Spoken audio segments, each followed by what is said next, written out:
rebound, Washington. And the great shooters know when they've got enough opening to go for the three. I didn't think it was a bad choice on that possession. Tampa trails by 3. Now the dish to Mitchell. Here's the 3. Here's McCarthy. Shakes off the strong D and gets to the bucket for 2. 8 points for him. And of the last 6 baskets, 5 have come on the interior. This is just smash mouth physical basketball, guys. Just trying to get a break in the action to clear some heads here. I mean, they've gone ice cold, and not a bad idea to give them a little quick breather. Quick breather and maybe scheme something up that we haven't seen yet in this game. We'll know soon enough.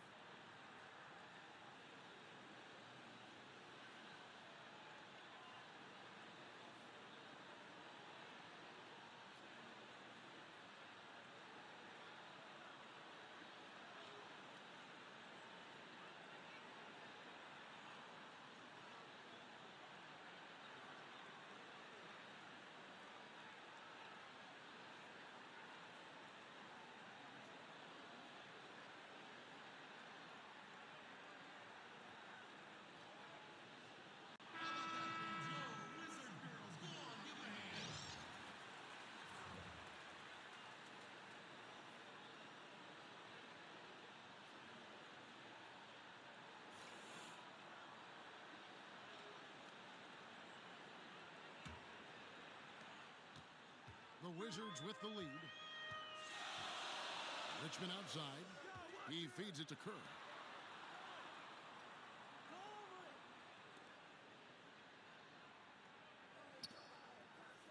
Here's the screen.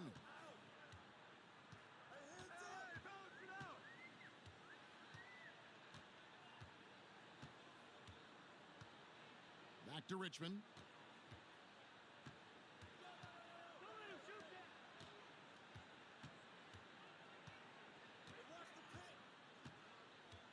The pass to Park. 6 to shoot.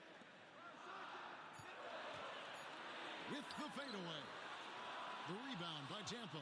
Just doing the job on the backboard. Feeds to Jeffries. Launches a 3. The shot's good. Brown making the play. Brown's got 3 assists tonight. And they can't allow him too many open looks like that. That's just inviting trouble.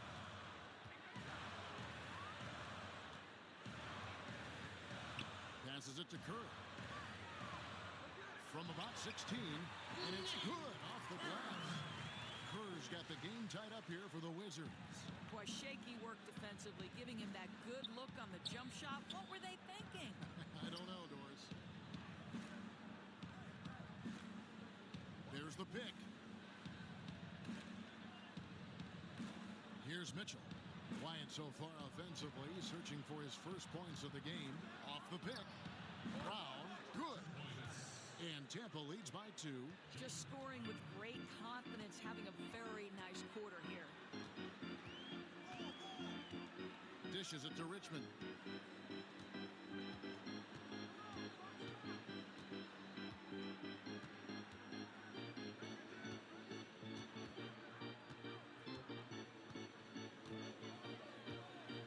Tito. He's covered by Brown. Out to the right wing. Uncovered. Good. He hits the jump shot. Yeah, it's simply great vision on that pass. Knew exactly where that pass needed to be and threaded it right through the teeth. Here's Mitchell. They set the pick for the 3. Richmond with the rebound. Good pick, but he just couldn't make it count. That's the frustrating thing. You work so hard to get the open shot, and then you can't make it. You just have to be more disciplined. I mean, too many fouls and free throw attempts for the opponent. The Wizards have been at their finest form at the free throw line tonight. 8 attempts, 8 makes.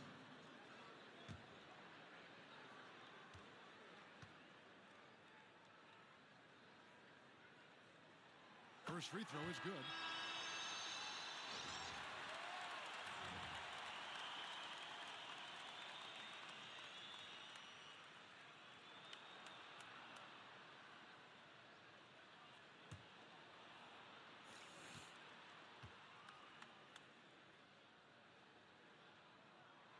Both shots good from the stripe. Their usual strong work at the line has been on display here tonight. Then again, they almost never have an off night at the stripe. And Wright kicks to Sampson. Some nice ball movement by Tampa.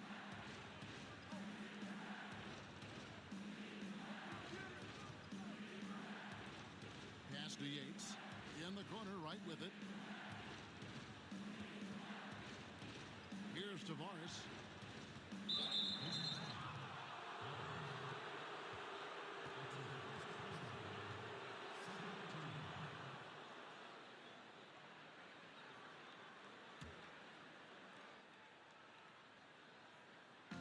Wizards on D. Here's Yates. And off the front iron, and in it goes. Here is Richmond.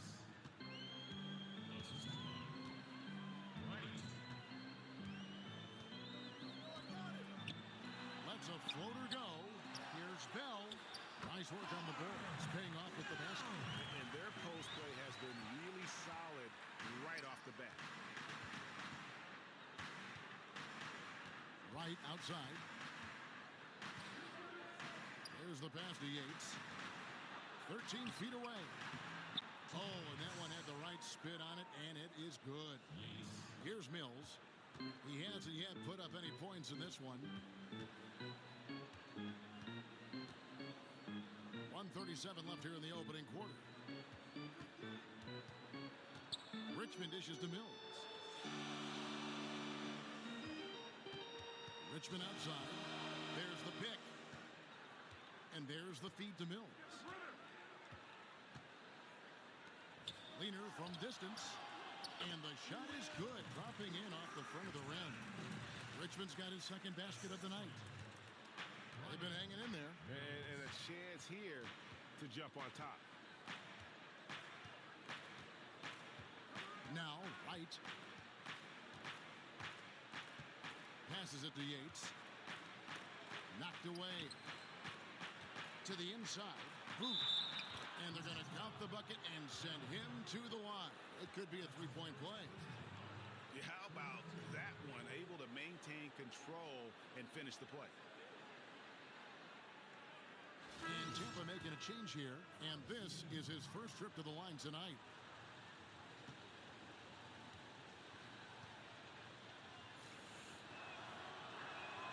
And the free throw is good. Now leading by one.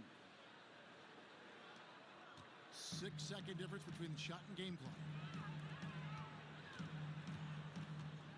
And here's Mills. They set the screen. Richmond for three. The shot drops. His shooting percentage improves. He's 3 for 7 now with that basket. Richmond's gone 1 of 3 from three-point land. Pass to Yates. Booth defended by Bell. And the ball goes out of bounds. Last touch by Wright.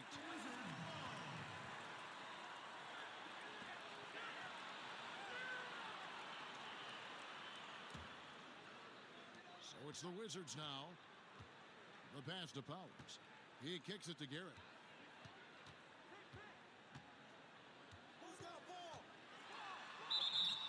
And lots of contact there. Missing the shot. He'll shoot two. Oh, the officials are all over that one. For Washington, they haven't made a mistake at the line yet. 10 of 10.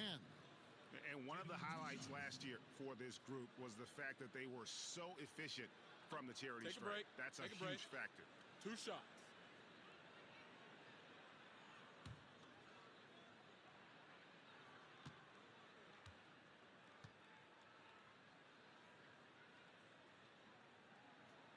Free throw good. Garrett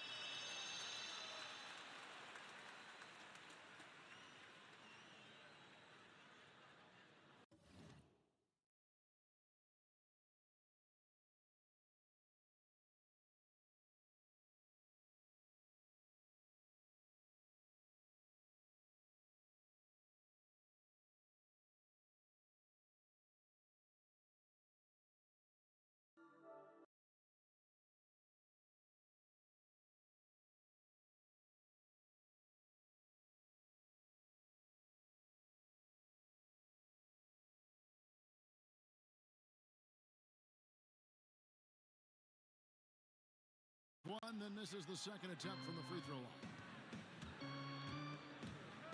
Here's Yates. And off the front iron, and in it goes. He has 6. That's a perfect mid-range jumper. All he needs is an inch of space, and they gave it to him. And both teams on fire from the opening tip. This crowd is already getting its money's worth. Plenty of offense in this closely contested first quarter of play.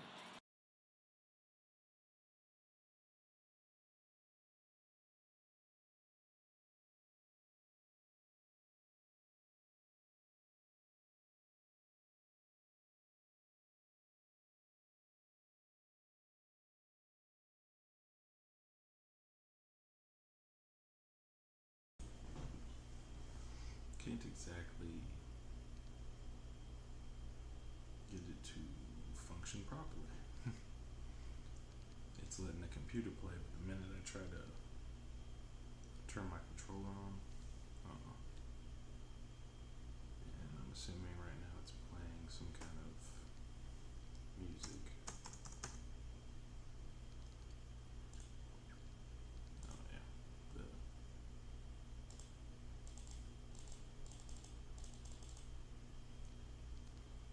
so impatient. Come on.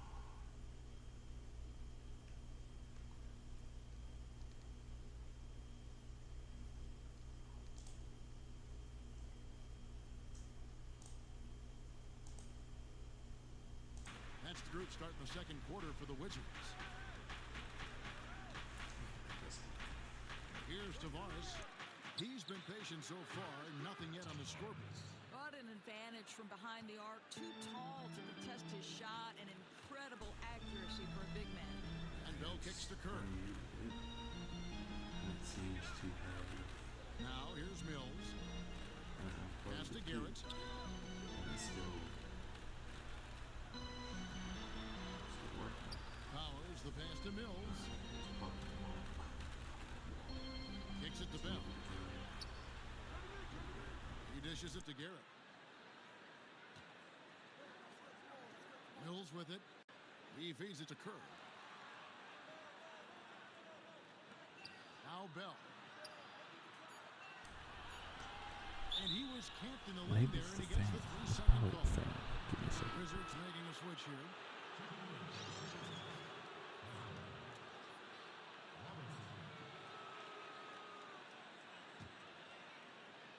On offense, here's Tampa. They haven't allowed any points in the second quarter. The dish now to Jeffries. Some nice ball movement by Tampa, and the shot goes down. 5 points in the game. Washington trailing. We're about a minute and a half into the second quarter now. They set the pick. Mills. Clark passes to Kerr. Got it. Good job. In the So, lane.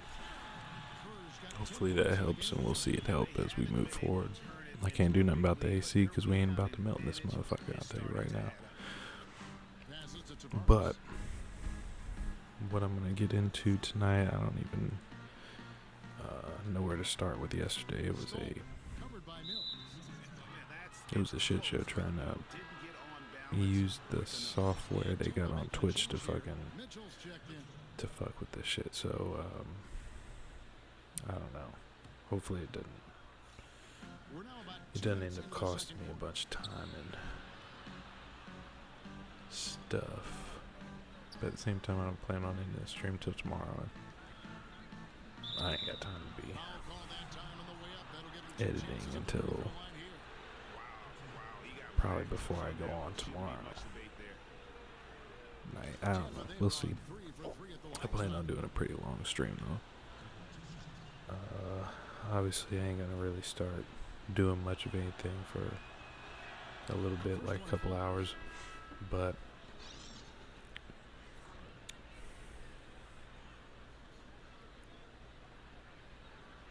I want to look into maybe 1 or 2 more. Like, I wanted to look into one more military operation I keep hearing about. Some a little bit before those nuclear tests that we were looking at last time.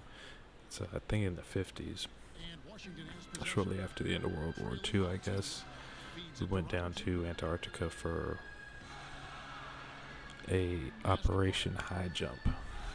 I don't know much of anything about it other than some people have connected like aliens and UFOs and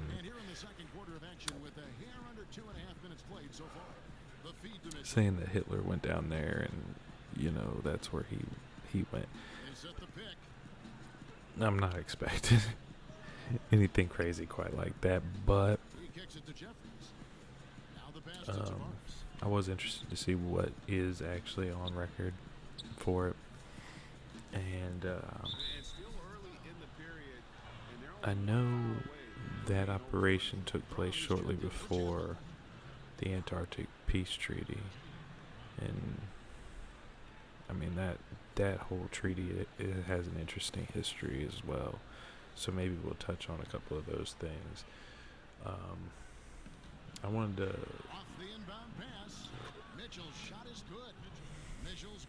I know it's stuff that'll probably go over most of our heads, me included, but I did want to look into some nuclear facts about the power plants, because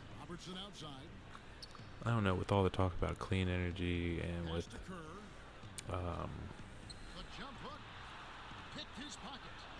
solar energy and wind energy, these alternate forces or sources, these alternate sources of power.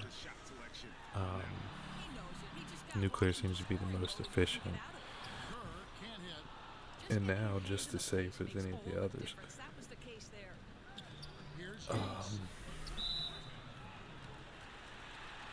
So I kind of want to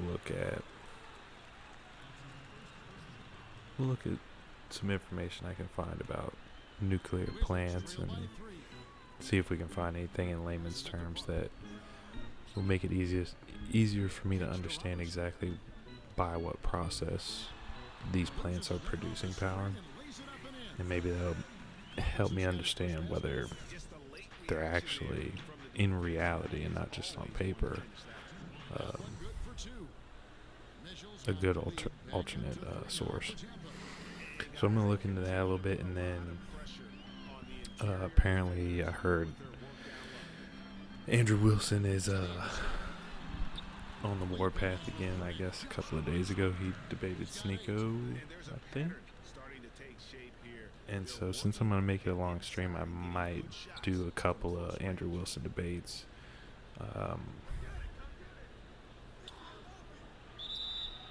But yeah.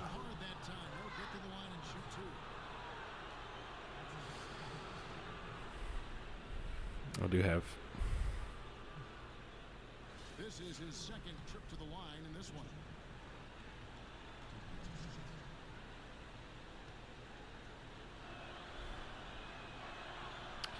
And he makes the first. My daughter and her two friends are here, so there is a chance they try to bomb all up in here and fuck with me.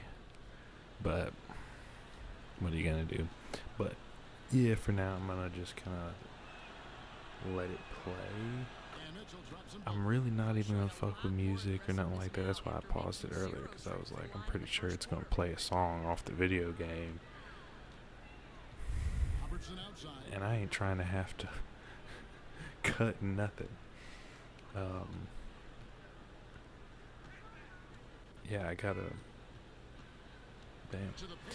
actually Google some solution for this as to how I can get to music that I can somehow know for sure is for use. I mean, I don't care if it's fucking Mozart and Beethoven and shit like that. If I can do that, then that's what it'll be. I don't want it to just be dead, you know what I'm saying, dead air. But at the same time, it'll be dead air or it'll be cut altogether. So, yeah, so that's some of the things I'm going to get into. I might play some chess too. maybe shit we'll Google together, you know, ways that I can, different things that I can utilize to create the content without stepping on toes, without stealing from people, without copyright strikes, yada, yada, yada. But just, you know, giving my own 2 cents, reacting. And if I can ever fucking get this to stream properly, He's perfect from the line this time. the ps4, I'd love to play some as Nate would say, I'd love to play some Scrim. He dishes it to Sampson. I'll never forget this nigga. This nigga said he'd been telling me for months how he couldn't wait to play Scrim, and I had never seen it written down. Right? No, let's. Yeah, I had never seen it written down, actually spelled out. So he kept telling me about this scrim. Like it's gonna be disgusting. And I'm like, oh, so it's one of Elder Scrolls games? Yeah. Oh, okay, shit. Well, I know that company's on their shit usually when they're making games. Fucking Fallout and the other Elder Scrolls I played, disgusting. So, and then he was kind of giving me the premise and little tidbits of what he had seen, but I hadn't looked up anything. And dog, I swear, I don't remember how long it was, but I'm pretty sure he was playing this game for months before, like, well, maybe weeks before I actually seen him play it. And then once I seen him play it, I remember him saying "scream" to me again, and I picked up the case and I was like, Skyrim? And he was like,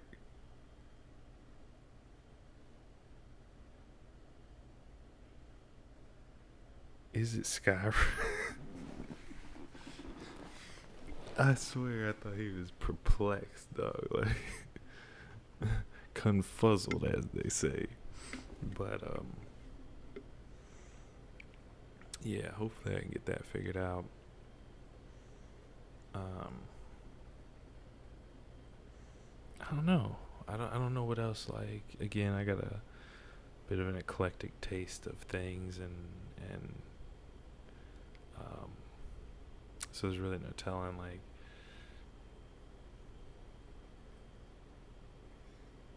I don't know how people perceive it. It's not about like how people perceive it, but I don't want people to ever think I'm trying to like tell people what to believe or tell you that I know this or that. You don't know shit. It ain't about that. It's really just expressing myself and how I try to come to conclusions and yada yada yada. And then the rest of the shit is just shit I like to do, shit I would be doing anyways, even if I wasn't on stream. So yeah, like maybe critiquing a film or a show, or joining in with people, or reacting to people who are doing that, you know. And I do enjoy chess. I can hook my phone up to this, and then maybe we can do a little something that way too.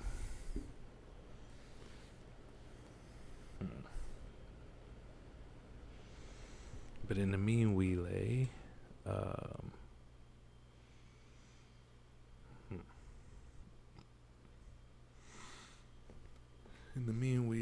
let me find something that, I mean, has to be right. I mean,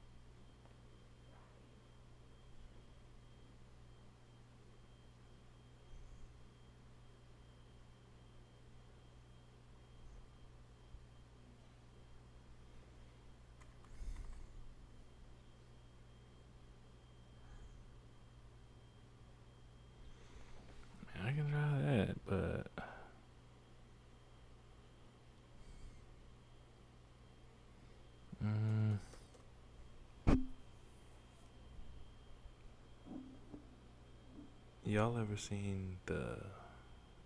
If you've ever seen Glorious Bastards, you'll know which I'm referring to. But there is a 10-hour video of Hitler slamming his hand on the table saying 999. A 10-hour video of it.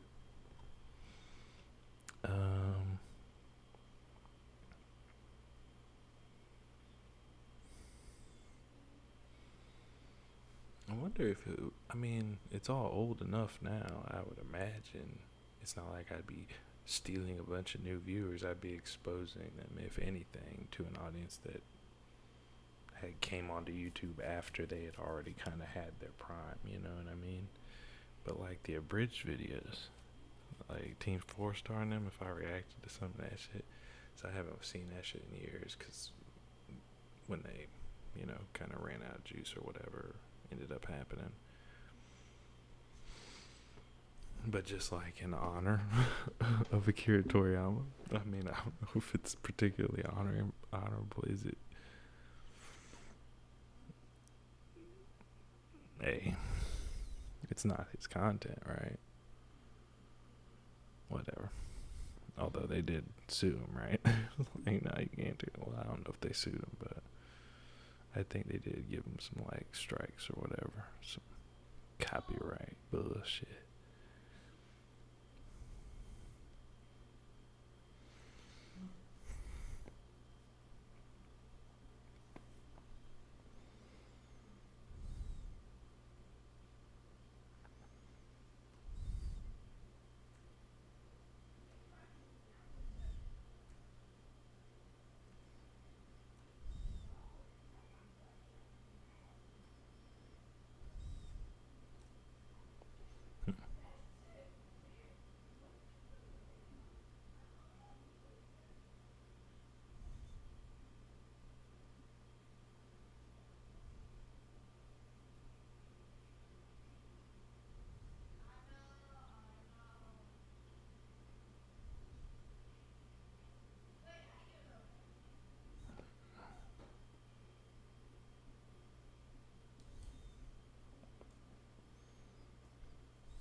Sync licensing and web video productions.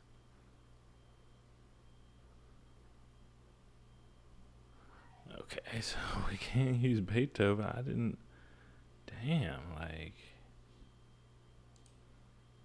I didn't know you. Oh, Lord. Did I turn off my mic? I probably didn't. Hell no, I didn't. I didn't care. It's all good.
Yes. Okay, cool. Stop, leave my hair alone. Ooh, I was trying to play my hair. Put these glasses on. It's true. Yeah.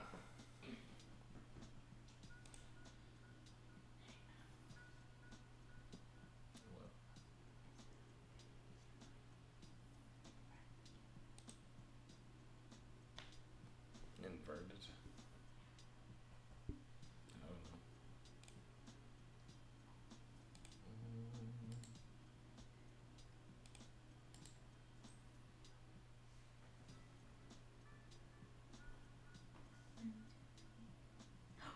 What did I do?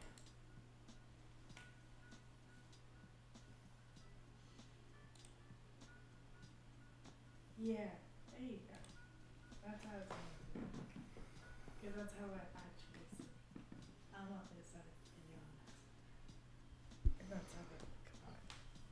We'll just like cut that.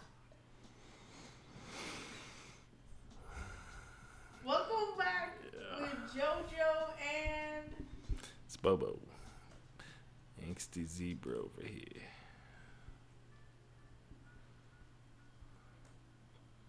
And what do you... what is the news? I don't know what the news is. Me neither. I don't watch the news.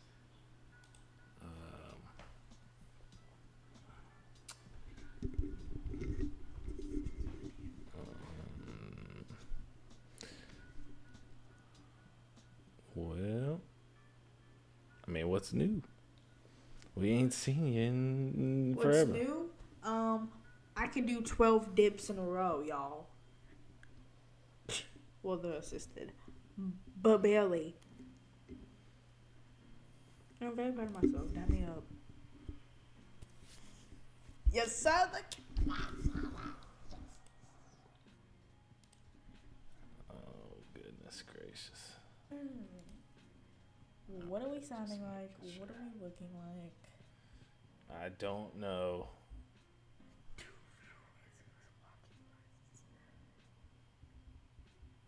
There's no telling. Oh, no.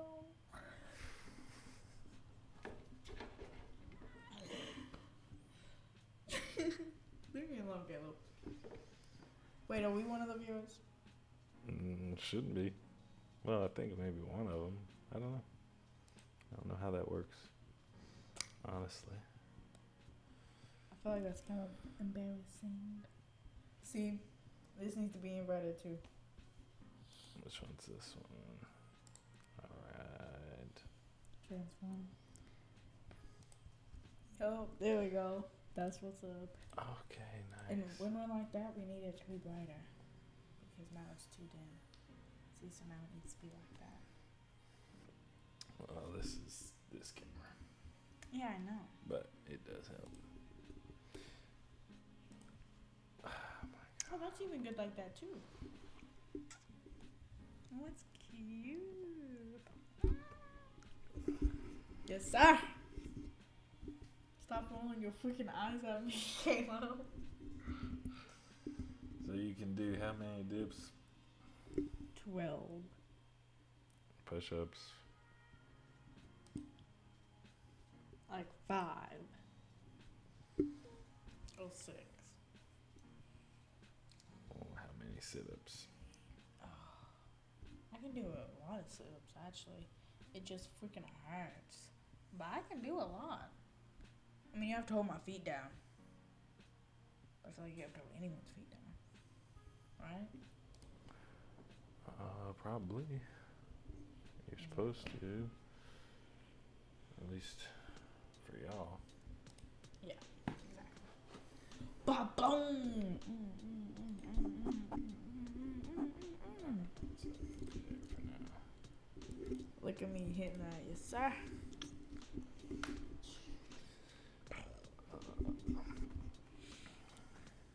So what else is going on? How many boys are we talking to now? Oh my gosh. Operation High High jump. Yeah. So, Is that what we're talking about today? well, I'm gonna talk about that a little bit later. Okay. What? I'm interested now. I want to read about that. I could just like sit over there if you don't want me to camera. Oh, it don't matter. But you're here now, so what's going on with Me? Lamar? With So his mama said, don't date that black girl. She's black. got sick. Oh, okay. Oh my god, this is so obvious. His mom got sick, Yeah. so he couldn't come over. He wasn't gonna come over. Okay. Hold this for a second. What's the end of this story? Well, you said what's up with Lamar. That's what's up with Lamar. His mama is sick. Oh. Well, Like what? hopefully she ain't really sick. That's the only thing I can say. So.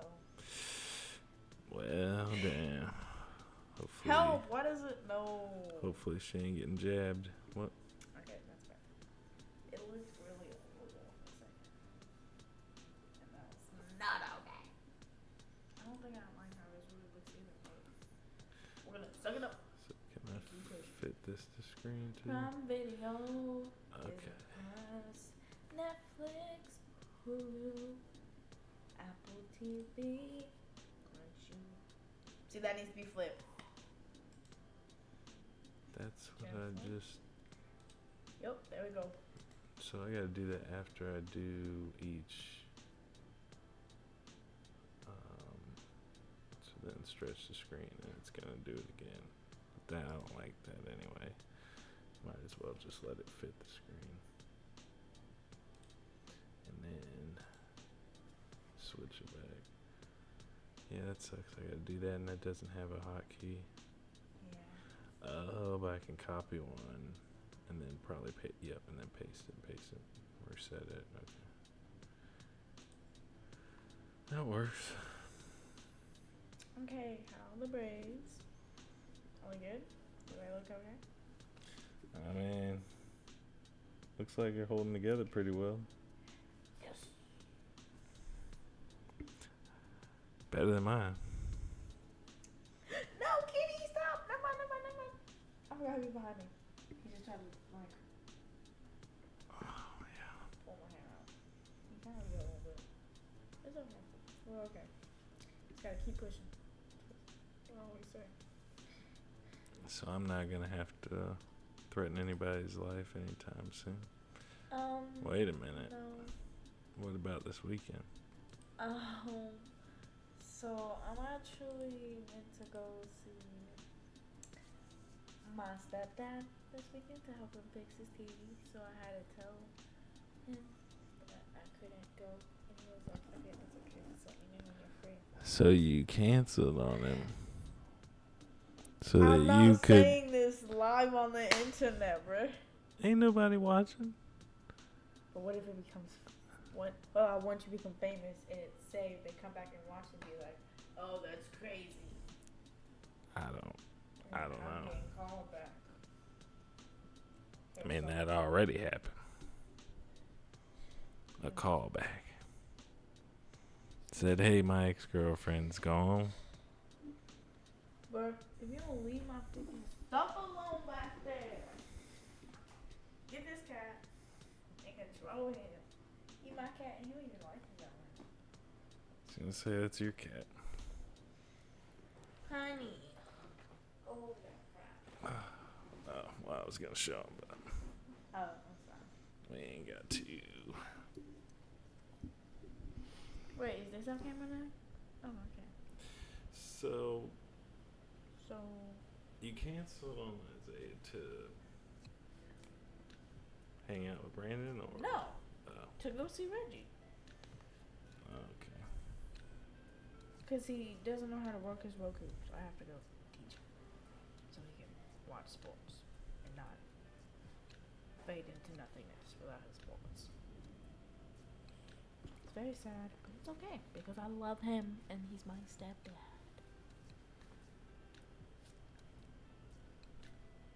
And we have Bobo. Oh, I feel like that was so mean. I don't know what that even means. I'm sorry. I love you, Caleb. I do. Do you love me? Well,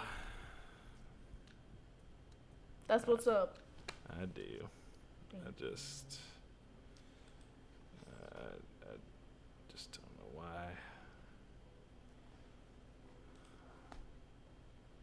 Alright. Let me get some of that addition.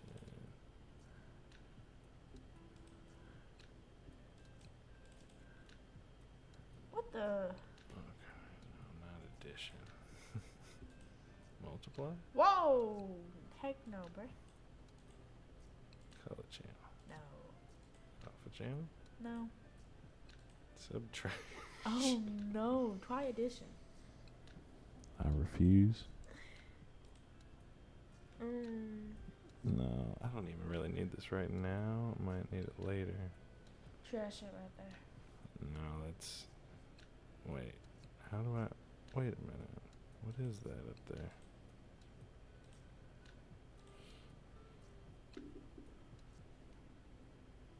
Noise suppression? Nice.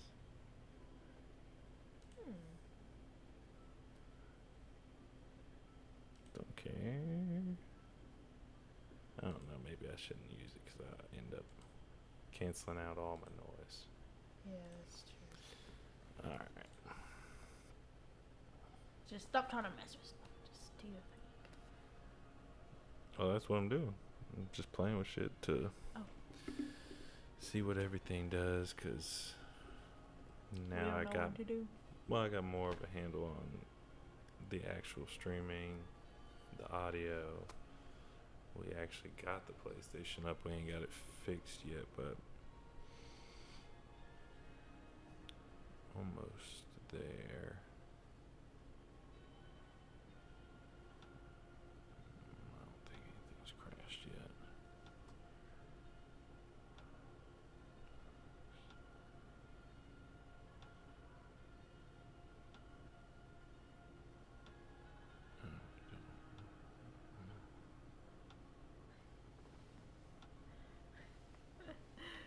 My twin.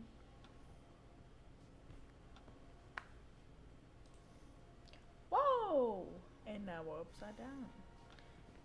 The eye thing, where they eventually start looking creepy.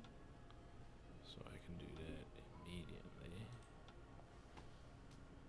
Just from edit. I don't gotta go in here and then do right click that shit. None of that. Boom, boom, boom. Swiping. Why does that one kind of look kind of faded? Is it because it's this one? Yeah. Okay. Yep. I kind of like that one though. About a fade. What's that look like? Oh, Okay. I like that a lot That more. kind of fades. Because we're like almost in the same position, so I think it would look better.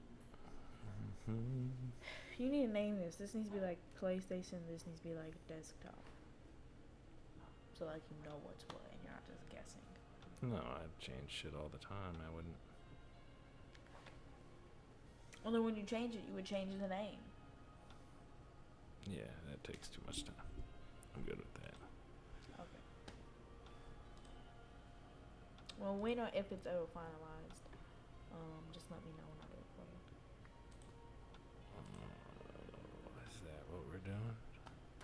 Yeah, I love organizing stuff. I love naming and I mean, you can't color organize on here, but yeah. I don't know, I feel like I kind of seem mean, brooding most of the time, because like most of the time at school, I'm sitting there, I'm focused, so I'm not going to be talking to people, so I'm just like, and I'm walking fast to the halls, like I'm like, because I'm just trying to get home, boy. I'm just trying to get back to my bed and go back to sleep and eat. I want to be in that school. Walking up all them steps.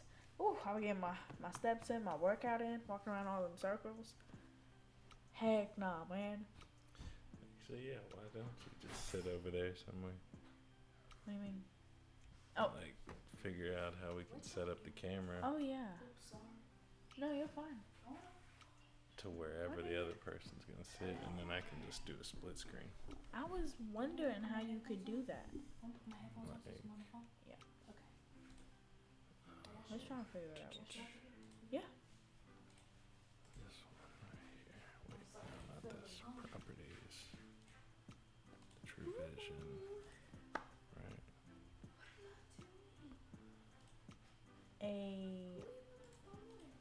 No one. That's not.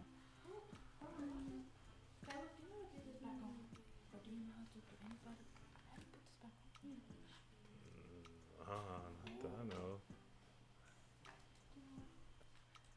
Oh, I see. Okay, let me get something to set that. If I did something like this.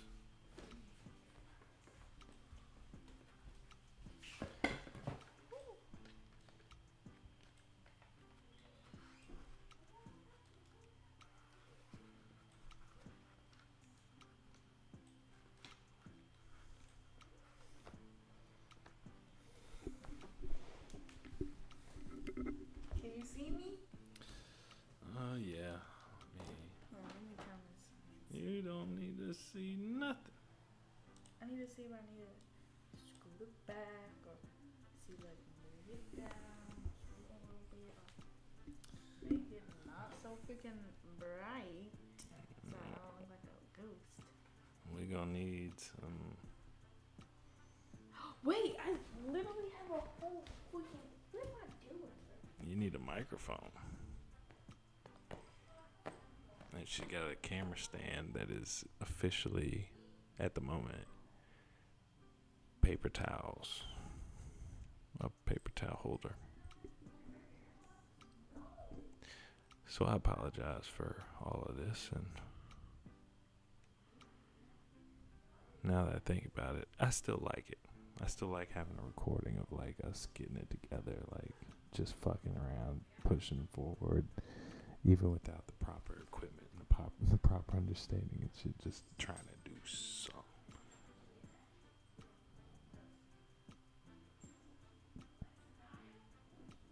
I don't know what she's gonna have to say though. She ain't bouncing. They really be making me mad. I swear.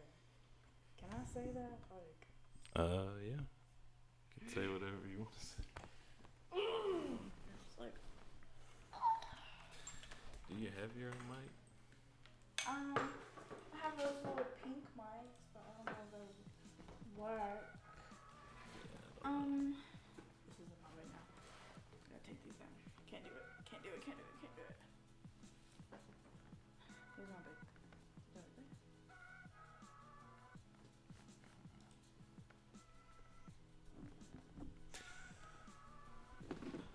Oh. I don't know. Thinking about what else I could do. If I hook my phone up, we could play cup pong on this motherfucker. Or chess. I mean, I guess we could play chess anyway. On Don't here. ever suggest that to me. Why is it doing that, bro?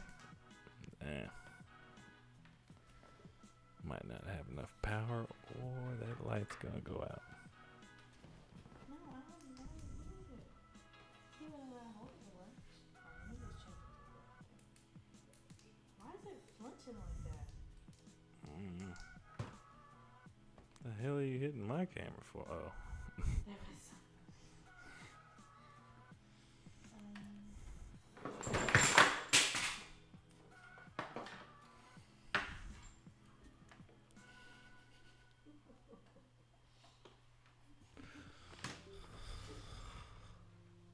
Oh no, I done cut my pinky out.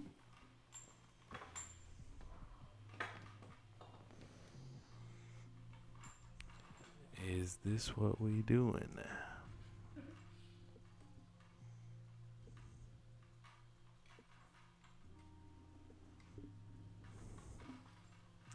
So Bobo and JoJo's Bizarre Adventures. Bizarrely starring the angsty zebra predator himself. Whoa, who is that? Me. Oh my gosh. Why would you want that to be an I don't really care right now. I can change it at any point. Now that's double G shit. Split How do I screen. make this thing taller? Twin. Taylor? You gotta I can't. I'm not strong enough. I need a teacher. Oh my god. Yeah, I'll hold the mic.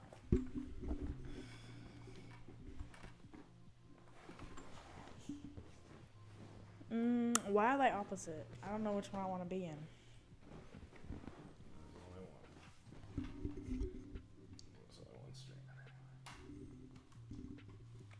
Bruh, I didn't cut my pants.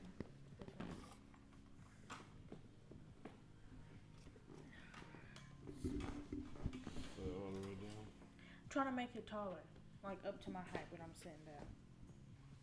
I think I cut my knee too. No, I'm just being dramatic. Sorry about that.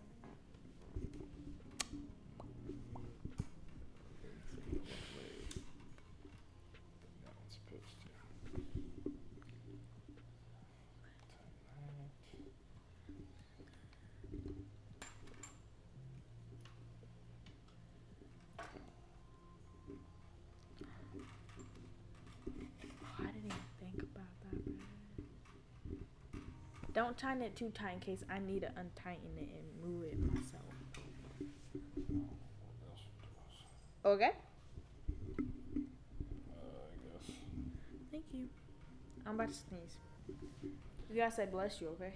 No, I don't. Yes, you do. Or something.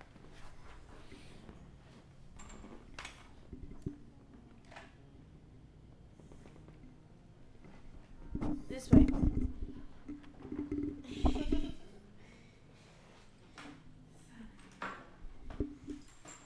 I told y'all. Man, did I hit my head? 'Cause my head really hurt. Does that work? That is way too close.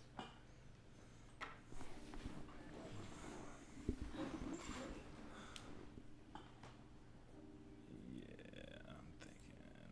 Oh shit, I did that. Let me go Why ahead. is it so zoomed in? Flip horizontal. Oh. And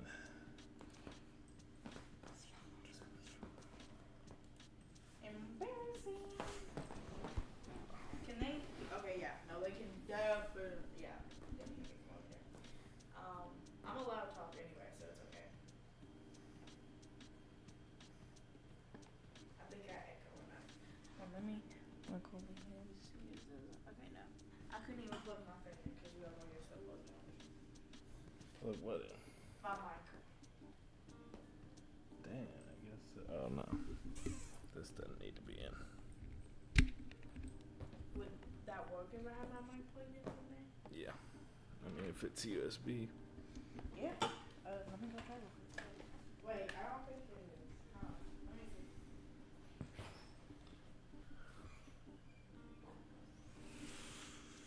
Well, well, well.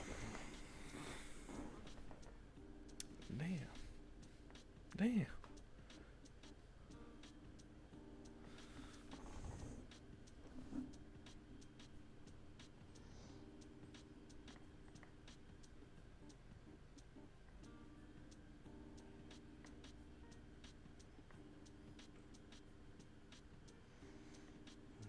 Said the cheetahs on the loose.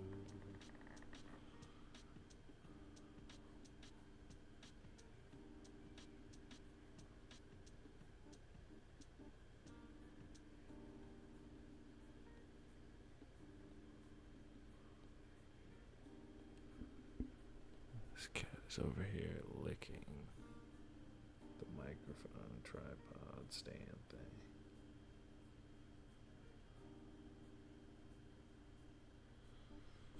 He's gonna knock it over. But I tell you what, while we're waiting for her to get her shit together, for JoJo to get her shit together, all in one place, together.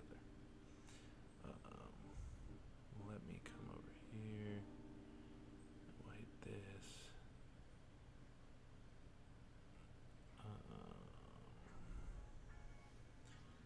Let me. Of course, she's got the better lighting camera, but who cares? Anyway, so this is the first scene, so I can.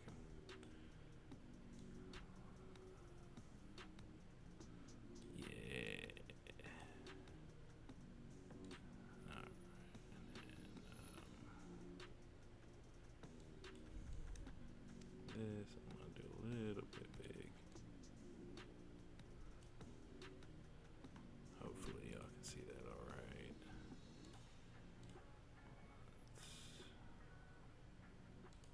Okay, I think that's all right.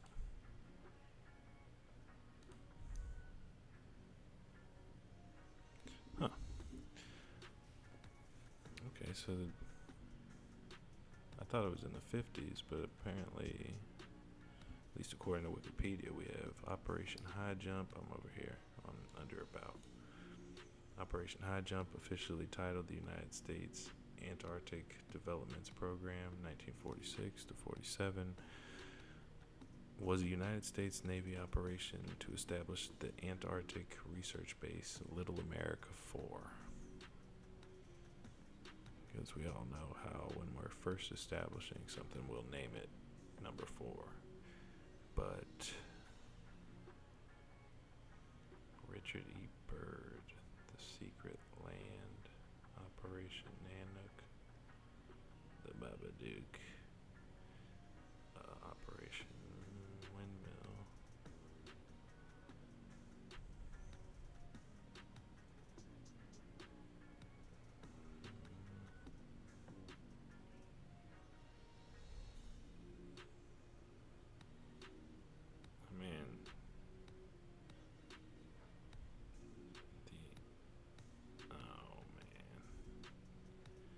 I'm not trying to jump into something like this. I want to start off with bare bones. Like, what is actually on the record about this? Not people's interpretations or whatever, but like, what is actually being said about this?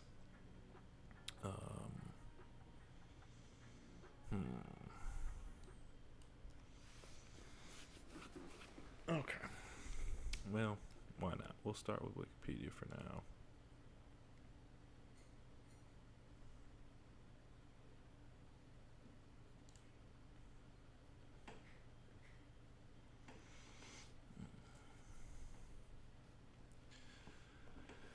Okay, so I guess that's who Admiral Byrd is. The operation was organized by Rear Admiral Richard E. Byrd, Jr. Isn't that a slick ass picture for the. Anyway. USN, the Navy, officer in charge, Task Force 68. And led by Rear Admiral Ethan Eric Larson, also Navy commanding officer, Task Force 68. Commenced 26th of August, 1946. What is that? No. That goes in a phone.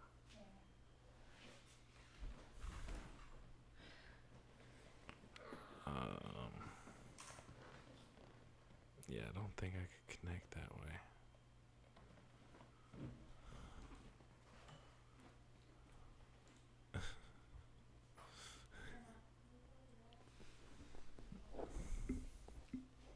High jump subjected. Wait. So, the 26th of August, 1946, and ended in February. So they were only there for 6 months. Task Force 68 included 4,700 men, 70 ships, and 33 aircraft.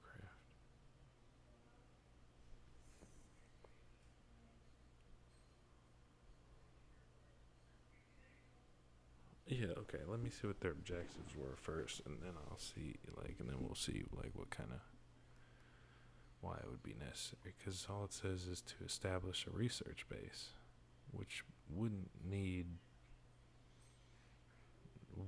all this, unless you were very unsure about what you would need, so you took a lot just in case. I don't. And this is right after the Second World War. And we were sparing this many men for... Okay.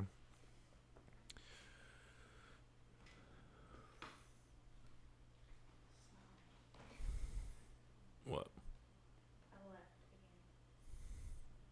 again. Oh, you can do whatever you gotta do. Y'all, I done did the New York Times Mini. Am I streaming? If not, that's okay. You're about to be. Yeah, no, you are.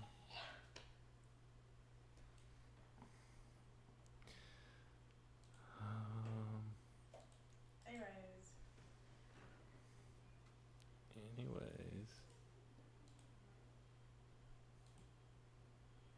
What are you doing?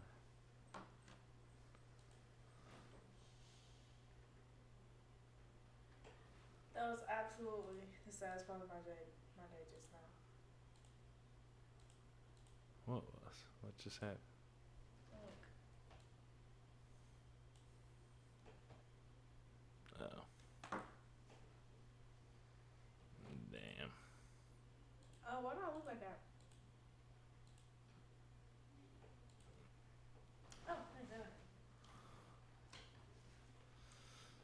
Why does it stop?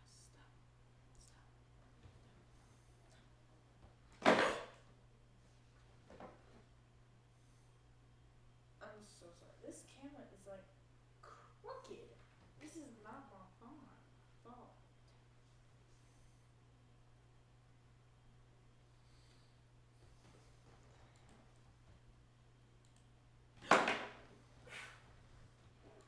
No. I caught it that time. Look, it's just the one that sticks to it. Look, see now it's.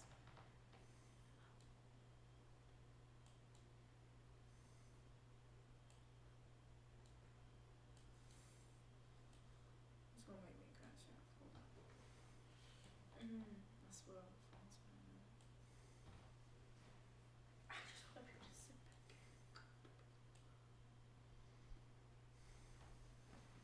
There we go. Oh my gosh. Why did I take so? Hey, look at my wallpaper. Okay. It's BoJack on the TV. Oh, let me turn on my brightness.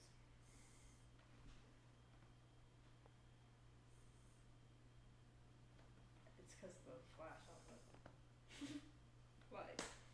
It's not gonna work anyway. Well, we gotta figure these things out. Oh, God. No, that is so embarrassing though. I'm sorry, guys. Well, you're gonna have to get used to being embarrassed. Yeah. Hold on.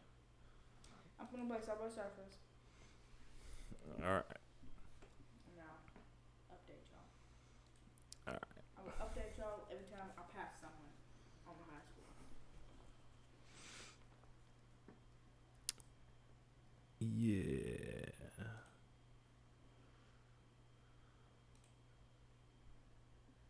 I gotta check on my notifications.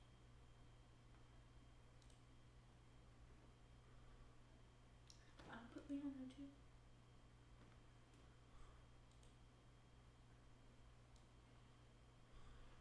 No, stop. Yeah, I want them to see me. I want that second song.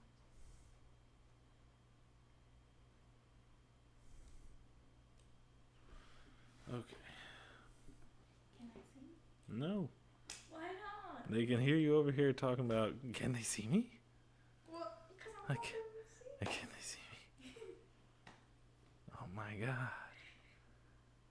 Okay, well, Why shit. don't you just... I'm gonna have to go back over and adjust that so that I can reference it. Let me just, oh, whoops. Okay. Get that off of there. That way I can reference it when I need to. And this way she'll be on screen so she won't fucking complain about it. Are you good? Yes. Alright.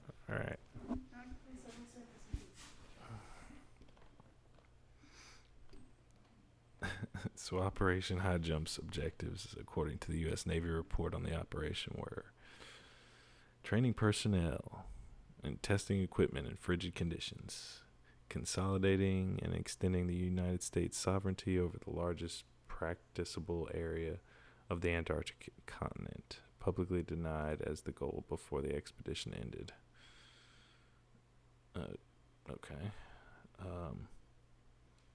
Determining the feasibility of establishing, maintaining, and utilizing bases in the Antarctic, and investigating possible base sites, developing techniques for establishing, maintaining, and utilizing air bases on ice, with particular attention to later applicability of such techniques into operations in interior Greenland, where operations are comparable to those in the Antarctic. Amplifying existing stores of knowledge of electromagnetic, geological, geographic, hydrographic, meteorological propagation conditions in the area. Supplementary objectives of the Nanook expedition, a smaller equivalent conducted off eastern Greenland. Okay. So a whole lot of ships. Wait, I have a question. Yeah. What question do you have? So, why is this the subject you're choosing to talk about today? What was that? Why is this the subject you're choosing to talk about today? Well, I did a bunch of different military operations yesterday, and this is one that I had found out about but forgot to look into yesterday, so I'm looking into it a little bit today. Okay. Very interesting. Very demure. Demure? I don't freaking know. Elegant. Fancy. Very smart. On point. All the good things, but I'm done. Coming. Actually,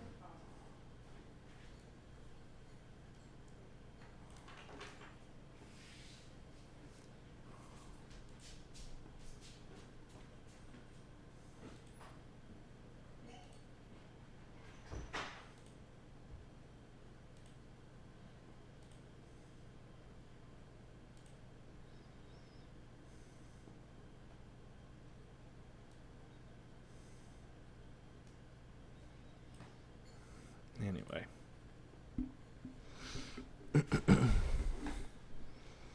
I don't hear much about this Ethan Eric Larson individual.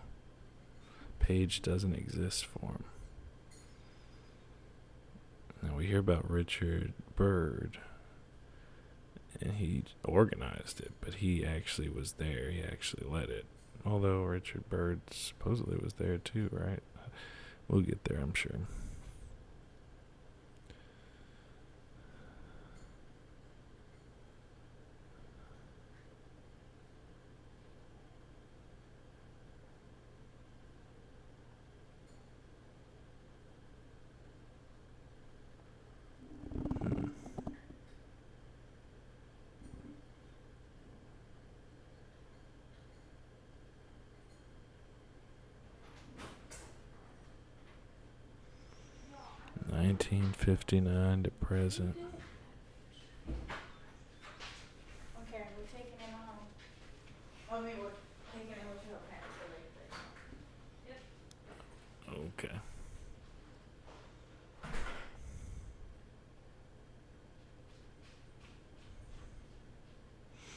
Something tells me I shouldn't trust that. Be right back.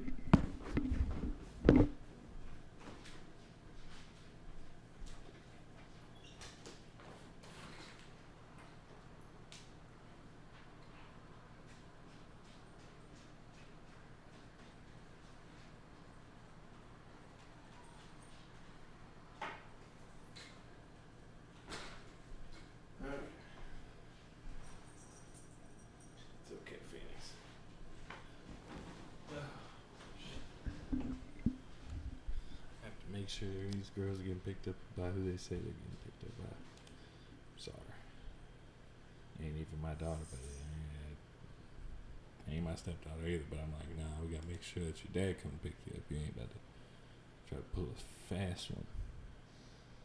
But it seemed to become very important, at least important enough for a particular naval officer to be motivated for the endeavor, or he did motivate the endeavor in 1875, but died before it first occurred in 1883. So people since 1883 have seen it as a worthy collaborative international effort of intensive research focused on these regions, but more specifically the Antarctic, since 1883.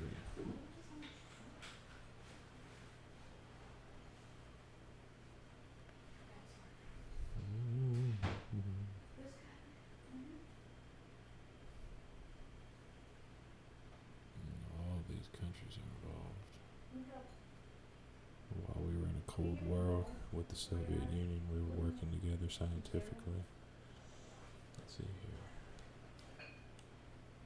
Admiral Richard E. Burr warned today that the United States should adopt measures of protection against the possibility of an invasion of the country by hostile planes coming from the polar regions. The admiral explained that he was not trying to scare anyone, but the cruel reality is that in case of a new war, the United States could be attacked by planes flying over one or both poles.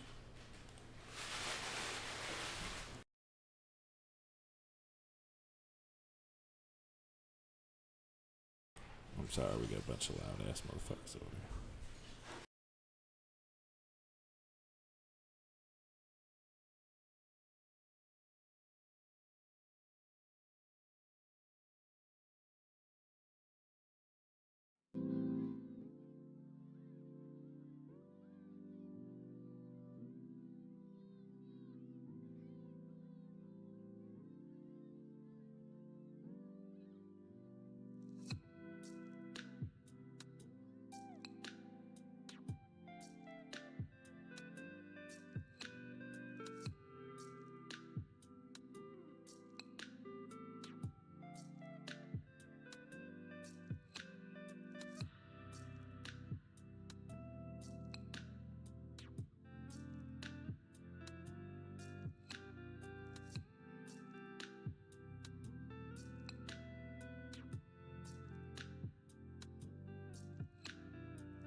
So where was I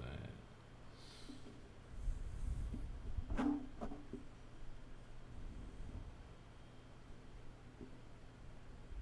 We'd be attacked by planes flying over one or both poles.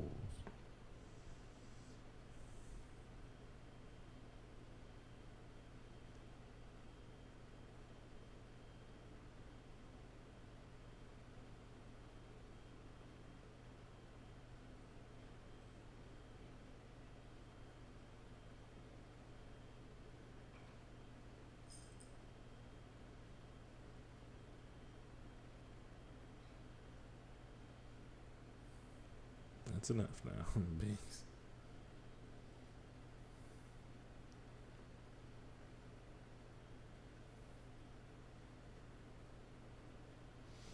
Okay, so I want to see what they said here. Fatalities. So there's 4,700 men that went, right?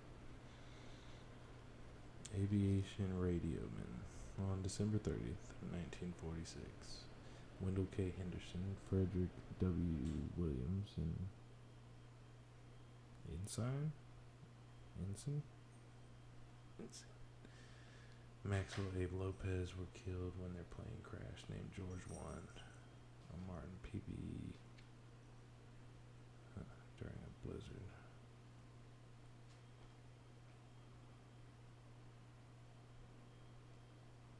Okay.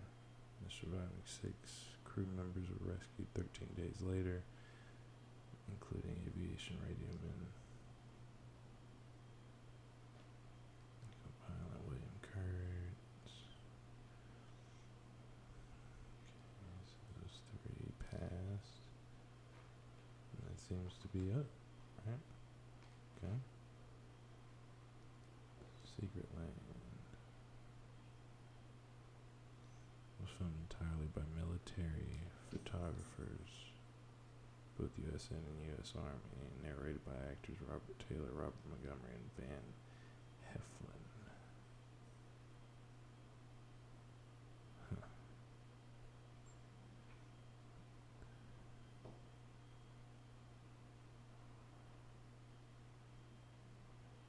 But they made it. It won Best Documentary Feature Film in 1948, The Secret Land. Can I watch that? Will that be okay to watch? Perhaps?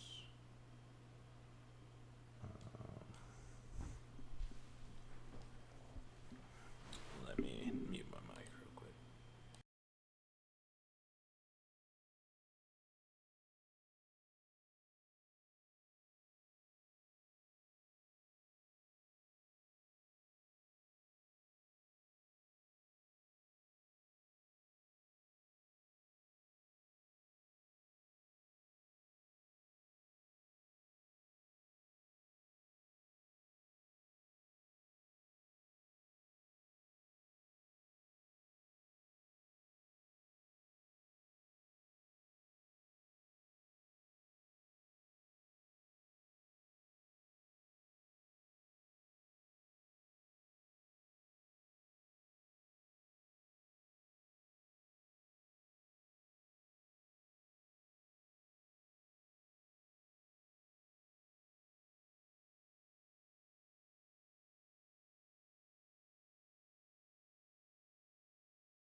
I'm gonna go ahead and play it,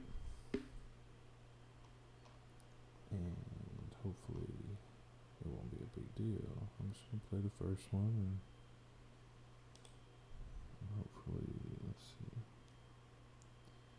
Da da da. Nuclear Volt is one uploading here.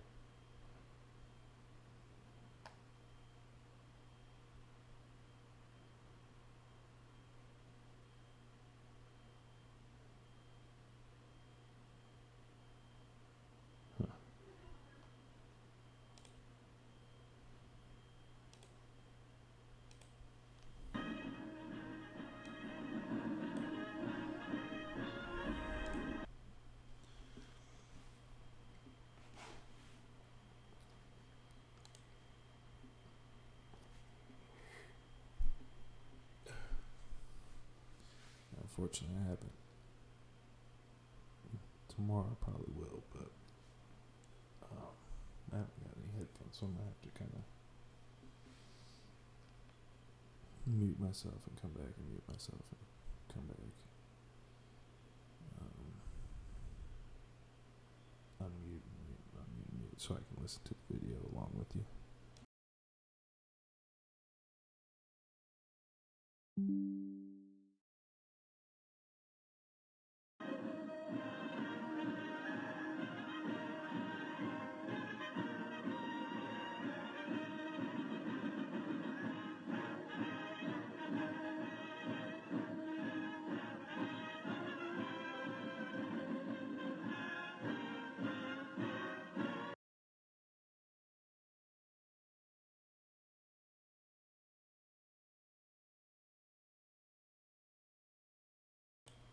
Okay, so the first thing to keep in mind, like Wikipedia said, this does seem to be something that was completely filmed by the military.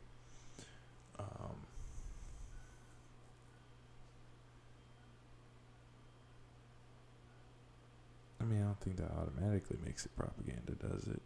But, like, as if the military released a workout regimen for citizens to just take advantage of, you know what I mean? Like, online. Like, with calisthenics and with different running principles and other things that they'll teach you at West Point.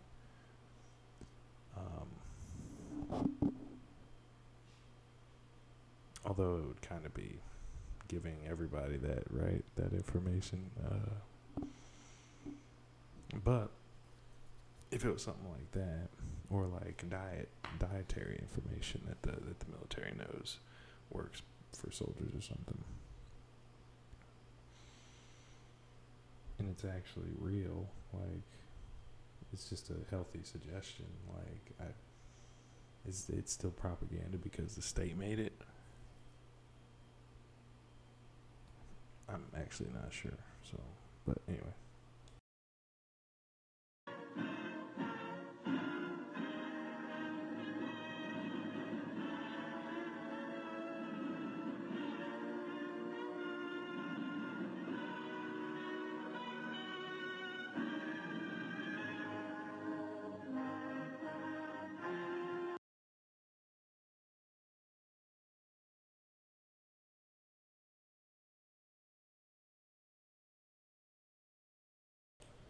Okay, so we start here.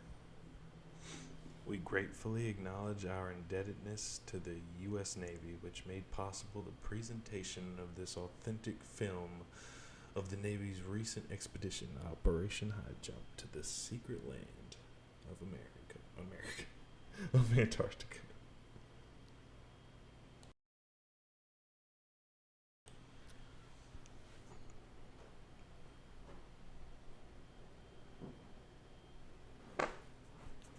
Well, I think if we're going to start anywhere, it's not a bad place to start. Let's see just how it's presented to us. We'll go from there.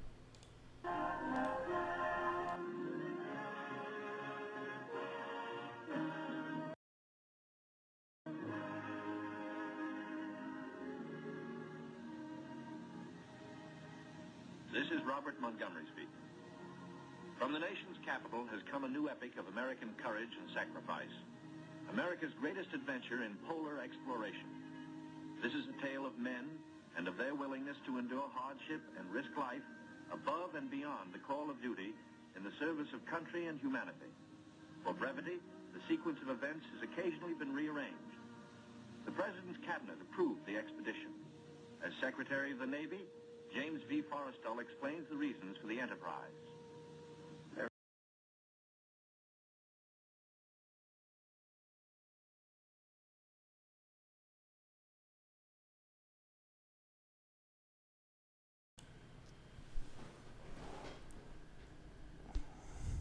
I just think about the timing too.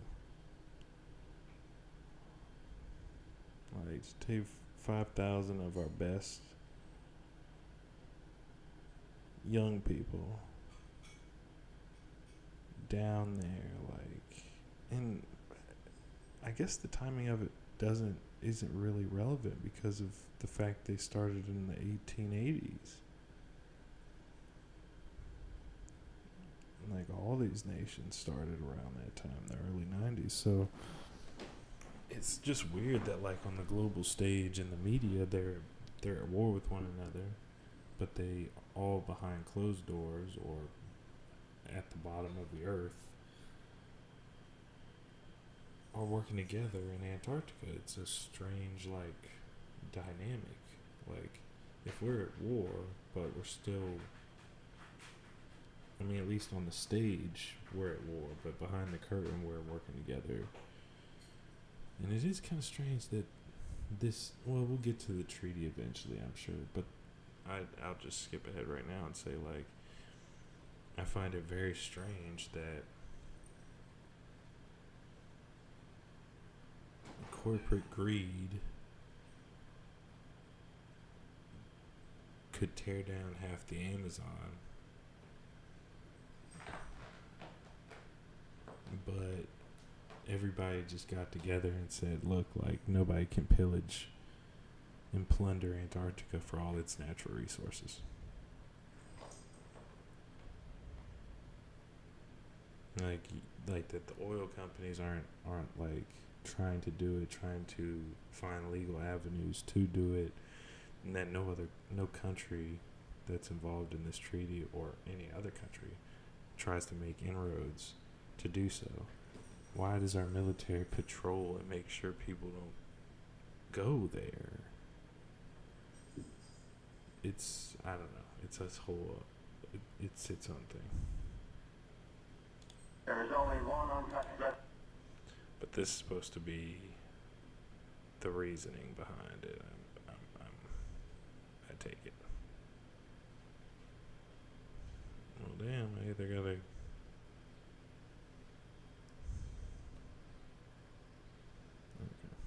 The President's cabinet approved the expedition. As Secretary of the Navy, James V. Forrestal explains the reasons for the enterprise.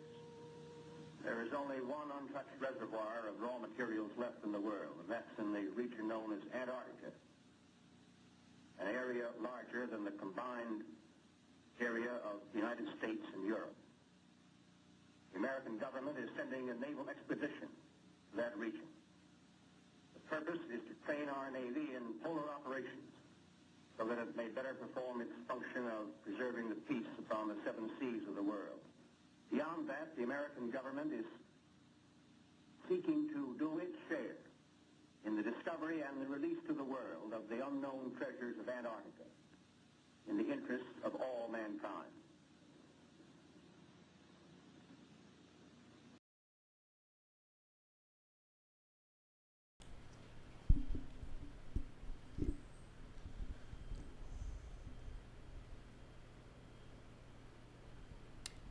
So maybe we're a little bit more skeptical than they were back then. We had to have been, right?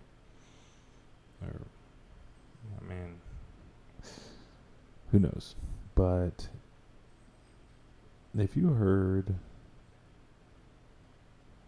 or when you do hear people say that they're doing something for the greater good of humanity, hey, vote for me because I'm doing what's in the best interest of the greater good for humanity. Does that sound like a good thing to you?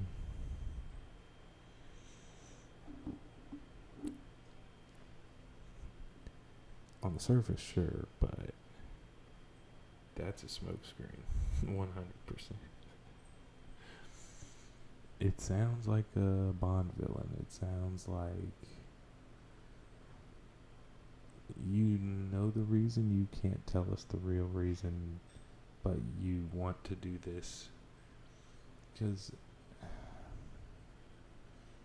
I mean, unless you're going to explain why, it would be of... Because my whole thing is, if you're going to create a treaty to where nobody can drill there, nobody can do those things there, why do you have to spend 70 years exploring the place? Or are you just doing... And they're talking about like their expeditions into Greenland, and I'm like, we don't hear about this all that much. Like, I gotta search this out too now? What?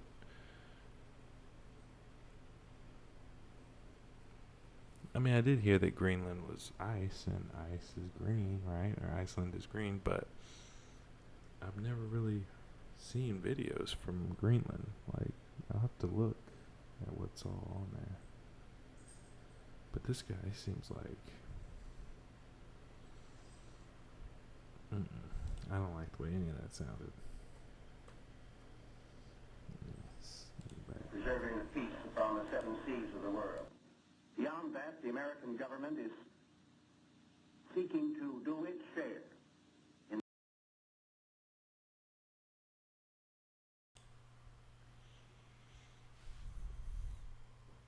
United States government is pause, seeking to do its share. In the discovery of preserving the peace upon the 7 seas of the world.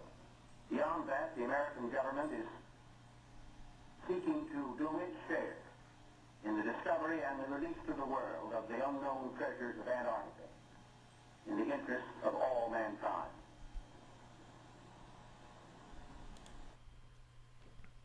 It's seeking to give its discoveries found in Antarctica for all mankind. Too bad we never got any.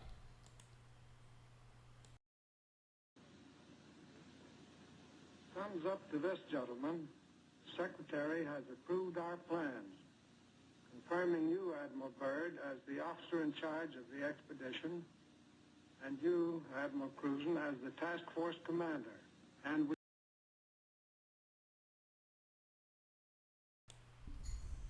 Did you hear those names? confirming you, Admiral Byrd, as the officer in charge of the expedition, Admiral Byrd. and you, Admiral Cruzen, as the task force commander. And we get everything we need. Admiral Cruzen.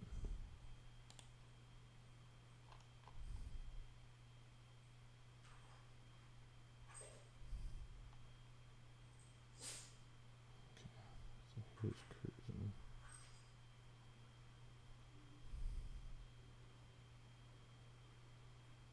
So what about this person up here? This person.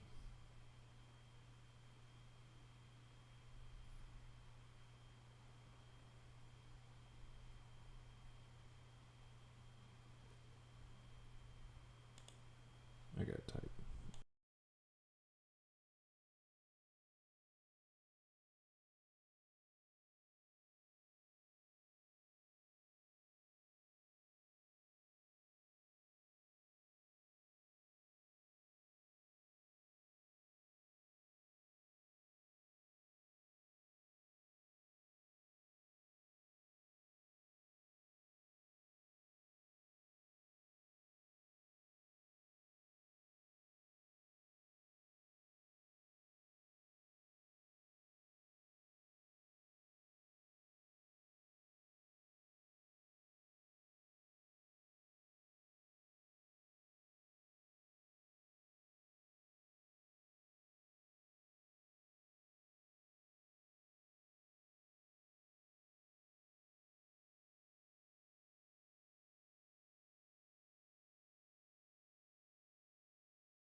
Okay, sorry about that.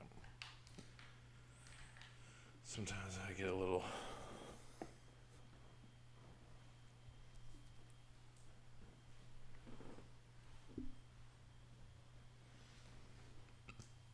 tangential. That makes Operation High Jump the greatest polar expedition in history. Admiral, time is going to be our greatest handicap. By the time we get through this very difficult ice pack,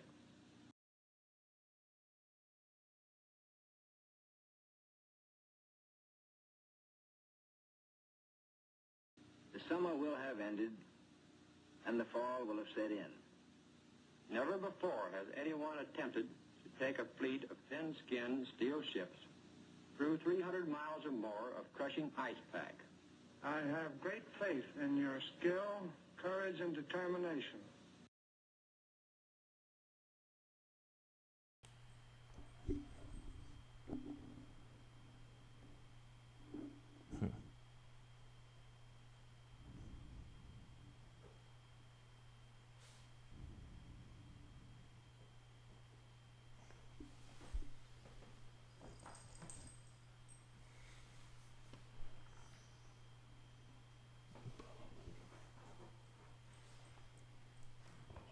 After all the chords.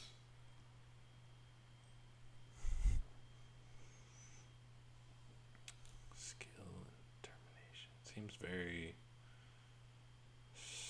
like they're reading it from a script, ain't they? Now, gentlemen, Admiral Nimitz reviews the operations plan. The expedition will comprise 3 groups. A central land plane group to explore the interior from Little America, and 2 seaplane groups, the eastern to map that half of the continental shoreline, and the western to map the opposite coast of Antarctica. After the original orders have been issued, 3 months of planning are needed to organize the giant venture. 3 months of planning for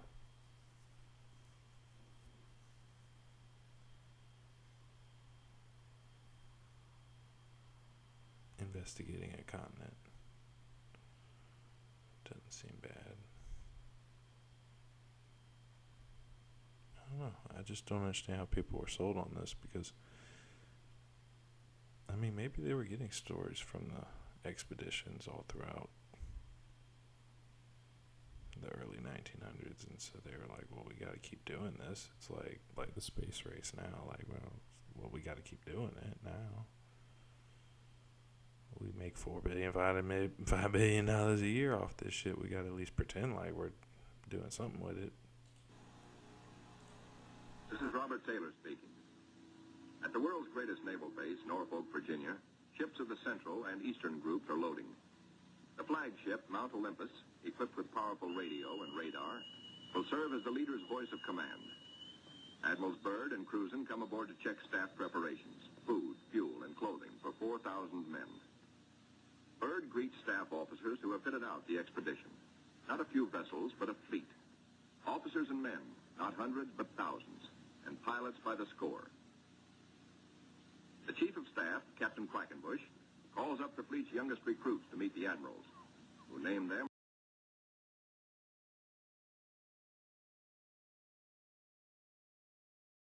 I think y'all can guess why I had to pause it there.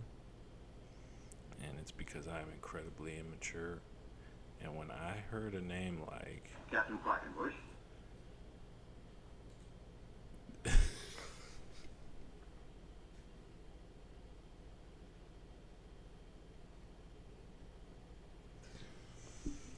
I could not help myself.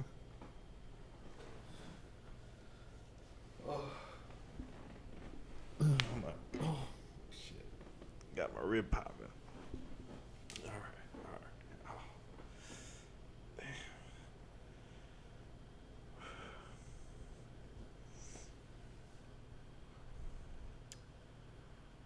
I mean, what could you possibly say to Captain Quackenbush? You couldn't say nothing to him that he ain't heard. I guarantee you.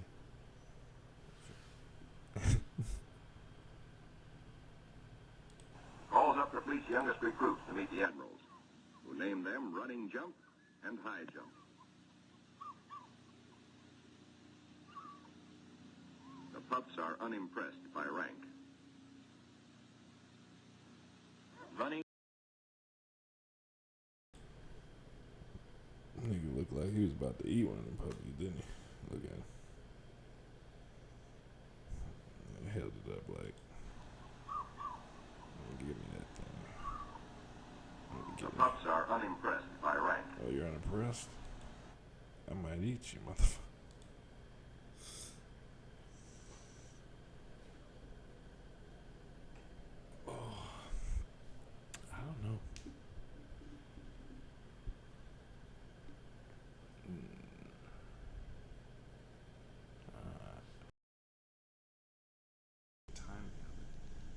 money was just spent.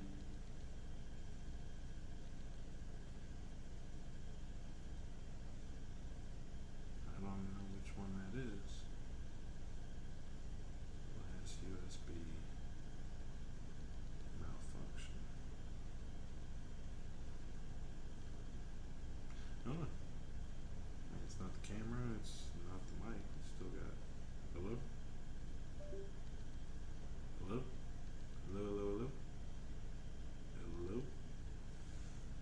Oh,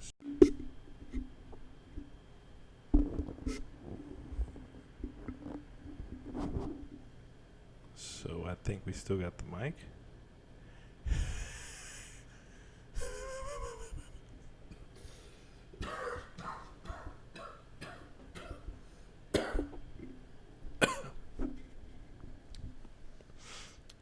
Apologies.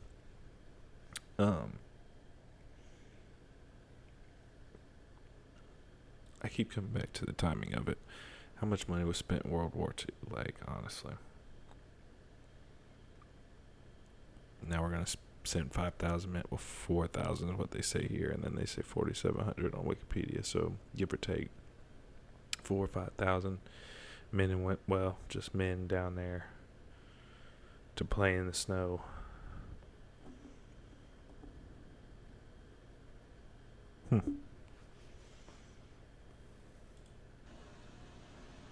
Running jump and high jump are first arrivals from the Chinook kennels at Wanalancet, New Hampshire, where sailors are learning the art of navigating dog sleds. Everything happens to sailors.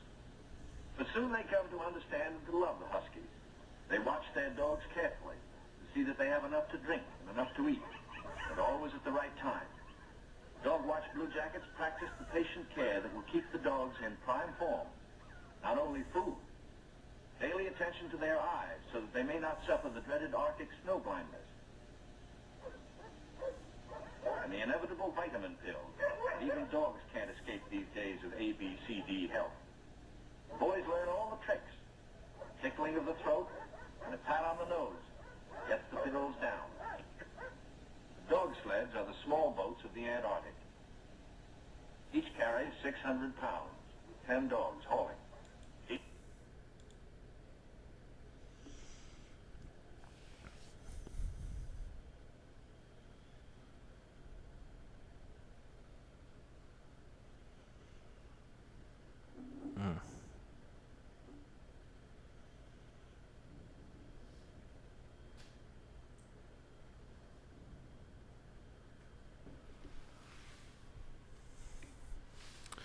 Hey, baby.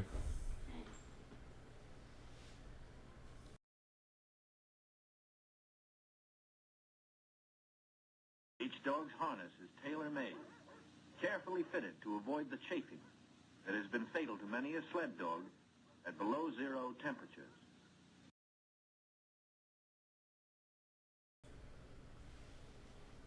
Below zero temperatures. And then they gotta clip the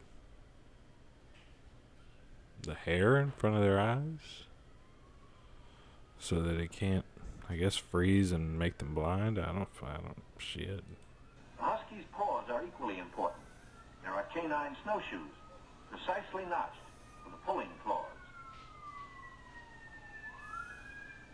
In cut-down auto chassis, the sailor drivers finish training. Huskies so often have meant life itself to Admiral Byrd that he calls them his Antarctic Life Insurance Company.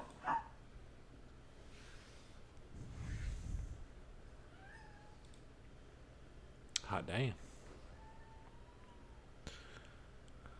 The Antarctic Life Insurance policy. From Norfolk, Admiral Cruzen sails aboard the Mount Olympus. His crew... It's poignantly named as well. Up the Mount. USS Mount Olympus.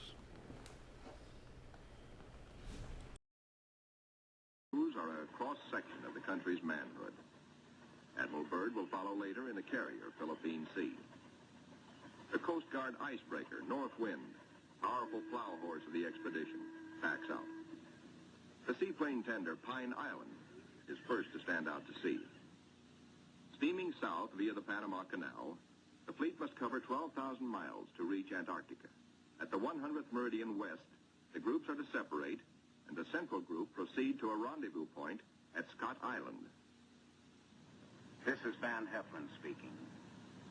Sailing day at Santiago finds the Western Group helicopters practicing final pinpoint landings on the newly installed helicopter flight deck of the seaplane tender Curry Tuck. They are to serve as eyes of the fleet when it buffets through the pack ice, and when need be, They made mention of a particular soldier. I never heard such a name before in my life. Captain Quackenbush.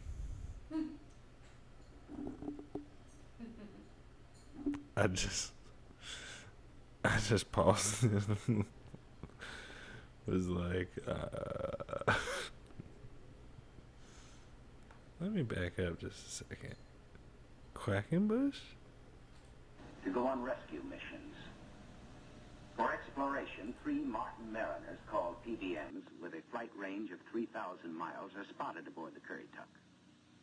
Ships of the Western Group will proceed 10,000 miles south to the Balleny Islands, 860 miles to the west of Little America.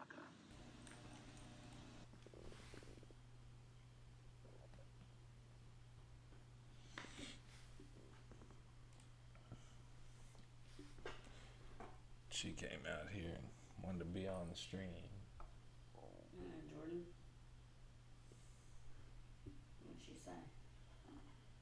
Well, I started questioning her about Isaiah and Lamar. Yeah.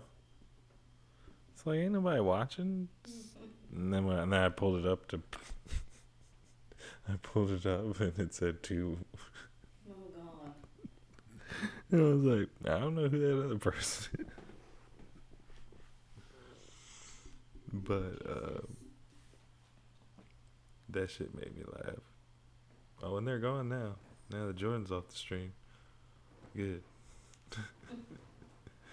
Motherfuckers. But yeah, I started questioning her about that shit. What's actually Brandon, right? So started questioning her about that. And she said, well, I don't want to talk about that online for everybody to. Oh, please. And then so she was asking me about her hair, and I was like, why don't you move over there, move the camera over there, get a mic that works, and she couldn't find one, and then just finally went in the room. Okay.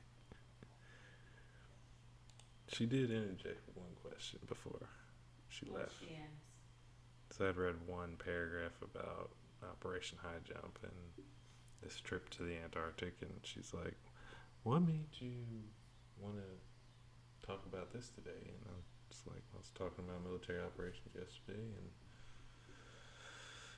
this is one I forgot about. Figured I'd look, see what I can find, or just see what I see.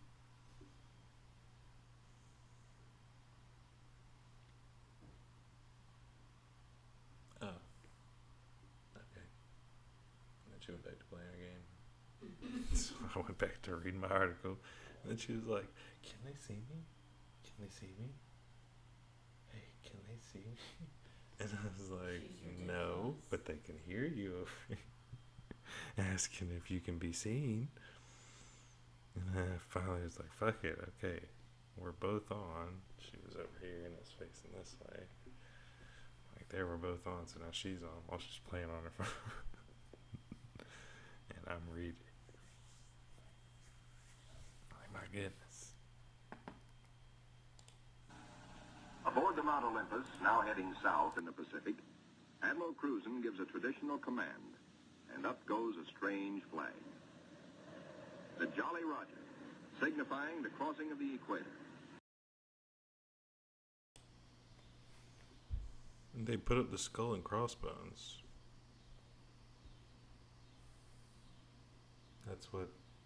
That's the weird flag. They put up the Jolly Roger. It's a skull and crossbones. Isn't that a pirate flag?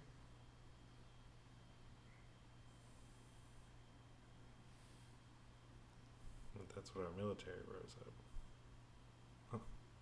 And authorizing the ancient shenanigans of the sea, whereby all landlubbers are painfully presented at King Neptune's court. The veteran shellbacks copperplate the... Did they just say that shit? Wait a minute. The Jolly Roger, signifying the crossing of the equator, and authorizing the ancient shenanigans of the sea, whereby all landlubbers are painfully presented at King Neptune's court. Is this fucking SpongeBob? Nigga, what the fuck? I wasn't listening, baby. Of course you weren't. But like fucking ancient shenanigans.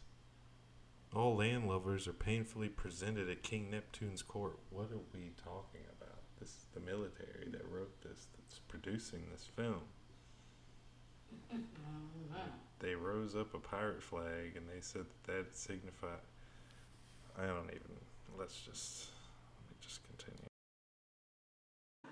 The veteran shellbacks copperplate the polywogs' interiors with a mixture of cylinder oil and chewing tobacco. Next, the polywogs must kiss the bosun's belly, the only kiss they'll have for many a long month.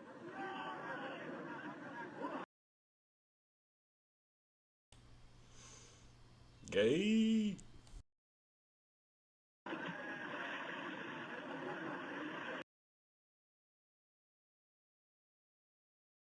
Yes, I will. Don't shake your head at me. Like, if you would have seen what they were doing, you'd be like, what the fuck is this shit? You want to see? Bosun's belly, cylinder oil, and chewing tobacco. Next, the polywogs must kiss the bosun's belly, the only kiss they'll have for many a long month.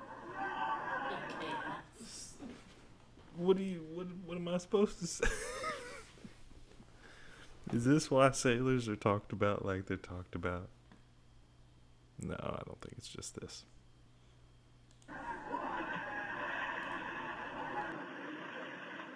They wind up with a dunking and a final whacking to warm them up, officers and men alike. Wearing the whiskers of Neptunus caninus, Ricky, the veteran husky, presides as the pups become doggy shellbacks. The oncoming shadow of the Antarctic intensifies preparations. Bamboo is split for trail marker sticks. These, topped with flags, will form lifelines to guard the men against losing the trail in blinding blizzards. Small details, but vitally important in the wilderness of ice.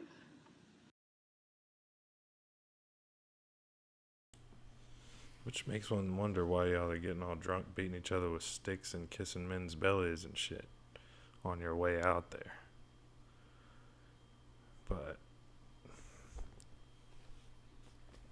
I don't know. I'm not a sailor or a soldier, so that homoerotic shit just, I don't teach their own. The dogs are inoculated against infection. Now the serious business of the sea takes over. Danger menaces the fleet oiler, Cacapon. She must fuel the fleet now to lighten her cargo of 4 million gallons of oil. If storms strike her, plates may warp, rivets shear, and her back may be broken.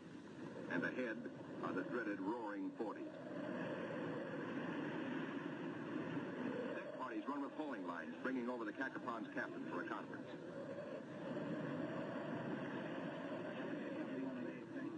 The ships are still on course, forging ahead. But the Cacapon's salty skipper smells storm coming. Few ships travel this lonely ocean, so there are no weather reports. We've got to finish this job fast, he roars, or we'll be caught in a stiff blow.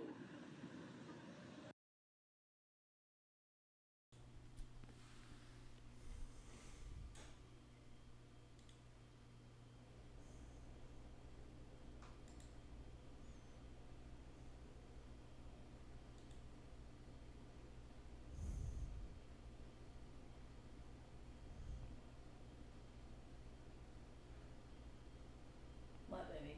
I'd kind of like to get caught in a stiff blow myself. Okay.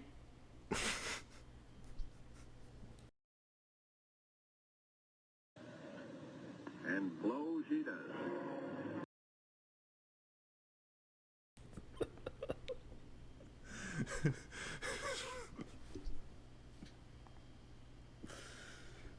Oh, we'll get caught in a stiff blow. And blow she does. It was a more naive time back in 48.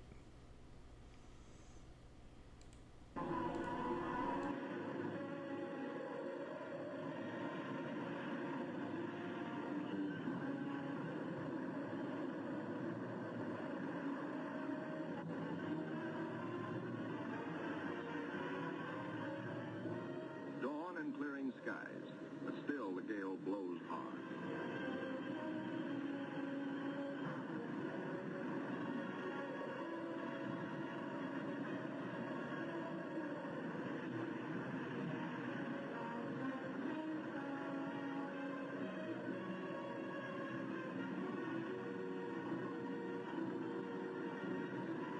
Aboard the seaplane tenders, rolling decks imperil the big seaplanes.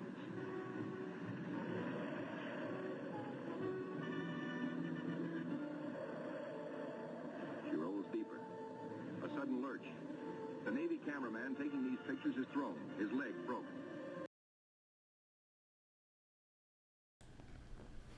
Nigga legs got broke. They said that nothing bad ever happens to the cameraman. Oh no, they didn't say that. They said the cameraman always survives. So broken legs for you, Mr. Cameraman. He swings his camera, catches the nose of one plane smashed in. Swings aft, spots another plane overboard, sinking in the wake. Lost.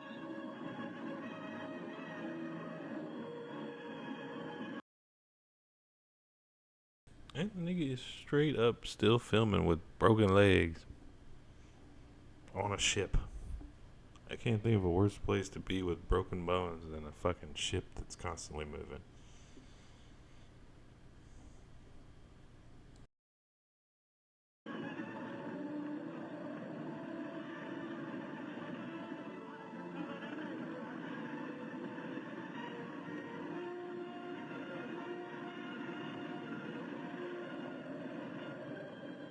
There's no loss of life. But below, in sick bay, the surgeons are busy with the injured. Today, with Navy's modern science, an injured seaman is soon up and about. Oh, no.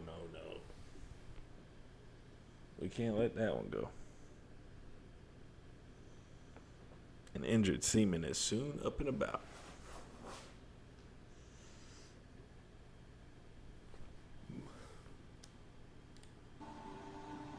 We go back now to Norfolk, and sailing day for Admiral Byrd. 6 DC-3s, called R-4Ds by the Navy, make the longest taxi run in Navy Yard history, each with crewmen riding the tips of their 98-foot wings. Poles and buildings have been removed to clear their way to the 30,000-ton carrier, Philippine Sea. Admiral Byrd will sail the carrier close to the edge of the pack ice, then fly his 6 30,000-pound land planes from her deck, 800 miles across the pack to Little America. A daring and dangerous plan. But precedent was made in 1942 by Jimmy Doolittle in his much smaller B-25s, Tokyo bound from the carrier Hornet.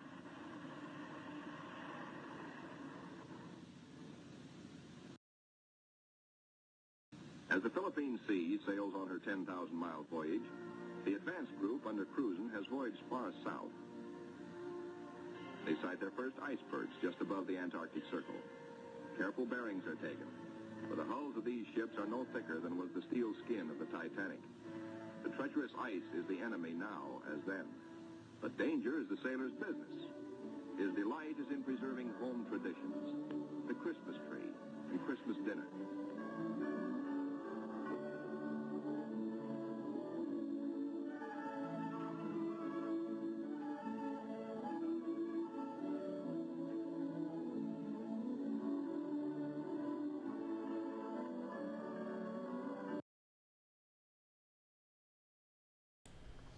I'm not sure if it's what he's cooking or just how old the footage is, grainy, but yuck.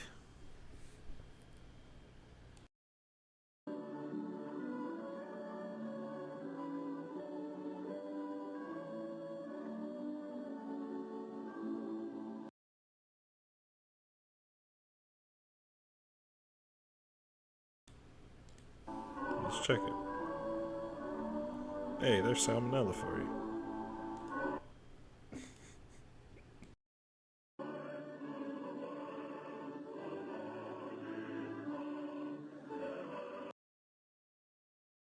Oh, I bet that shit's copyright too.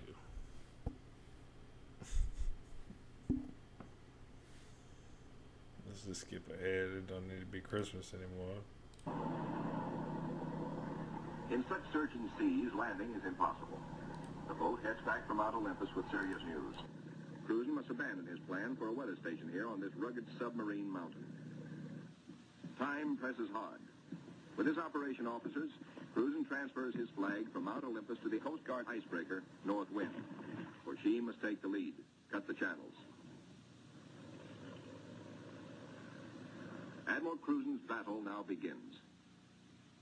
Through 600 miles of peril, the Admiral must bring his ships to the open Ross Sea, and thus to the Bay of Whales and Little America. Cruzen signals, "Follow me," and sets a careful course past icebergs. Now she blows, sings a lookout. Now she breaches, close aboard. These huge whales measure up to 80 feet long, and each yields oil worth more than $2,000.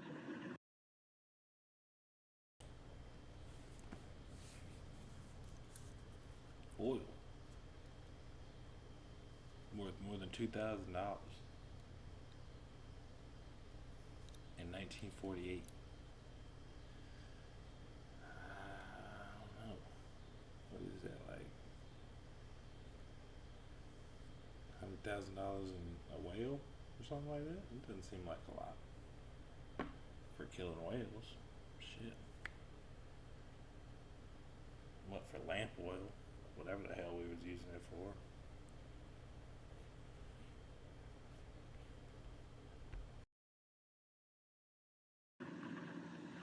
The radar watch informs the bridge they have picked up a big ship, a Norwegian whaler, with her killer craft in close company. The Norsemen report the heaviest ice pack in 40 years. This year, they tell the Americans they're staying to the north of the ice. The Norwegian captain urges, exercise extreme caution. The American fleet proceeds. Here is the most treacherous navigation in all the 7 seas, with every floe, every berg a potential killer of ships. 7/8 of a berg lies underwater. Its jutting ice foot can slice into a ship like a can opener into a can. Ahead, the sky shows white streaks, the telltale ice blink, the warning reflection in the sky of the great pack. The ships meet their first tabular, the tabletop berg found only in the Antarctic. These tabulars are huge chips from the great ice barrier. They measure as long as 40 miles.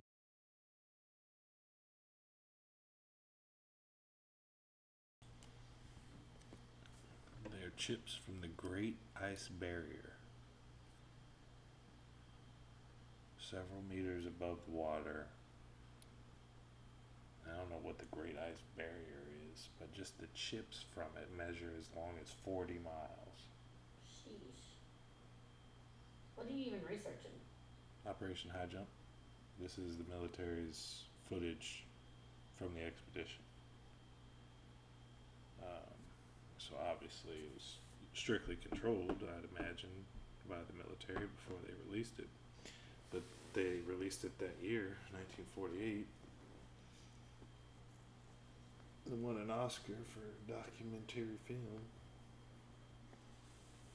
But it could be some propaganda, or it could just not be the whole truth. Or it could be the whole truth. I don't know. But I started with just Wikipedia and then the government's site, and then, oh, Secret Land. Oh, it's a government filming this, the Navy and such. So it's like, yeah, okay, let's check out what they showed us to start. I'm not going to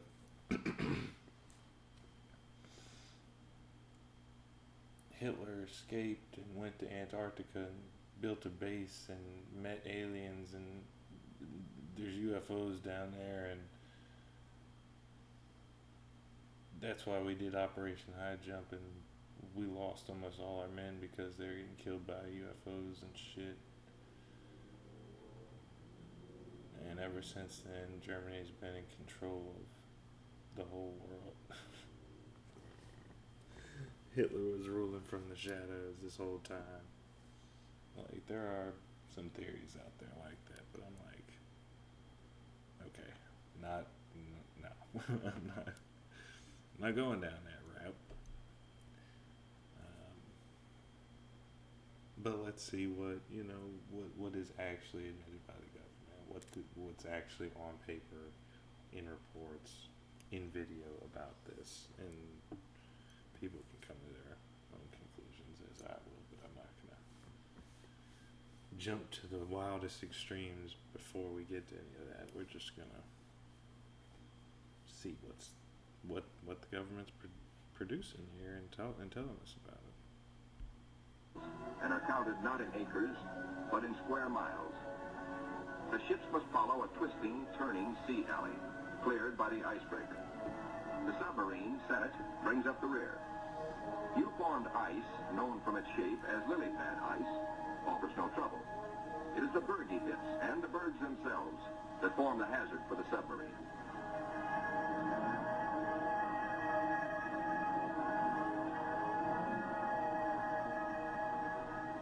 A little Adelaide penguin comes aboard as pilot, rides the deck for 2 solid days.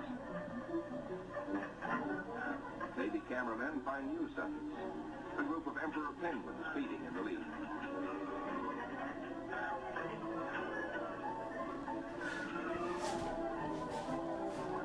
Lookouts spot a flock of snow petrels, those hardiest of birds.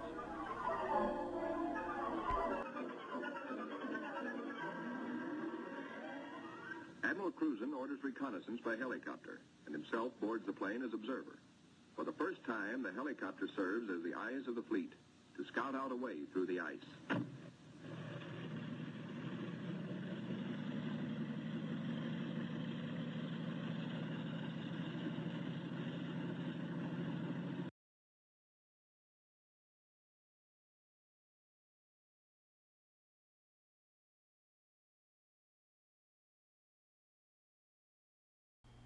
Huh? What do you mean?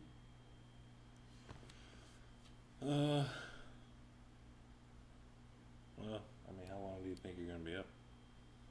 I don't know. I'm probably be streaming for a while, so I was like, if you wanna watch something, whatever, I can incorporate it some kind of way.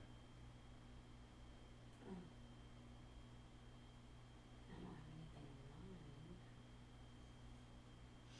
Just gonna sit here and play solitaire. Oh, sorry, buddy.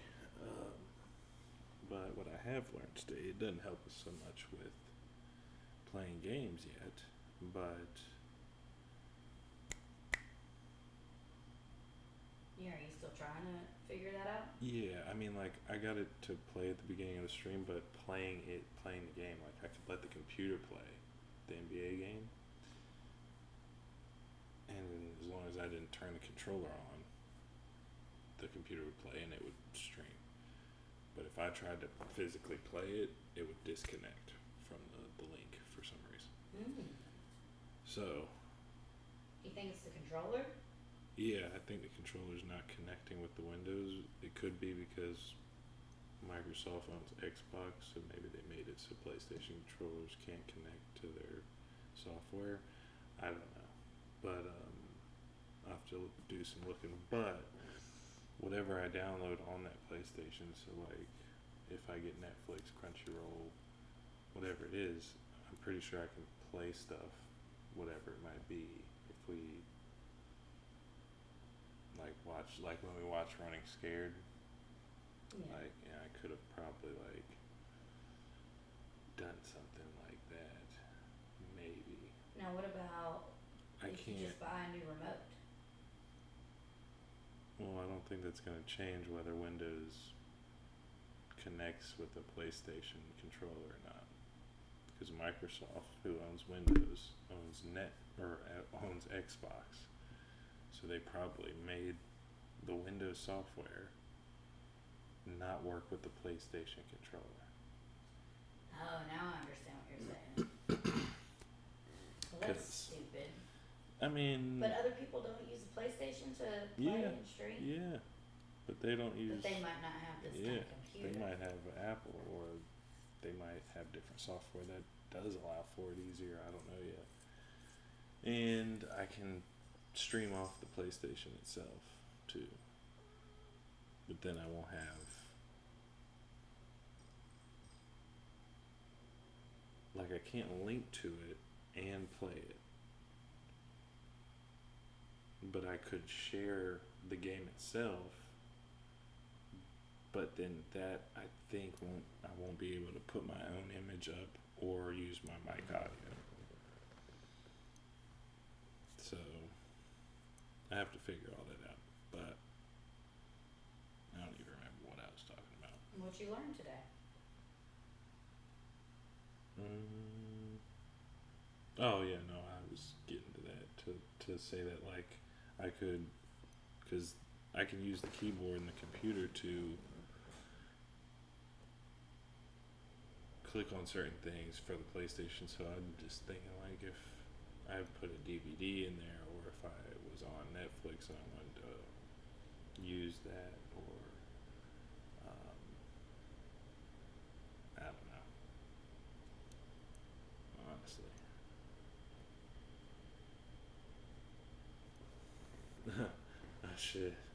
I should review my game from senior year in high school. Do it. It's on YouTube. I don't know what the rights are on that one either, but I'm like, shit, I was in the game. You were in the game. It doesn't mean I own the rights to it and I can just do whatever I want, but at the same time, I'm gonna do whatever I want.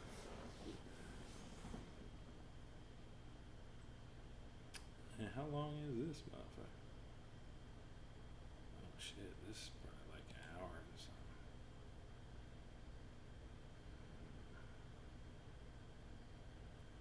Very interesting. I might have to come back to that. Let me see. Somewhere to the south, Cruising hopes to locate better going. Perhaps a lead heading toward Little America. Beyond the brash ice, at first he can spot only isolated lakes. At last he sees his lead. Reconnaissance by helicopter has paid off. And just in time, for the helicopter's gas is running low. The long practice hours of pinpoint landing have not been wasted. The Admiral is safely back aboard. Cruisin changes course to head the fleet toward his lead. No open roadstead here. No channel markers. The turn is difficult for the big ships. Now to the men of the fleet comes one of nature's weirdest pictures. The Antarctic twilight. Eerie greens and pastel blues. Men who look grow silent, but long remember.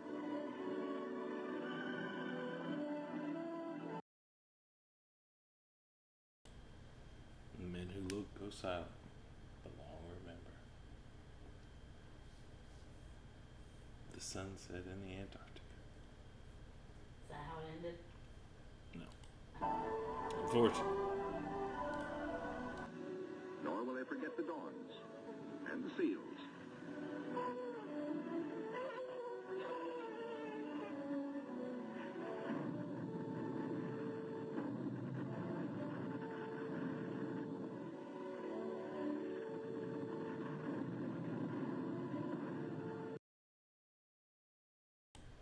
Sounds like Willy Wonka? Yeah, it kind of does. Come with me and you'll be in a world of refrigeration.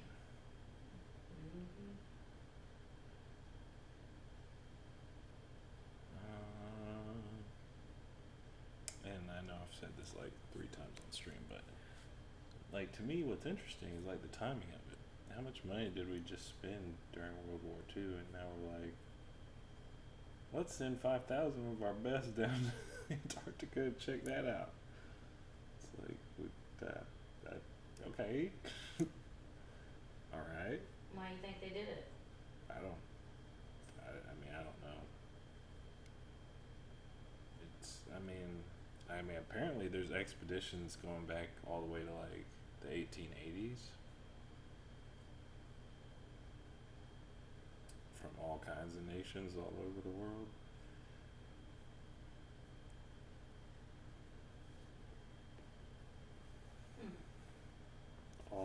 for them to say you can't like use this land for anything but science.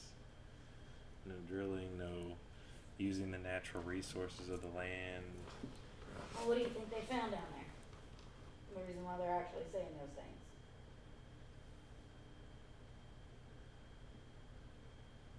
I'm not sure.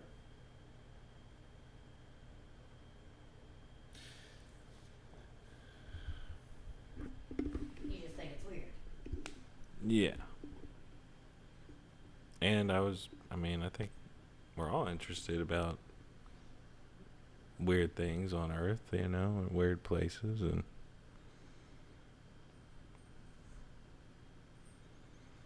I could make a conspiratorial guess. Well, what's your conspiratorial guess? Have you seen Game of Thrones? Yeah.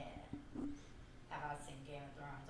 I was addicted to it. Like that wall. Yeah. Supposedly there's an ice wall similar to this that's presented. And then there's something on the other side. I guess. Yeah. And it's important enough that you don't want to have, because these richest people in the world, they don't need any more money.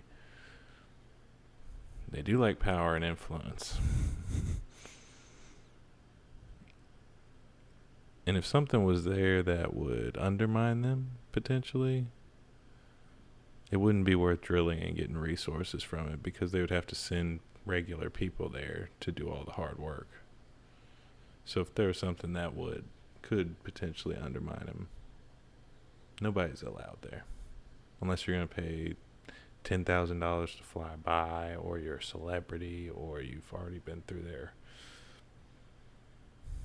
I don't know what to describe it as, but their education system, so like you're going to follow the rules there, and it's a harsh environment too, so it's not like you could just go off exploring on your own without risking your life.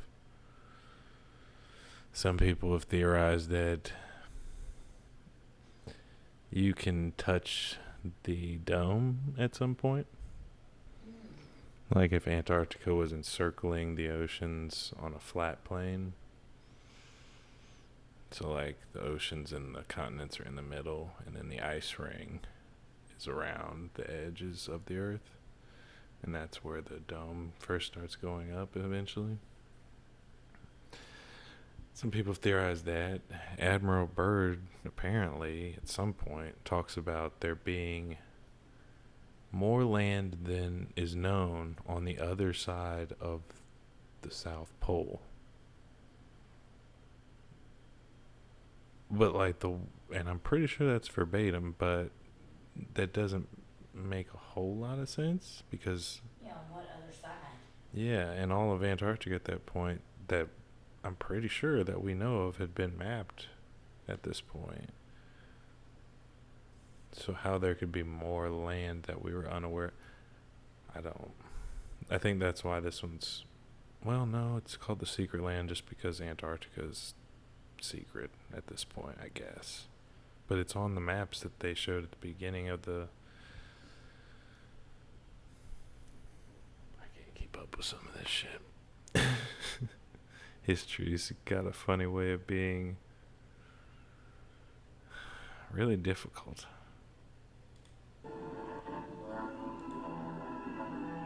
voyage through the pack was to have taken 3 or 4 days, but a week has passed, and the task force has made only 100 of the 600 miles across the pack.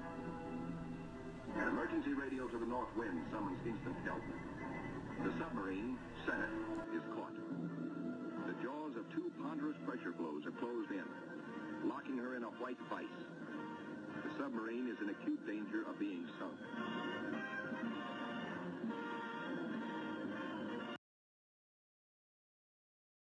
I love this 1940s Team America fucking music.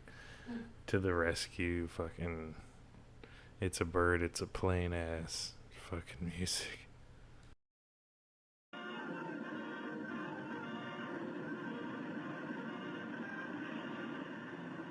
All hands realize now Senate may never get through. Cruising signals, resume course.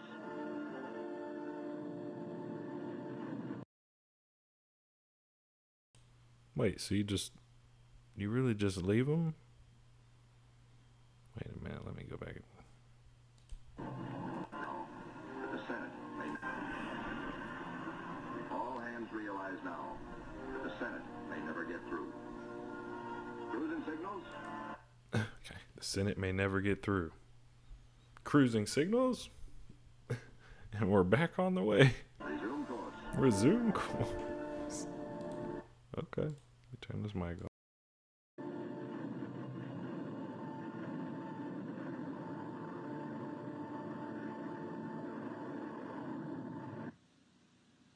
Meanwhile, the Eastern Group has steamed to Peter the First Island, 1,250 miles northeast of the main base to be established at Little America. The Eastern Group's seaplane tender, Pine Island, sends a helicopter to scout the rugged coast. Hope is fulfilled when she relocates Scott's 37-year-old camp. This was the base for the ill-fated Britain's expeditions at the turn of the century. While the helicopter waits, the Americans look over the hut, finding only an abandoned sled. But back at the Pine Island, the helicopter meets trouble. Her rotors, heavy with ice, fail. She crashes only a few feet from the safety of the landing deck. Within seconds, the Pine Island's crash boat reaches the sinking helicopter. The rescue crewmen, drilled for just such an emergency, yank Captain Dufek and his pilot safely aboard. Back at the Central Group, danger increases for the submarine. Crushing ice is now riding up over her decks. She is solidly frozen in.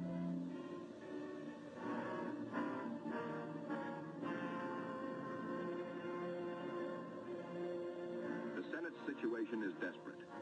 Clearly, she cannot undergo further risks. There are 85 men aboard. The ice locking her in is a solid pressure field spotted with bergs. She must be taken back.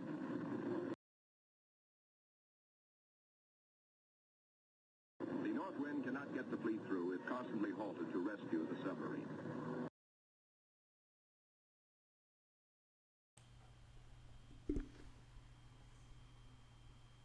It's almost like that 3 months of preparing really didn't mean much when you didn't know how the ice would react in front of you and what would actually be frozen.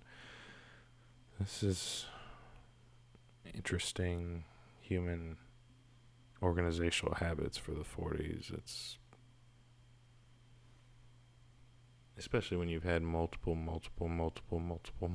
expeditions there since the 1870s, 1880s, and it's 1940 something.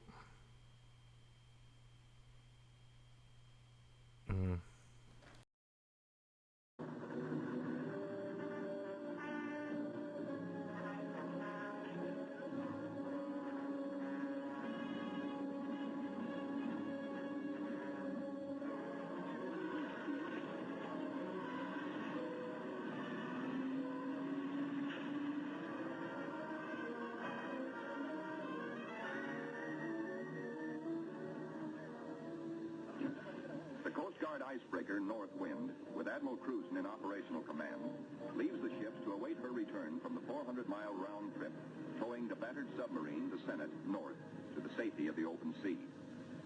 1,200 miles to the west, 10 men set out from the western wing of the expedition on a hunt. For one of the seaplane tender Currituck's missions is to bring back specimens for the Federal Fish and Wildlife Commission. The Marine marksman.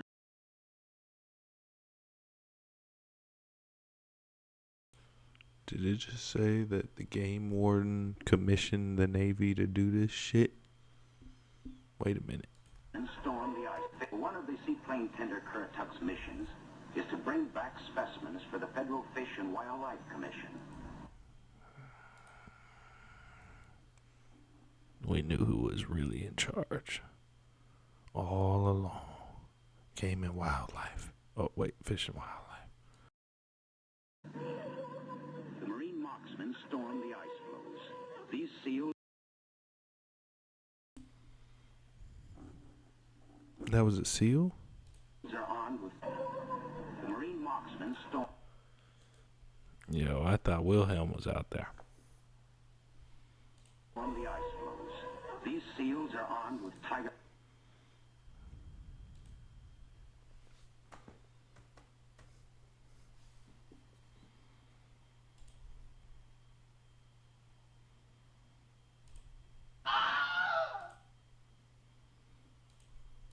like the Marine Marksmen is for the Federal Fish and Wildlife Commission.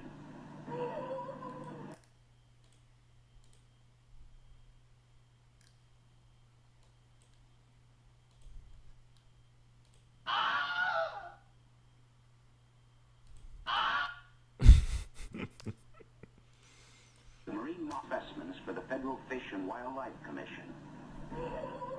The Marine Marksmen storm the ice floes. These seals are armed with tiger-like jaws, easily capable of mangling a man's arm or leg. The men risk the slashing jaws of the master bull himself. He's no cat. He fights to kill. Once secured, he finds out for the first time in his life what it's like to be petted. That's not so bad. Yo. Yo. These niggas wild, yo. I can't even watch this shit. Everything they do, they're like, look at that. Isn't that great? Oh, we're just leaving our men and our ships behind. Anyway. Cruising signals, gentlemen. We're on our way. God damn.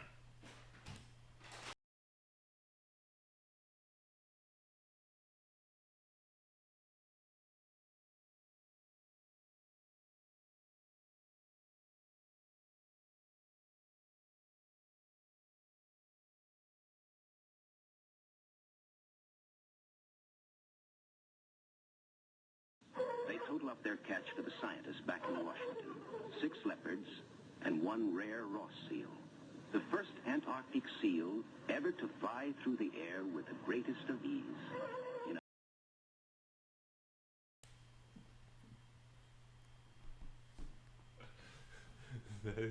You know that seal is just fucking cussing everybody the fuck out. A cargo seal ever to fly through the air with the greatest of ease. Fuck all you motherfuckers. Fuck all of you. 3 days later, disaster presses close to the ships of the Central Group, helpless without the icebreaker. Their 2,000 men are marooned in a frozen sea. Below the water lines, damage control crews labor in icy water to shore up the inward bulging plates. The lives of all hands are at stake.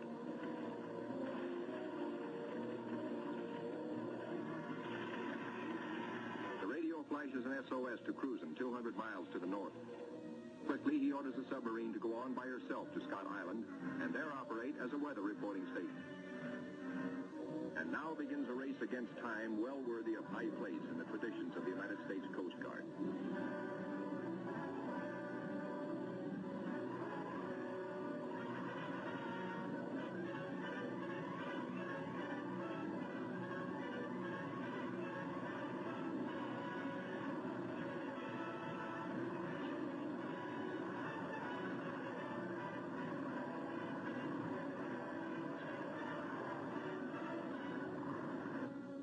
Receives black news from the flagship, Mount Olympus.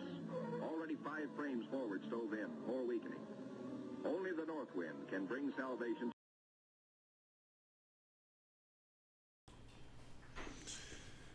Mrs. Predator coming through in the clutch with the wine. To the 2,000 men of the stricken fleet. Dr. Seipel, Army ice veteran, volunteers to test the floes. If the ships must be abandoned, will the ice... I haven't heard nothing about Captain Quackenbush this whole time. I think he might have died. Report the survivors. Cruzen awaits Dr. Seipel's verdict. Seipel reports the ice cannot be trusted.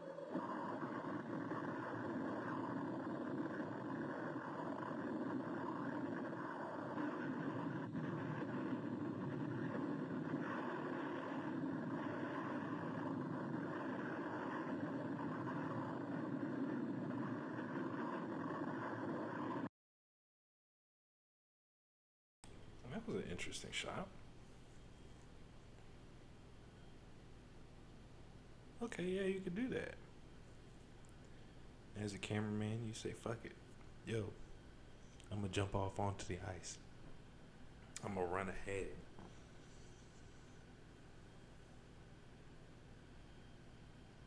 I got an extra camera. I'll set up a tripod down there. Because I ain't staying down there. But I'm assuming at that point, ship is stopped. Get off, hop down on the ice. Run on down there, set up the camera. Then you can come back here and get one of these shots here.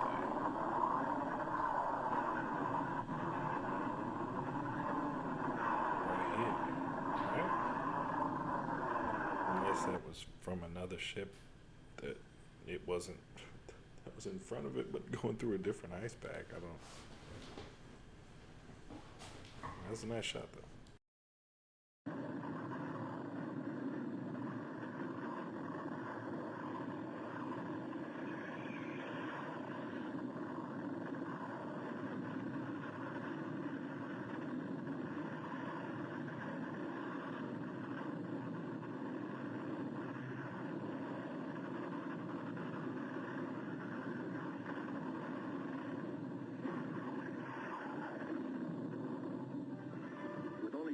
To go, the icebreaker is hemmed in by ice 20 feet above water, 50 feet below, in an area as great as 100 acres.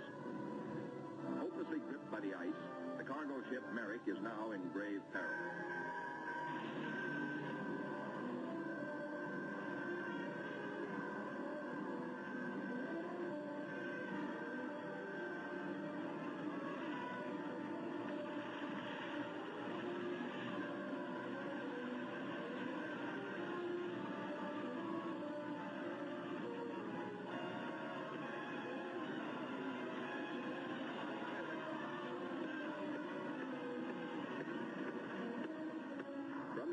The fleet is now in sight over the pressure ridges. The desperate struggle of the north wind to reach them seems hopeless at times. The icebreaker counts her gain by yards now. Captain Thomas spares passages that normally he would avoid. It's the critical last round, a straight-out slugging match.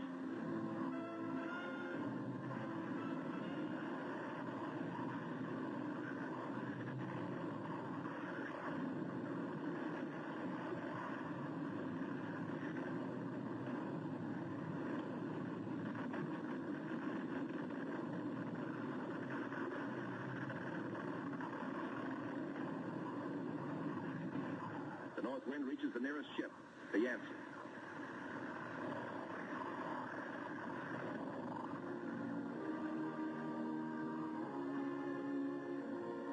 The Coast Guard icebreaker, Northwind, commands the only power operating in the whole frozen fleet. The Yancey and her 500 men are saved. Next, the Merrick, heavy in the water with a hole in her bow below the waterline.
almost fucked myself up there. I don't know if they seen that. Did y'all see that? They almost got me. What happened? Click on this. They had a cleverly, you know, it looks like you got to click on it for the site, but it's really malware or best case scenario, just an ad.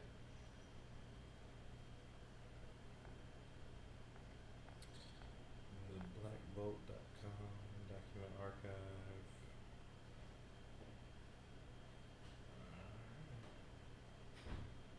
You don't see it.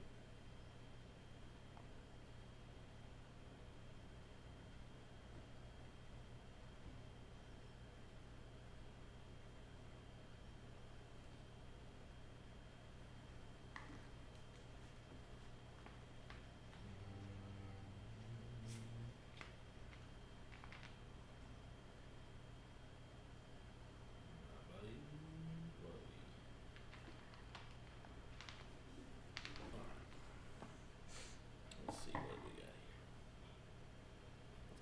Assuming it'll be the same information, but let's see.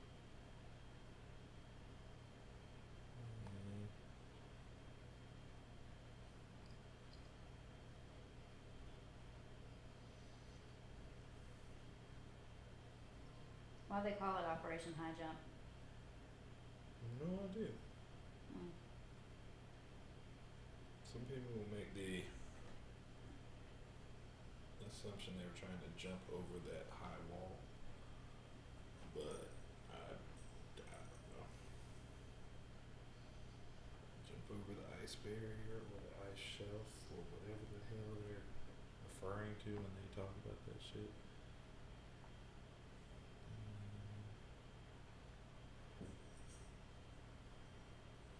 I mean, I suppose it makes sense to go somewhere where it's always cold to practice like technology things to combat cold, because it's not like it's like if you need to do 5 years of science and study in a cold environment, you're not going to do that in the United States, you know, in where Right. you're at. You're going to be missing time that you could be working, but yeah, there's nothing really here.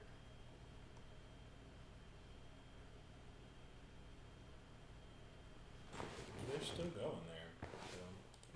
And now, like, we all, like, all the nations that are part of the Antarctic Treaty, they all basically patrol Antarctica with submarines and other vessels.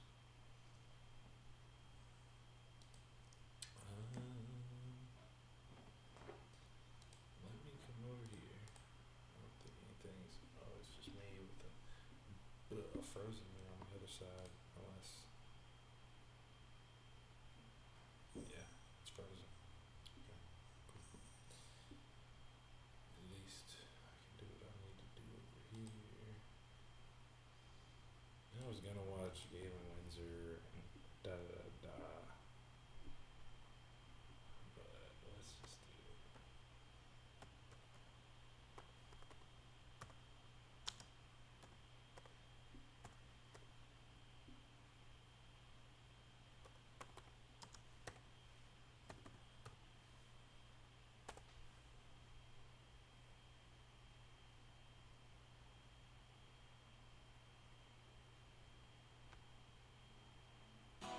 Whatever you do it for less at Harbor Freight. Two of the most storied programs in the Bay Area kick off the 2006 high school football regular season. The visitors, the Manatee Hurricanes, coming off a state semifinal appearance, rely on a swarming defense and a power running attack. For the host Southeast Seminoles, look for an experienced offense led by quarterback Chris Hart to score early and often against their crosstown rival. It's the Hurricanes, it's the Seminoles, it's the Catch 47 Game of the Week.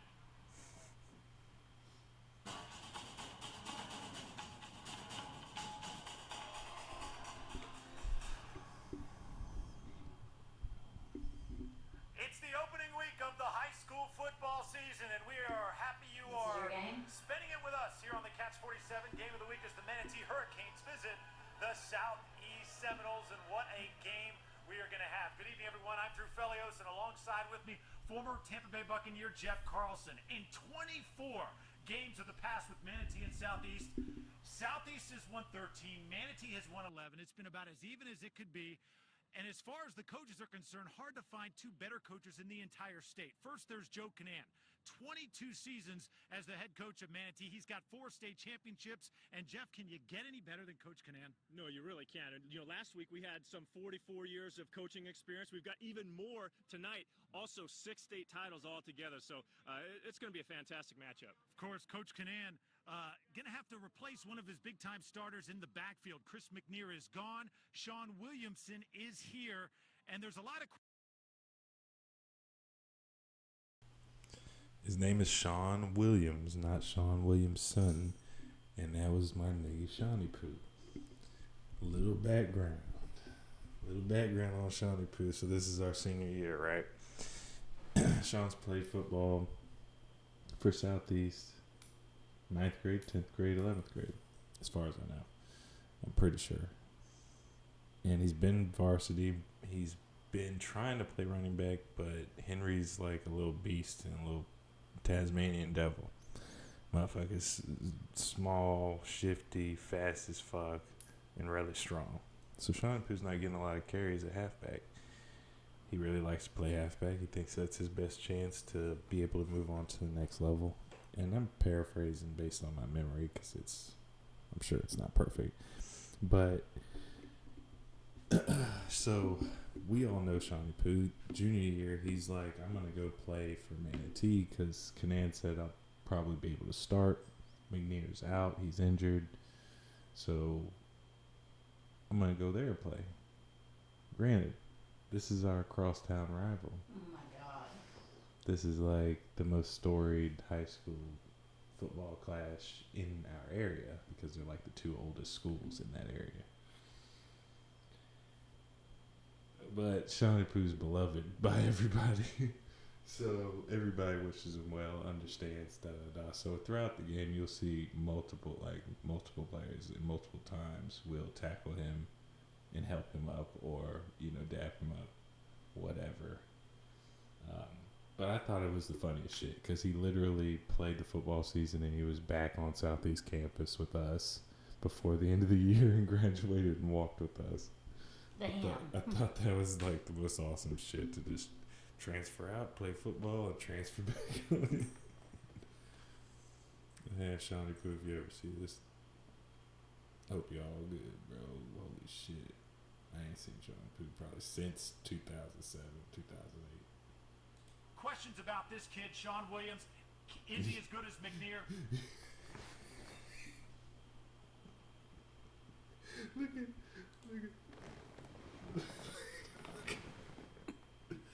Oh man, can I not? Wait. Where is it? Oh shit, I've already zoomed in a lot. Damn. Just cracks me up. Jeff, from what you saw in the early going, what do you think? Well, he's a small, compact player, and I like what I see on the field so far. Last year, he played in the blue. Now he's over here playing running back. He played linebacker last year. Now he's going to play running back over here. So a good athlete, and we'll just have to see how that unfolds tonight. There are 4 players on the Manatee roster who Coach Canan actually coached their fathers. Austin Jensen, number 44. I forgot that shit. That shit's pretty cool. Like, I coached your dad. No, I'm going to coach you. Now I'm coaching you, Austin. I mean, he was good at baseball. He's a decent athlete. I didn't see him so much as a football player, but I only watched him this year for a couple of games on film, so ain't shit.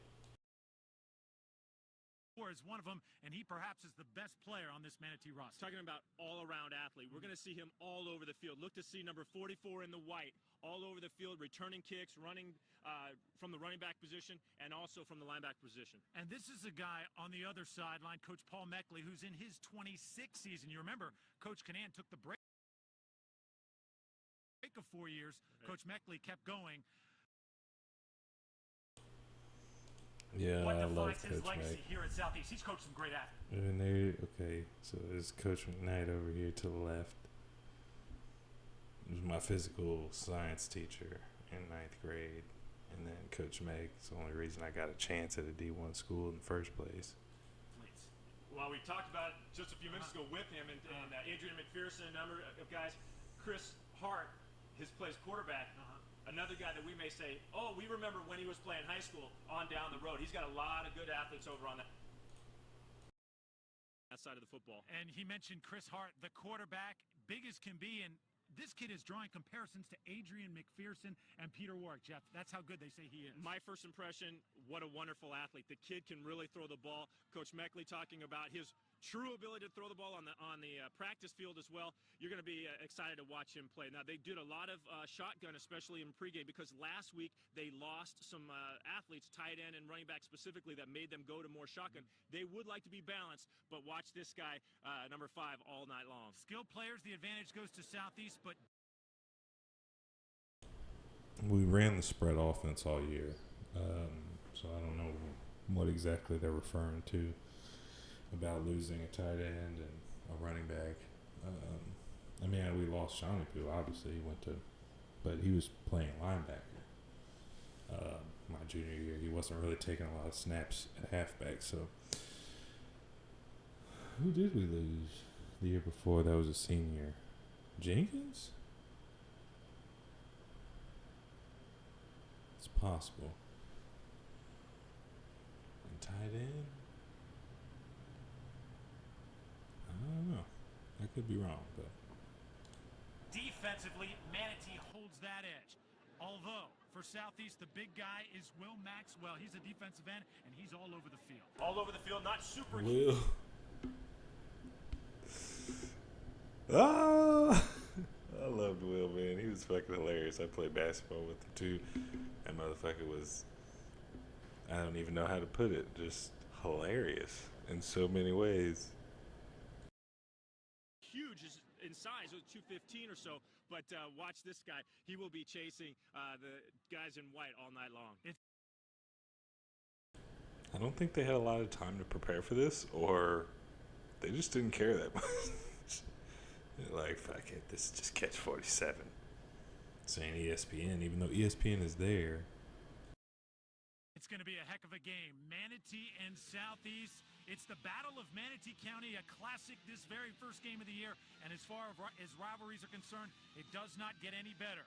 Manatee and Southeast coming up next on the Catch 47 Game of the Week.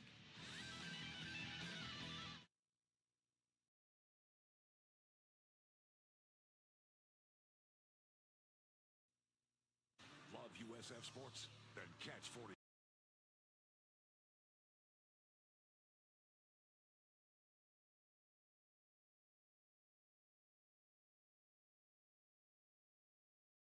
American veteran.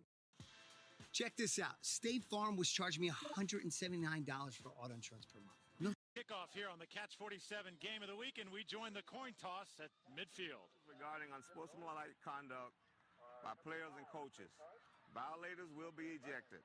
It is strongly suggested that you remind your teammates and coaches of this policy. Additionally, this is a reminder that jury is not allowed, and all jerseys must be tucked in the best you can, if possible. Okay?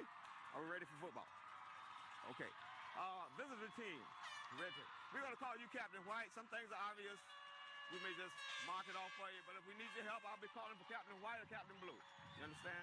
Okay, for coin toss purposes, I have just a coin here. We're going to have to say, for this purpose. So we got Chris, we got Enoch, we got Will, we got Pup.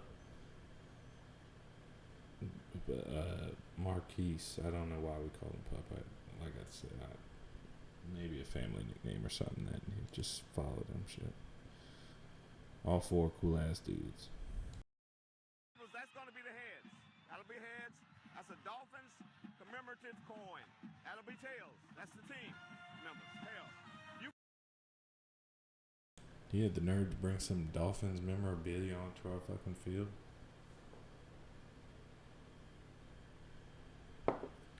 It's alright. He's probably more reliable than Tim Donaghy type. You call heads or tails?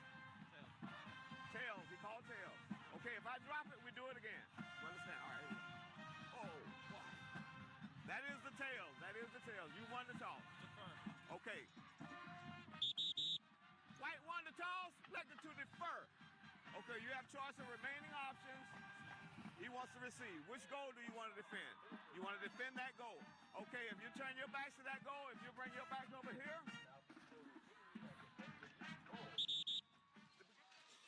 So, we will start. Manatee, you see they're deferring. I think they do that because they are so confident with this defensive group they're going to put on the field here tonight, Jeff. In fact, Coach Canaan said, we got to make this a defensive game. That's how we can win this game. We can't rely on our offense with a freshman quarterback. It's got to come defensively. That's Let your defense hopefully get the ball down on the opponent's 20-yard line. If you can get out of that and let them punt, give your freshman quarterback decent field position for his first possession of the game, that's exactly what you want. You don't want him to have to start on his own 15 or 20-yard line and have to march 80 yards. So this is just what Coach Canaan wanted. Southeast will wear the blue jerseys tonight, and here come the Manatee Hurricanes. The visitors, their high school, just minutes down the road. Southeast and Manatee. If you're not here tonight and you live in Manatee County, let's just say you're missing out. We're expecting a crowd of about 5,000 to 6,000 people jamming this facility here at Southeast High School. Yes. So that ain't shit compared to like when I was a kid, but yeah, it was pretty hype. Like it was a pretty hype ass game. I can't lie to you. When like everywhere you look on the track, there's people just standing there. Yeah, that seems like a lot of people. A lot of people. Not to mention there's people outside the stadium on the railroad tracks watching from there. Damn. That's where I watched my first Southeast game when I was still in elementary school. No, when I was still in middle school. But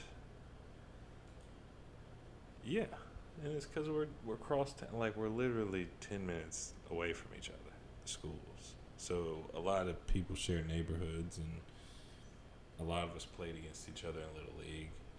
We already know each other. There's a lot of overlap.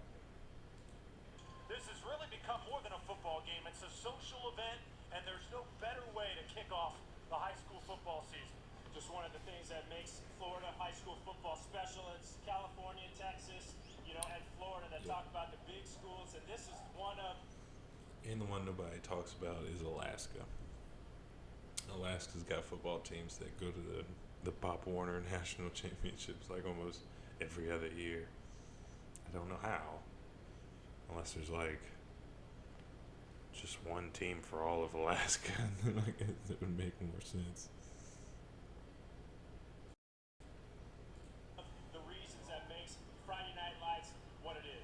There's the men wearing stripes tonight. Jerry Hicks, our referee, for also on the physical game. Manatee, of course, really the cat on Meckley. No slouch either. Both of these guys, Jeff, started in There's Hudson.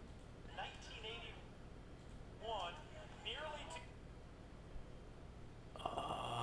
together at the same year. There's Jeremy and Enoch, one of the Galbraiths, Coach Dunlap. We'll get into their My relationship a whole lot back more up. tonight, but like we said in the open, you just can't get much better when you talk about Henry's like a fucking model now or some shit. six state championships between them. This is a fantastic contest. Last I seen him, he was working at Publix. He was like, I don't know what he was doing. And I started seeing What else can you say besides that? You got some tons kind of experience on both some sides. kind of modeling We'll see how it shoots. starts out. So Manatee will line up to kick it away.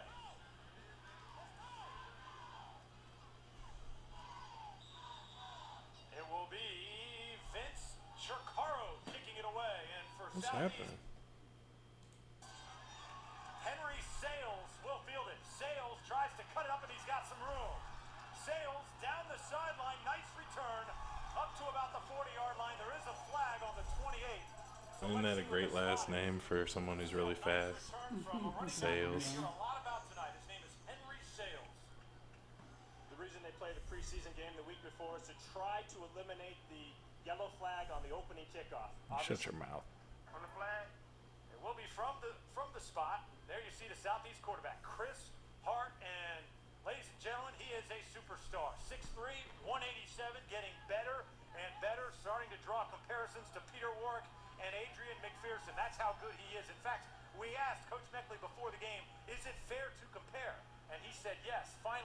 was unfair when he was a...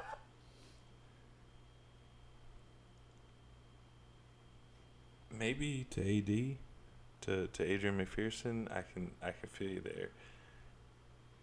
Pete, if y'all don't know, shit, let me show you. That's why you need a mic stand. Yeah, dude.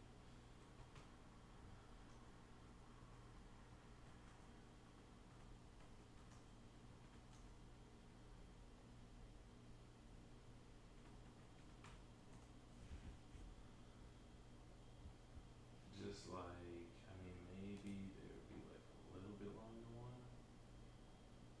That's a whole game, no. Okay, so this is.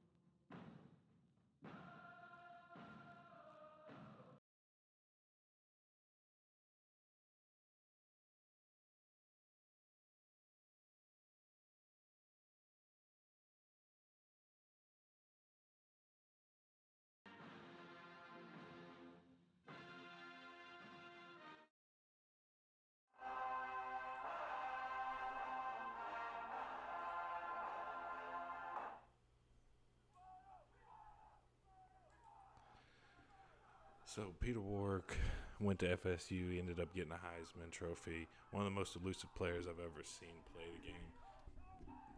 This is what some of these boys look like in 93, 94.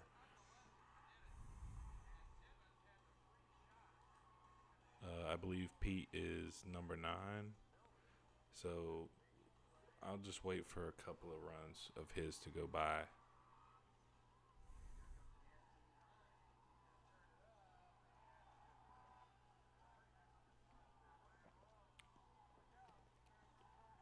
Damn, that white boy put the juke on that nigga, didn't he?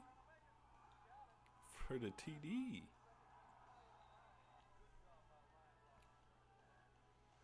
I'm trying to remember, these are 14, 15, 16-year-olds and shit. Fucking 6'4", 225.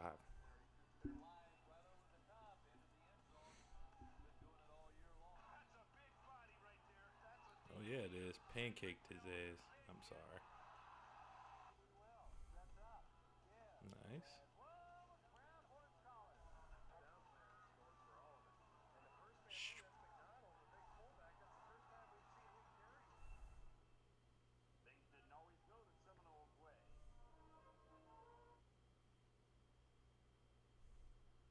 Okay.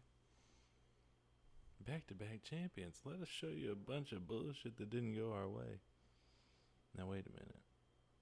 I'm really just looking for just a couple. He did get injured though. He hurt his knee a couple of times and then it was kind of tough.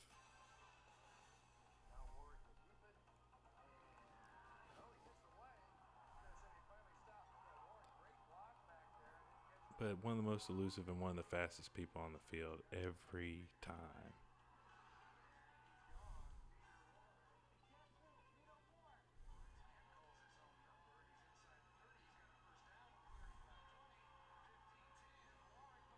So this is just to give you an idea of who they're comparing Chris to, and not that Chris was a bad player. He was not. Damn, he did the prime time on MS. He might have been a better passer than Pete, to be quite honest. I don't know. But Pete was just such a, like, an athlete that, like, it didn't matter who was in front of him.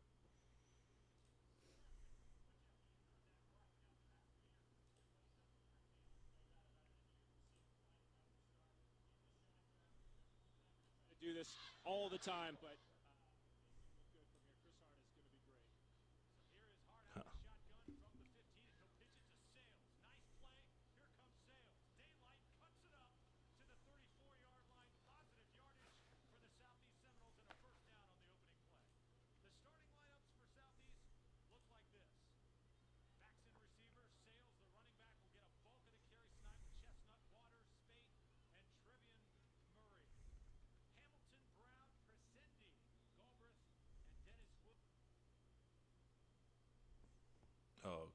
thought they had Enoch shit at center for a minute. I was like, what the fuck?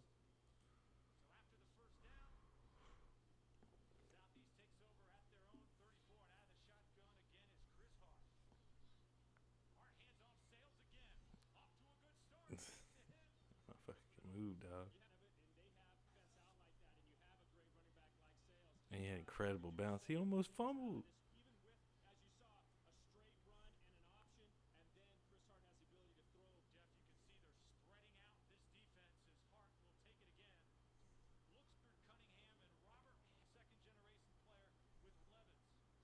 Nate, I forgot about that. Nate was playing.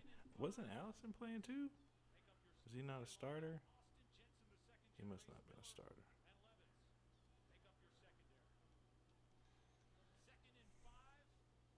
I went to middle school with Nate, and he was playing corner for the other team. We only saw each other in passing there that game, but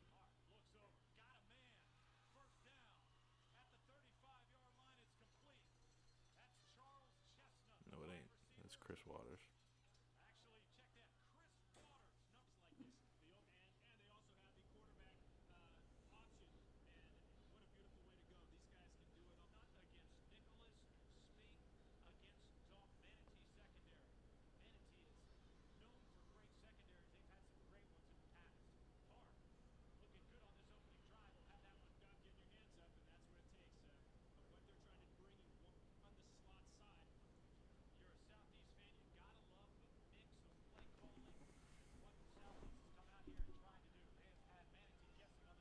Oh, shit. Yeah, so, like I was saying, not quite Pete. Like I'm saying, not putting him down or nothing. Chris is a good player, good athlete, but Pete's like one in a generation type motherfucker. Holden. Is that Coach Bradshaw? It is.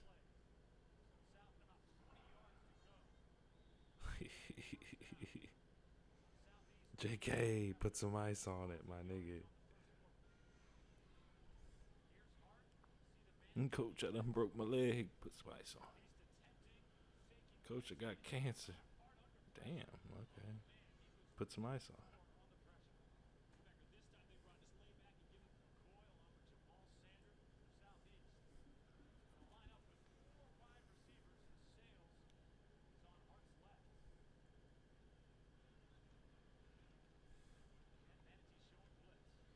I think I get headbutted in the back of my head the first series. The other team's first series, so I might be like, you want to watch this? You want to see them headbutt me in the back of the damn head? It caused them to get in 3rd and long.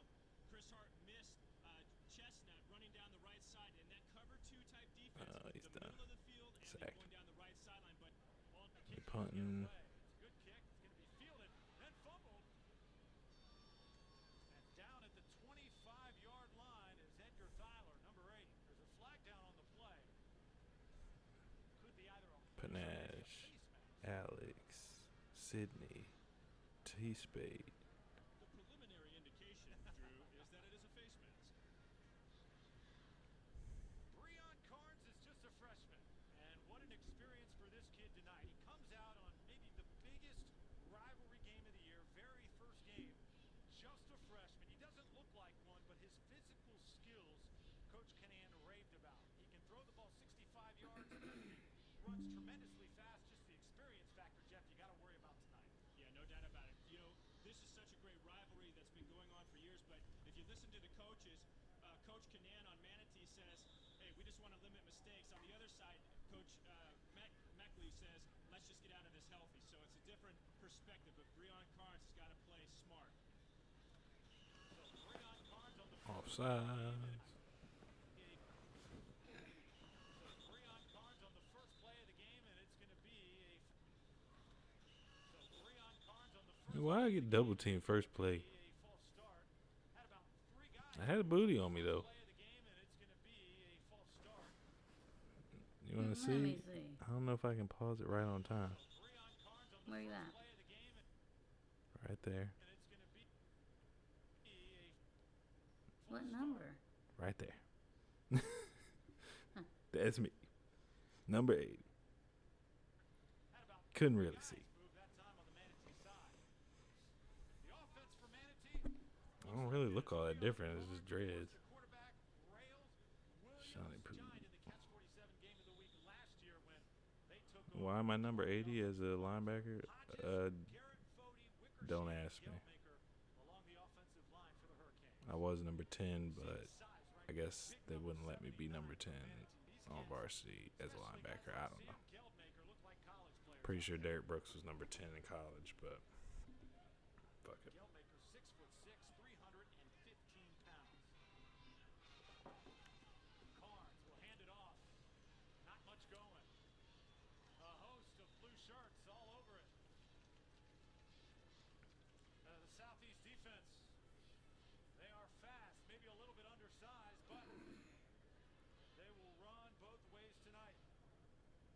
How come Manatee got pictures? We ain't got pictures for our defense or our offense.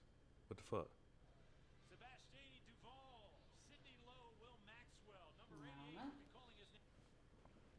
Caleb Russell, number 80 at linebacker. Francisco Marino and Melis Anud, my niggas at linebacker. And then really my DBs that made everything a lot easier because they were experienced. Hudson, Keyron. I mean, I guess Key did play. Why am I thinking about? Fuck. Well, I guess he was.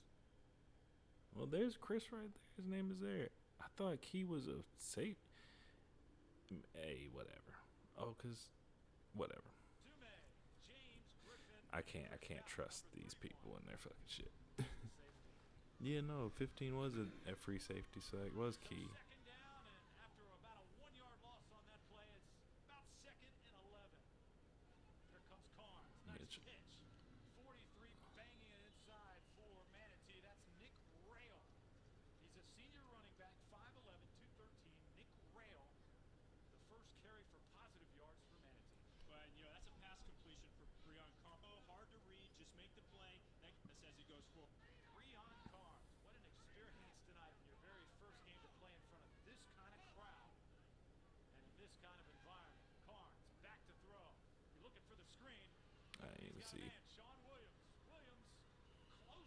I had to jump in there just to say.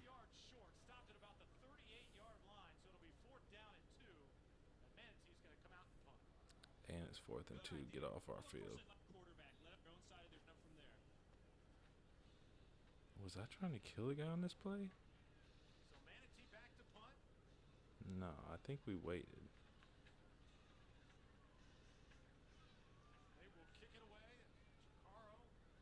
Let it go.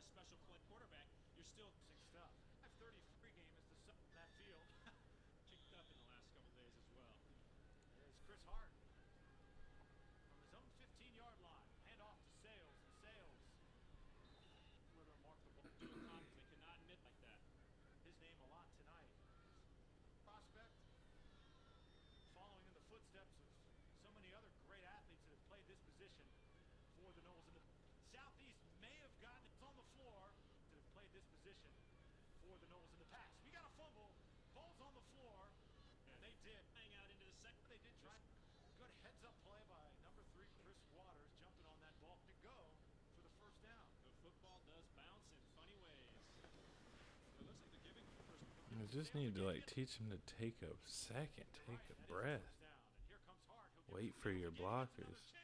And there he goes.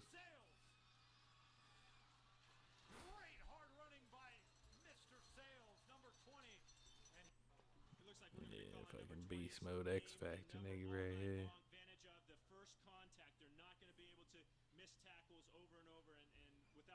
The line was doing what they're supposed to do though.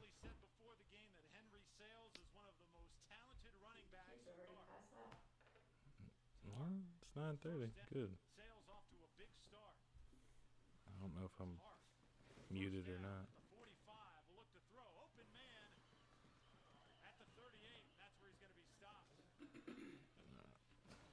10, Justin Johnson.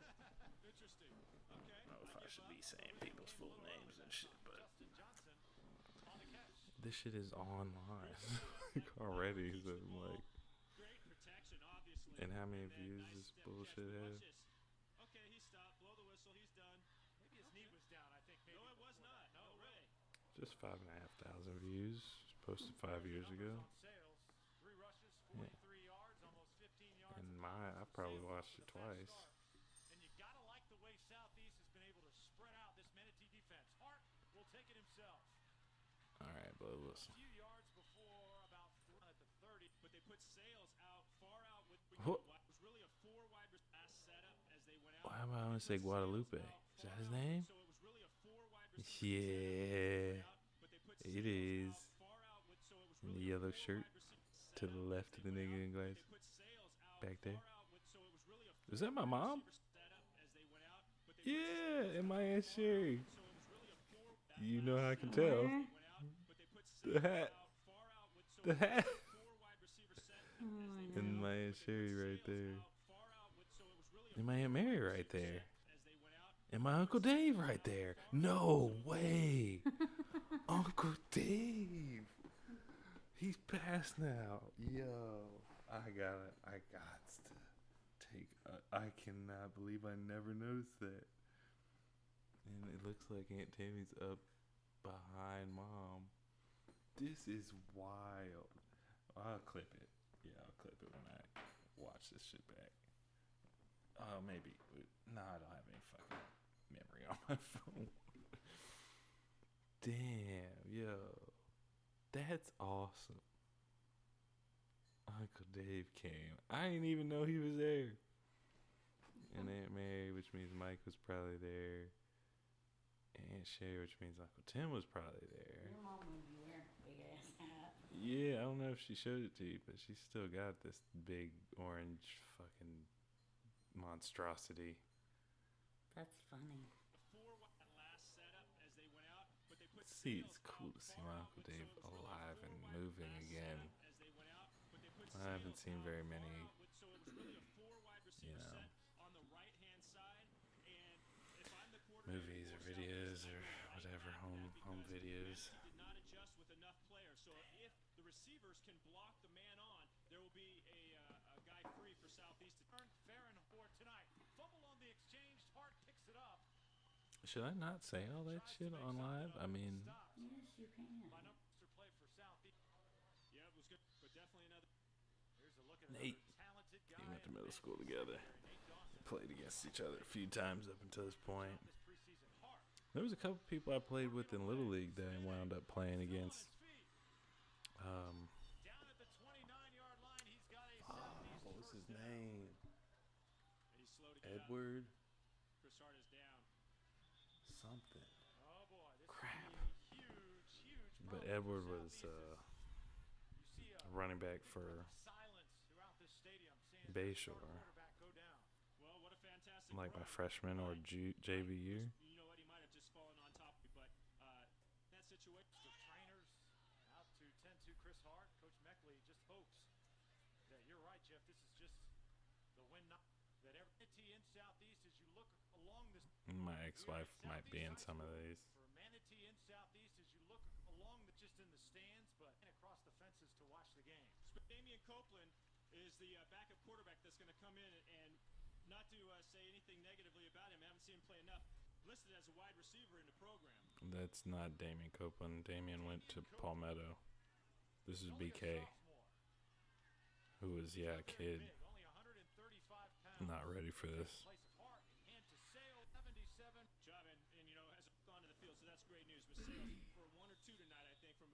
Chris comes back in. Yeah, I thought so. Benson's out there. Benson ended up marrying Enoch's sister. They had some kids. That was funny.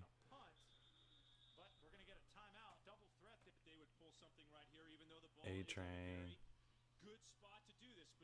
Allison, she was a nice cheerleader lady. She was, well, girl at the time. I don't know what she's into now. Who knows? Farron Horns. We'll see big playoffs, those playoff games, and then fair, a very big on reception to Chris Hart. Back to punt. Let's see if he'll try and pooch it, and he does. Got a player under it, and it turns.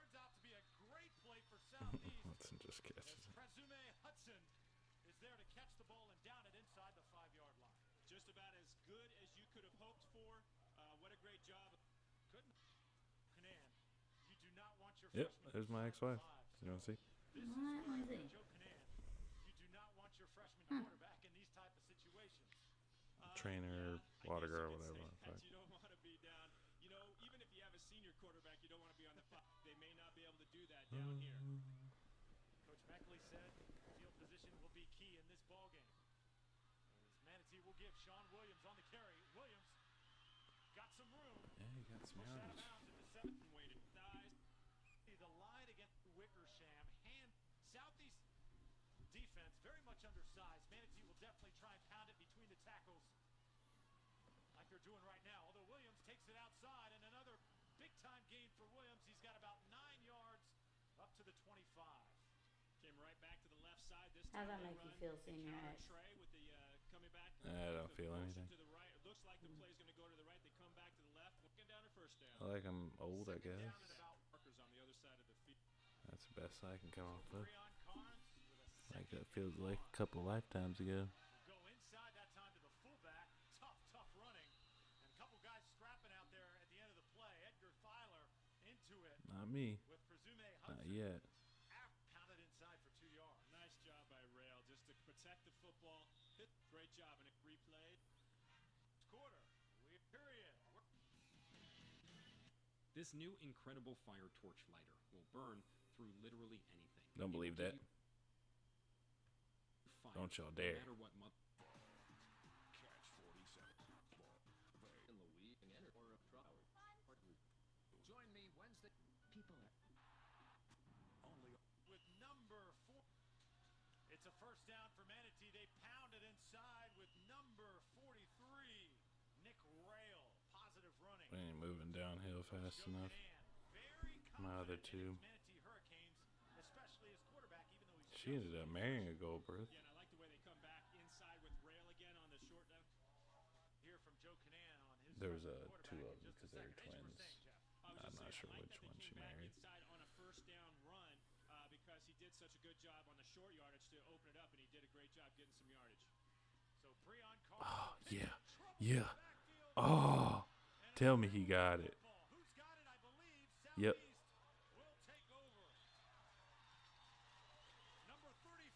That was perfect. Coach and I must have had that in mind. As long as Will does the right thing, the strong safety's coming on the blitz, he's going to go to... Damn, Coach Meg's pissed. Pitched it, bump. Pup got his hands on it, and then he almost lost it. Sean Boot. Is that when you do pitch the ball, the running back will not. You running the option. Your biggest worry is that when you do pitch the ball, the running back will not catch it. This time, the quarterback gets too close to the defender. Because he really got down and scrapped on that play, was really out of it when the ball was on the floor. But the hustle play pays off for Southeast. And here's Hart.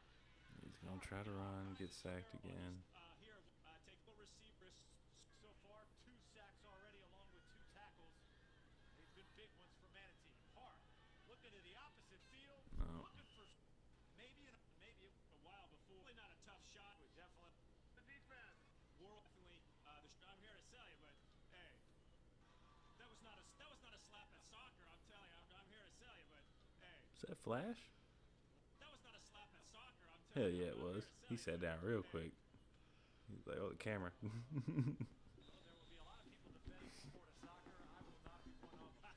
I don't know why we ironically called him Flash. Slowest motherfucker ever. Yeah, I guess so. Touchdown. Ooh. Chopped his feet real quick. Hey. Perfect. Klein gonna knock it down. Yep. You gonna see Henry, the model? He's the model now.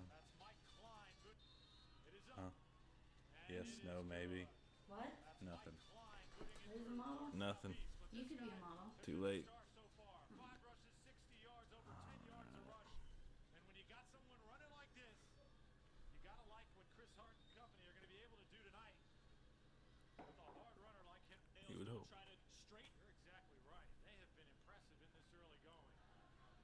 Phil back there with no shirt on, painted orange. He's a father now. My God. I mean, some people were fathers then. Yeah.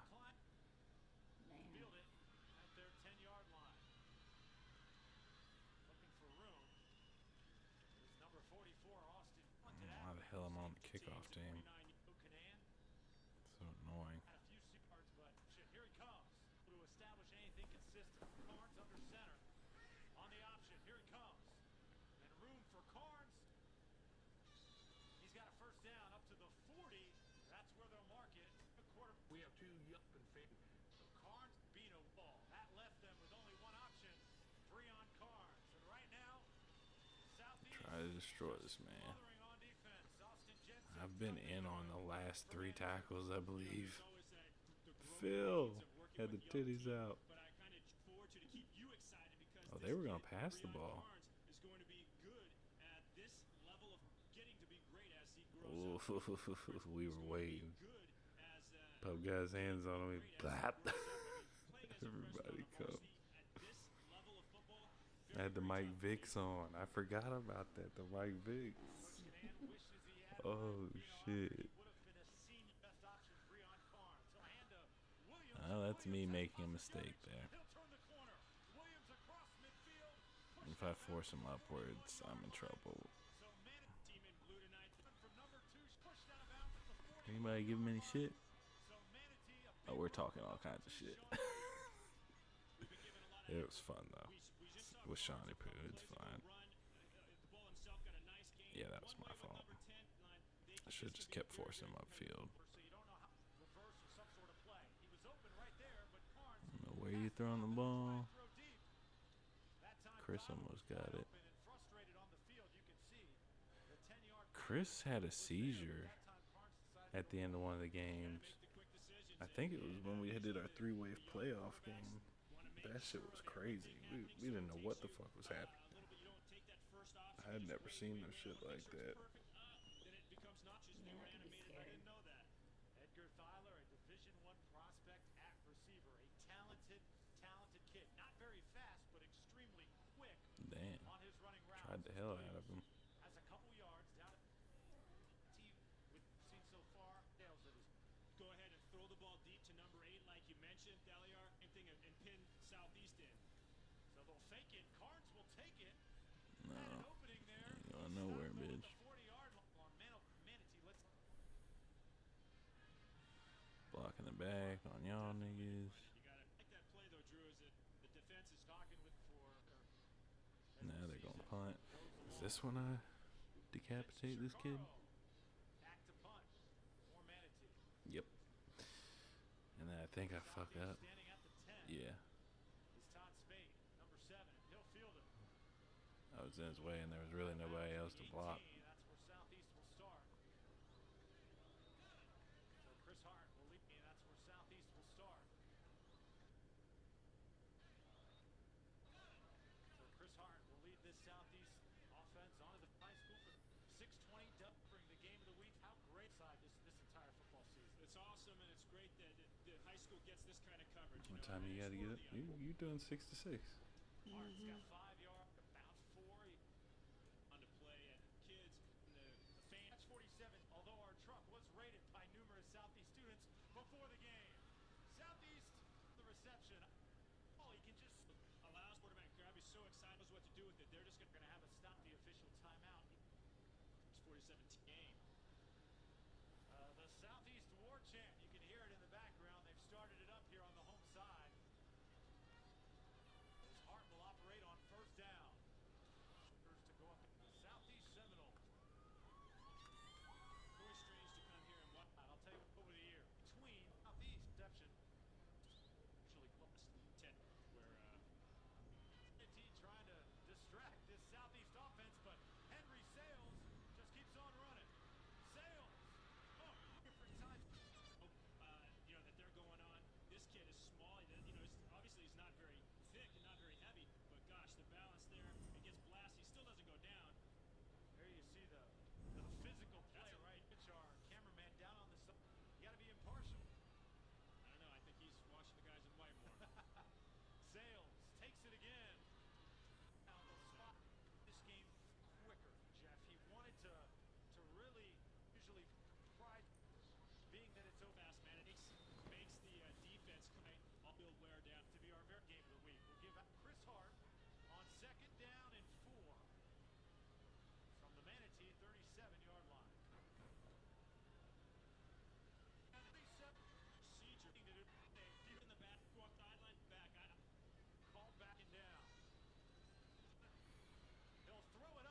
Robinson, Tom Buring, and this week Jeff Carlson. The Bucks extra point every Monday night at 8 p.m.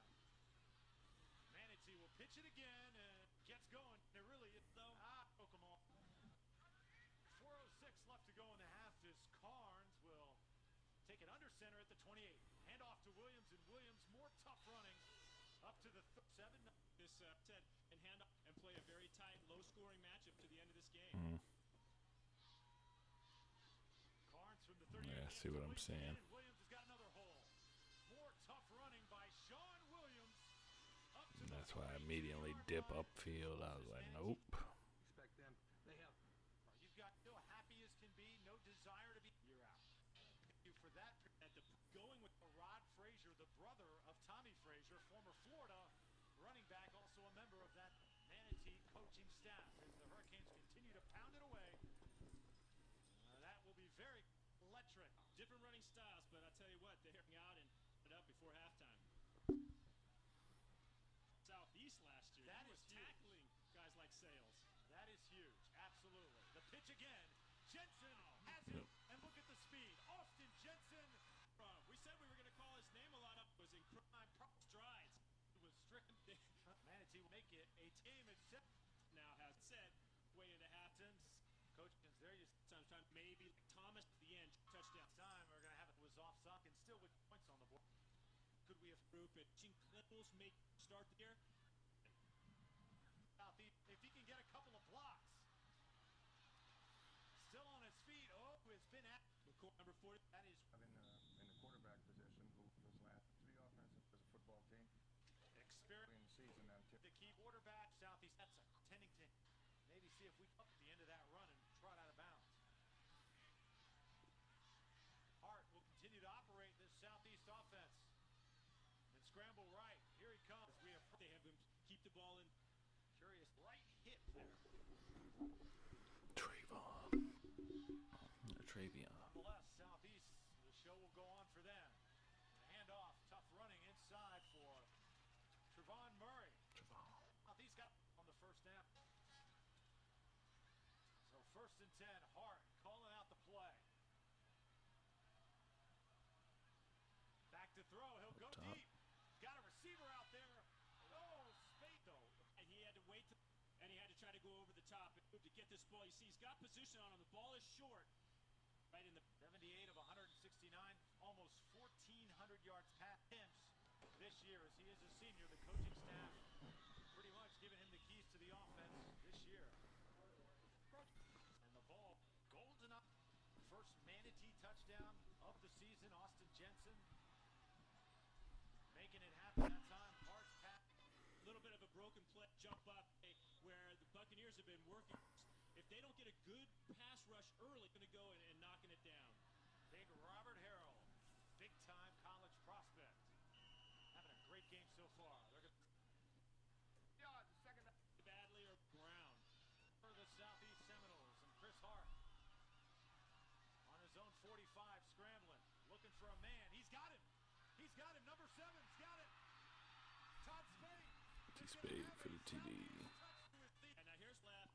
Going made the big goes out of the so of the Hurt football team. So they'll be back in the second. Just gotta let him run out. Will kick it away. Austin Jensen 30 staying seconds. His own 5-yard line. Will receive it. Here's Jensen. Jensen. He scored before. Already with a touchdown. Barnes has. You see what? Go back for the kickoffs and doing it all. This quick he was around the corner for the big touchdown. Now you see why he's back there returning kickoffs and doing it all. This guy has athletic ability coming out of Avery Poor. He's back there returning kickoffs and doing it all. He can throw the ball deep coming out of it. Now you see why Did I he's rip back there it at his returning ankle? kickoffs and doing it all. This guy I did. has athletic ability coming out of Avery Poor. Back to Carnes. I'm making the tackle. You go to snatch your leg out. I mean, that shit like that happens. I wouldn't have known to do it in the split second it was happening. It just happened. Let's go ahead and take a knee. No. Oh, he fumbled. I didn't get it in time. I like dived. What the fuck? I remember seeing it and I'm just like, like in the air. I'm like, I'm not gonna get this. Son of a bitch. I wonder if they did a replay. Yeah, they did. It's out, and I think I dove over it. Oh Lord, here it comes. It's mine. Oh no, he reached out the last second, pulled it back in. You did good. Whatever.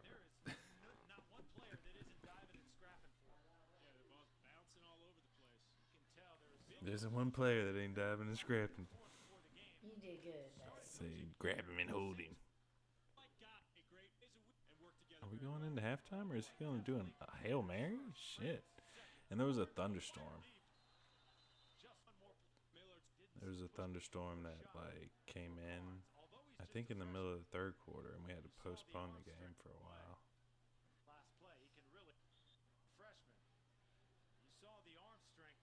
What was happening?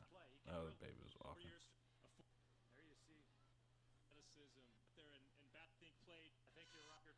Hail Mary. Alright, well, I ain't gonna ruin how the game ends. We're just gonna watch the halftime report, see my little interview where I bullshit, I can't speak. Color guard and the band going off.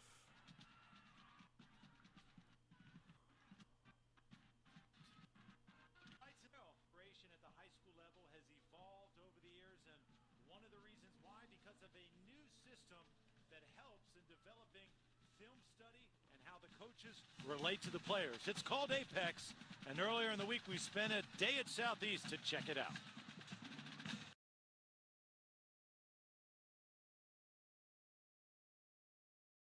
So yeah, we had this system where we could type in what kind of play it was, and if everything was loaded in correctly, it would then be like, okay, you want a I formation, I don't know, 22 dive. How many did they run in all the film that we got of them? You can watch how they did it each time, back to back to back, instead of having to rewind, yada yada yada. Let's see how I handle this. I don't know. Go to down, 2, 4, 4, left. Just call it the future of film study. Go to style, play video, pause video. Gone are the days of rewinding and fast forwarding. Here are the days of Apex, a complex voice-activated digital editing system that even old schoolers like Paul Meckley welcome with open arms. I think the thing that the program allows you to do is it allows you to spend more time on a specific play because you can get there a little bit quicker. Let's say I'm looking for the first offensive play of the third series. I can immediately go and find that as compared to rolling through the film. Okay, they're still on offense, they're still on offense, they're still on offense. Now it's our second term on offense, but I still want the third series. So now I got to wait and go through the tape, and then you might miss it. And it's that old hunt and peck thing that I think has merely, changed here. Southeast football began using Apex 2 years ago, and now have become one of the few high schools in the area to use what the pros do.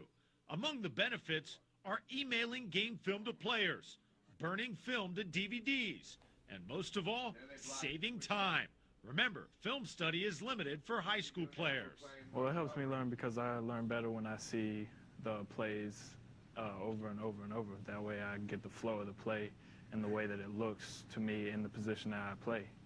So being able to switch from play 5 that's an ISO to play 15 that's an ISO without having to fast forward through or rewind in order to see that helps my mind remember it better. Echo's going to pull on a dart. Terrible. Jam the tight end a little bit. For Coach Meckley, teaching has become more efficient. The power of Apex giving the Seminoles an advantage come game time and putting Southeast football at the... You know what's funny? When I met Francisco, I had no idea he was related to, like, my best friend in elementary school, Eric Marino. That's his older brother. And, like, I didn't even know Eric had a brother. And then then he's in my linebacking crew. and me and him got cool, and I was like, no way. Oh, shit. Eric's your brother? Apex giving the Seminoles an advantage come game time and putting Southeast football at the front of this digital age. Which I know for a person that's been in coaching for a while, it's like a breath of fresh air for myself. You know, I didn't grow up in the era of the Nintendo, the PlayStations, the Sega, the Xbox, those type of things. I wasn't a part of that, but I guess for me this has kind of become that, and it's fun to work with, and it's makes it enjoyable, and you know, you look forward to going home and breaking down your films this way. That's all we're watching. I ain't gonna spoil the end of the game. Nobody knows what happens. That's halftime. Got my little interview up in that motherfucker. How's that looking? You look good, babe. Yeah. Yeah. You sound a little goofy, but you look good. You're like, it My helps voice my does. mind remember. Yeah, it helps my mind remember it better. The struggle of never being in an interview before. But I could only imagine what Christian sounded like. And I can only imagine if they asked Malis what he sounded like. So I was like, they're going to pick me, aren't they? And then sure enough, it's like, hell yeah. Ain't nobody say linebackers was smart. We get out here getting concussions for y'all's entertainment. Yeah, Y'all helps give my me mind remember. So I need to help my mind remember some shit. Hell yeah. That's funny. Yeah, shit. That's perfect time because they see me wearing this and they're like, why the fuck is it a Seminoles FSU? Oh. Seminoles FSU shirt, you know, like symbol. That's the FSU symbol for Seminoles. But it's orange and blue like the Florida Gators. the Florida Gators. What the fuck is this? Oh, now there's historical information in the old Twitch files. If anyone were to look, I don't know why they ever would.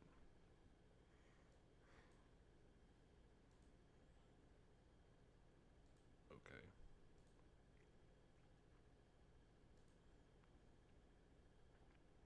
Where we at? Perfect. 4 hours, eh? Yeah, it's been 4 hours. So when are you going to bed? What? I just woke up. What do you mean you just woke up? I've been asleep. Oh, shit. Well, alright. You didn't know I was asleep? Well, I knew you laid down, but I didn't even think it'd been long enough to count for as a nap. I went to sleep at like 4:30. I woke up at 8. I guess time has just been going by. I've been on here for 4 hours already, so that You was don't be not paying long. no attention. Whatever, your ass don't even listen when I'm talking directly to you. Yes, I did. Shit. You said something about that guy being a model. No, I didn't. Got ADD over here.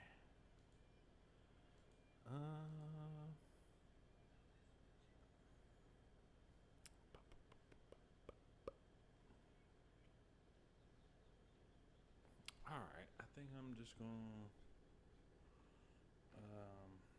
take a little break.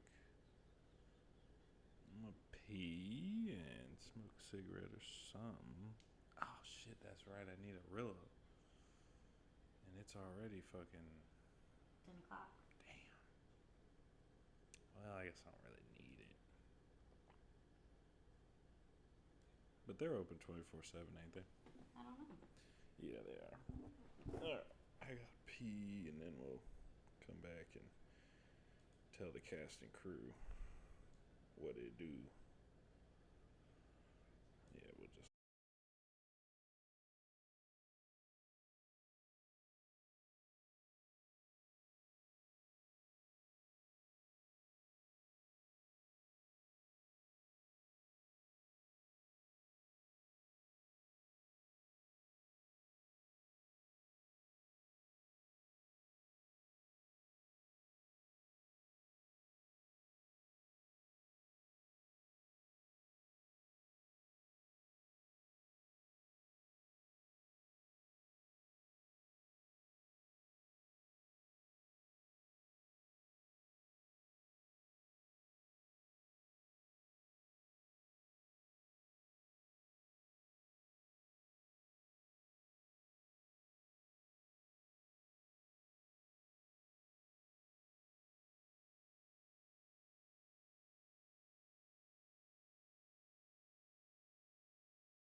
Gotta go to the store. I'm gonna be back.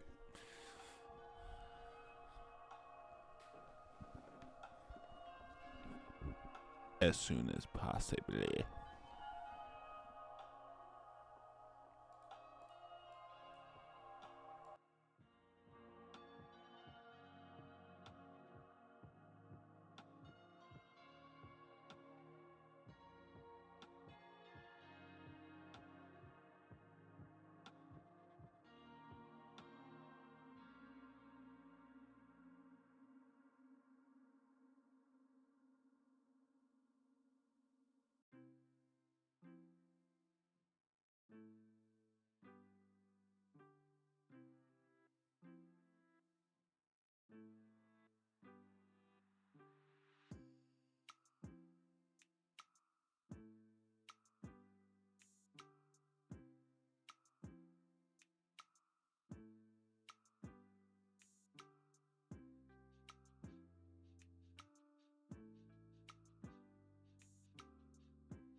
So this is literally, I don't even know how many years in we are. I think it's past, or it's like on 2030, something like that. But it's one of those things I don't understand. I did I think it's GM mode or whatever. It's 2K17.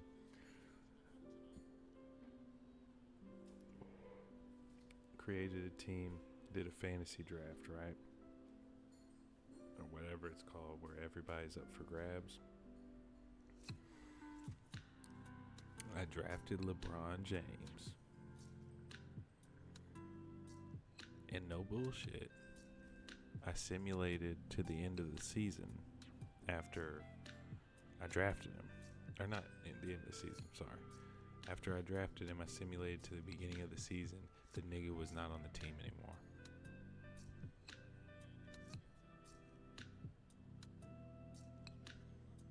Like, I don't even know what happened. I had Jaylen Brown instead. So I made that nigga 7 foot. Gave him a few extra badges and went from there. Cause I felt cheated. I was like, come on now. This is already, it's starting from does it start at the I could start at the 15-16 season. I think that's what I did. So LeBron still got good years to lead a brand new franchise. You know what I'm saying? And so the fact that I didn't have to get the first pick and I got it, but now what? Now through some kind of weird decision that the computer front office made, fuck signing this guy that we drafted first overall, who's the best player in the league by far. Like, whatever. So if you think Jaylen looks a little tall, that's he does, because he is. But ever since I've just simulated the vast majority of games, I have played a few just for fun, but usually I simulate or I let them play out like this. Certain matchups, usually when a team is over 600 or 700, just to kind of like see how they compete, because my team is fucking stacked. Really last, and the thing too is, like, in this one, you'll have league meetings where they'll put up a bunch of rules that you can change. And if you're not paying attention, sometimes the computer will change rules. They'll get approved by this, I don't remember what they say, but like the owners, you know, and the Players Association will agree to change rules, like the 45-second one, the 45-second shot clock. Another one that they changed was kind of abolishing the trade deadline. So the last season, in my opinion, I ended up winning. Yeah, and they got rid of the cap too, if I'm not mistaken. But I ended up doing like 3 trades, like in the last 15, 20 games of the season. Ended up getting Scooter, McCarthy, Yates. I ended up getting 3 of these players back that had played for me previously that are like in the 90s. And I didn't have to give up a whole lot. And they were under longer contracts than my guys were. It didn't make any sense to me why the computer would have offered each one of them to me. But random shit be happening in this game, bro. Like, in this particular, like, I've never seen. Okay, so we made those trades last second of the season. I'm thinking that's going to cause chemistry issues. We're going to falter somewhere in the first or second round. We don't. We make it to the finals. We're playing, or no, I'm sorry, before we get to that point, the Western Conference semifinals, I'm playing what I think is the second best team in the league. They have the second best power rankings behind us.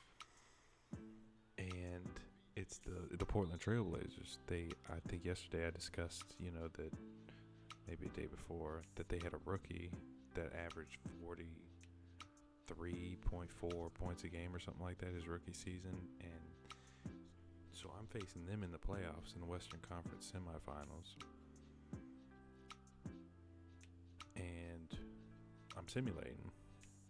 We win the first game. Okay, cool. Look at the box score. I'm like, okay. Win the second game. Simulated it and look at the box score. And then I see a couple of players simulate. We lose. And then simulate. We win again. And then I look. And dog, like, the Trailblazers had Thonmaker.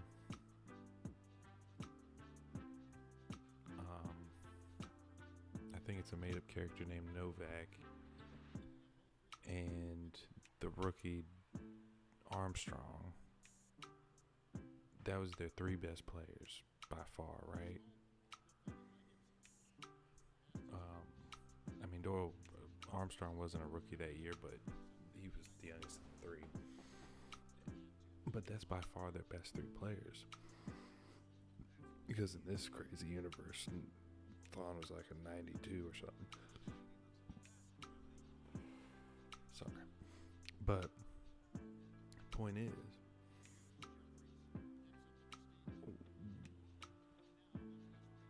that was by far like our most competition all year. We had the closest games with them all year. We we lost other games, but as far as a team, I thought was like just as stacked as we were when it came to the bench and the starters.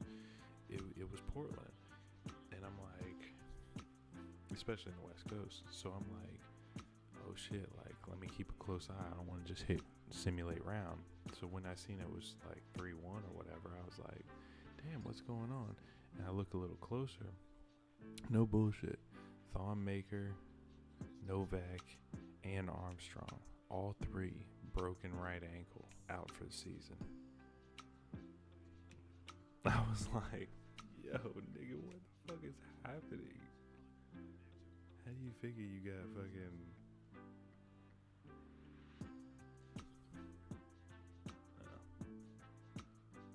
Oh, dang it. Which means I gotta do this, which means it's gonna lose the connection, which means we're gonna have to come back and connect again. There we go.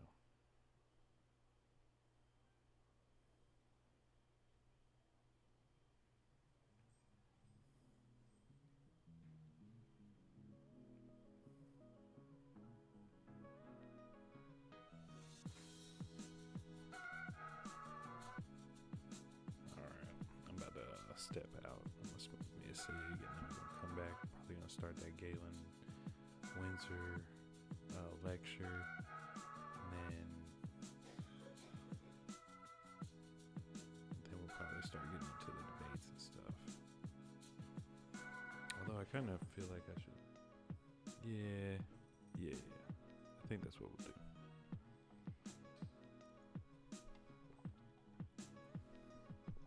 Hopefully it shouldn't be an issue. So I'll be right back. Give me about 10 or so. Yeah, chill.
luxuriously living lavish. Birdman would be proud. But we're gonna cut back to this game, and if it gets close again in the end, we're up by 10.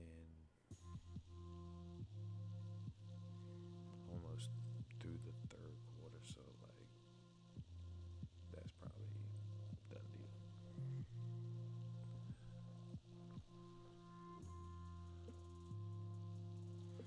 More than likely.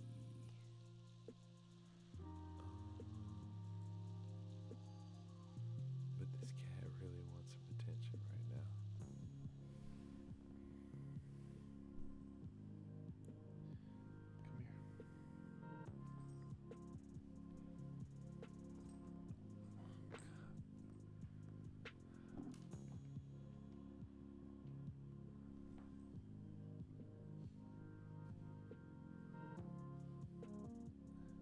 He's purring up a storm, but he is scratching.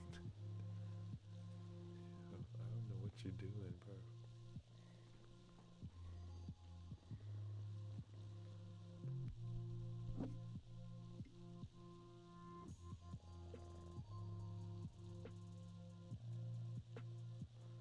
You see yourself, Lux?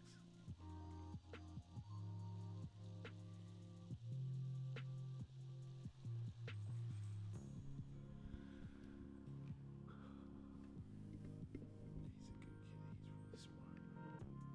As soon as we brought him home, I'd never seen nothing like it.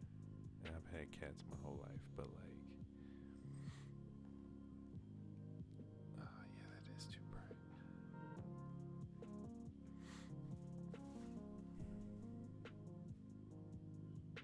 I've had cats my whole life. I've had kittens my whole life. Never once have I brought home a 4 or 6 week old kitten and they're crying in the car like normal, no problems. Then all of a sudden, as soon as we come in the house, quiet. And then immediately starts playing. Doesn't run and hide. I drop him off in the litter box one time. He jumps back in there, goes to the bathroom. He comes out. He goes in, he starts eating the big cat's. He starts eating the big cat's dry food. Like 4 or 6, like, I was like, this cat is something else. And he's really smart, but just get lucky like that sometimes.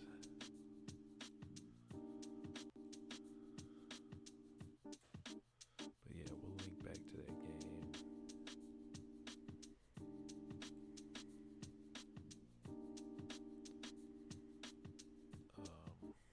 If it becomes a game.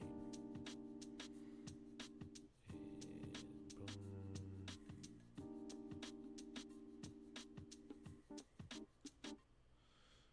Alright. We can let that go. Let me go ahead and mute this. The game plan. We're still at 10. Midway through the third. With 7-foot Jaylen Brown shooting free throws. Ain't nothing to worry about up in here.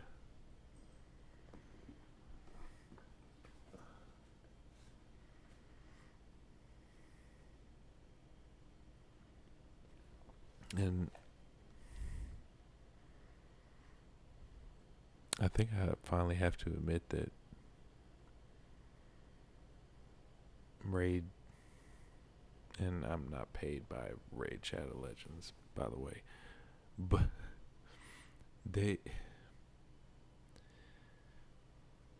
I thought it was a cool game. I was wrong. I mean, it is, but it ain't for me. Like, I've played it for a little while, and I thought there was more to it.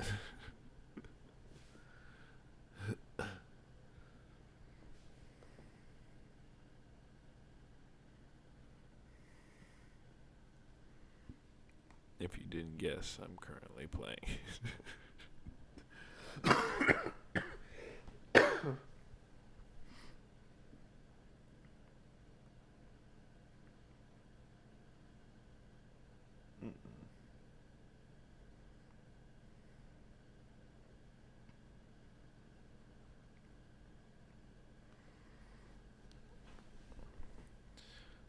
But actually, no, we don't need to do that right now.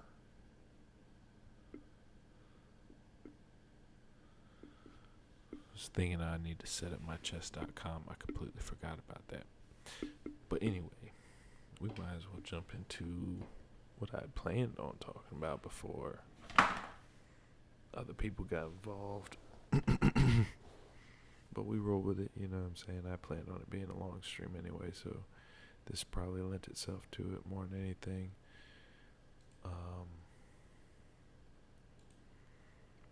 So we were on high jump.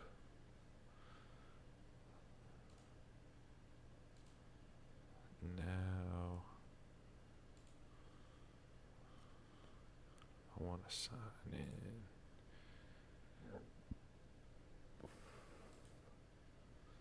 Make sure that we Gucci. Let me mute this real quick, and then I'll be right back with you.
got sent down a particular train of thought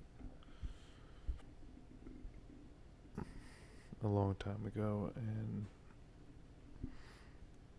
at one point it ended up here at this particular video, this lecture. My voice feels weird, but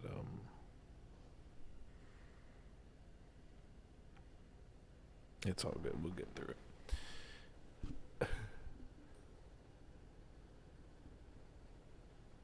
I had a lot of questions as a child, and as I've gotten older, and the more that I've relied on and studied science, I literally use it in my work.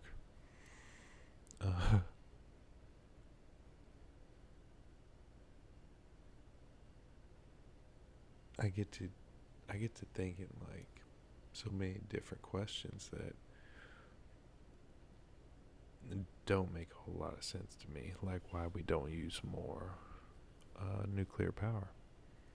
You're boiling water, right?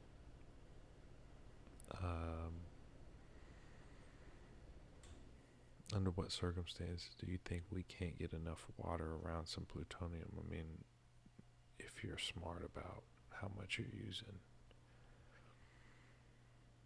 I can't imagine this is an equation that hasn't been handled.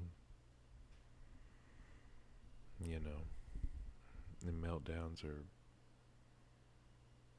don't seem to be very frequent, and it seems to generate way more power than a solar or wind effort would.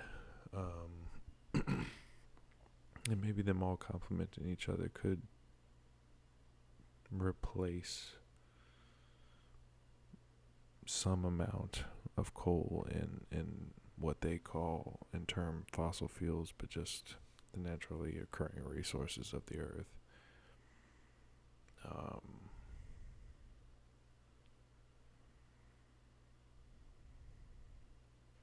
Yeah, it could probably supplant 25 to 50%. I think if we're charitable, especially nuclear. I mean, anyway, so I wanted to learn more about it, and that's how I kind of ended up. I mean, with it going completely over my head, I watched this like 2.5 hour, I think it was a Harvard lecture on nuclear physics, just to kind of like let it seep into my bones, I guess is one way of putting it. But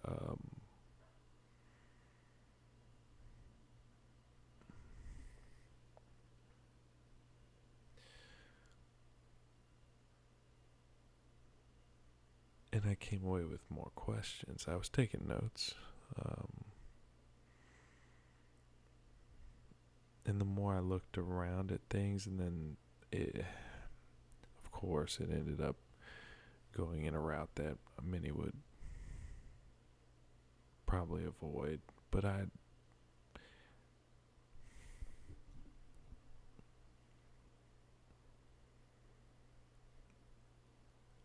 don't see anything wrong with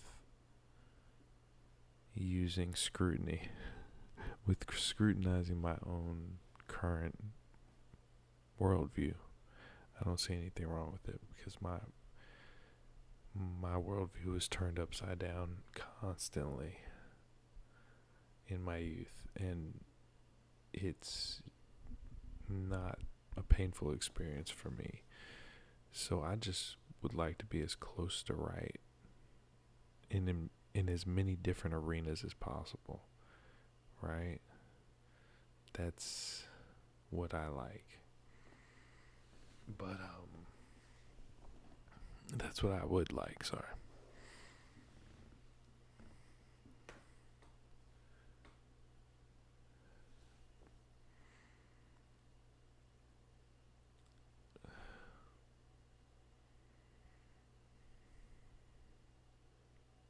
I've said it before.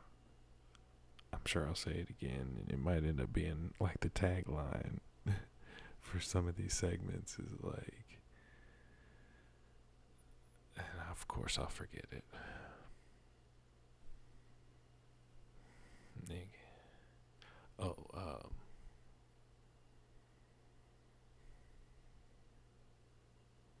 Fiction has to be believable. Reality doesn't.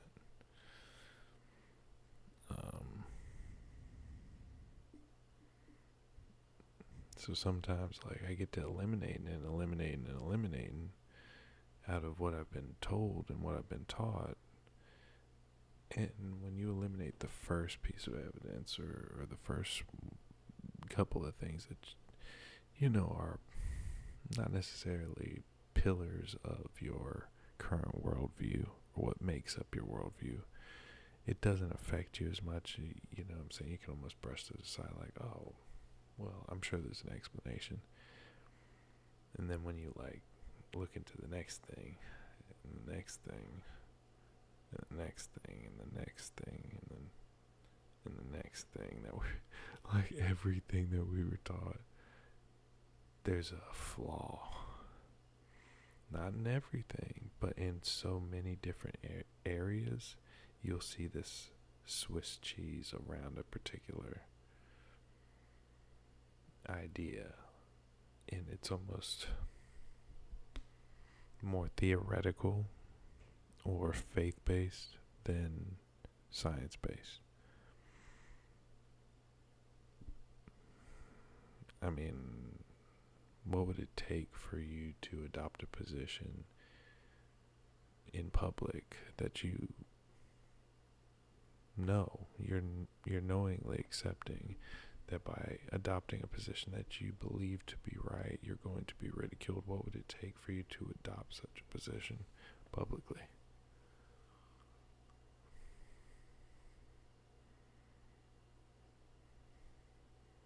I can't imagine. That's why when it comes to the supernatural, I know what I believe. When it comes to the physical world, I'm agnostic. I don't know. I simply don't believe every official narrative that comes out, because I feel like if I did, I would have bought some Kansas or Nebraska beachfront properties by now.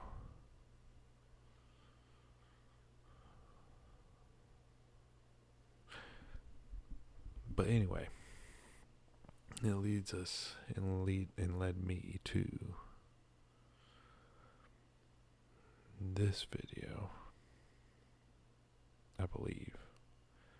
If not this video, then, because again, this has been years and years and years. I'm a little older than I might look sometimes.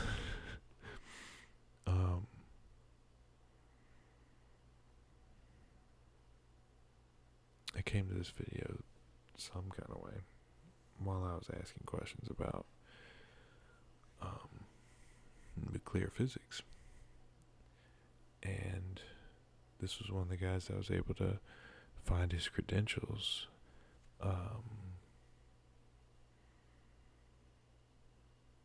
You're talking about somebody who, I mean, let's face it, I don't know how many people do this sort of thing, but if I remember correctly, it was described to me as running all the nuclear power plants on the eastern seaboard. Now, that sounds like a lot to me, but for all I know, there's only 2 or something. You know what I'm saying? Like, I don't know all of that. I know what feels right to me, and I have a very sharp intuition when it comes to facts and fables, let's just say. So I'm gonna hop on in. I am feeling a little good. I'm drinking a little Smirnoff. Um, I wouldn't suggest doing such a thing. But I do enjoy drinking and smoking, and I try to limit it to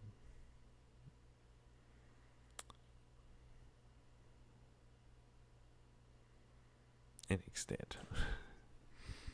I try to limit it to what I can justify as being something that's not taking away from my work or my creative endeavors, and something that I can do without, as always, with everything except for God, really. That's just the way it is.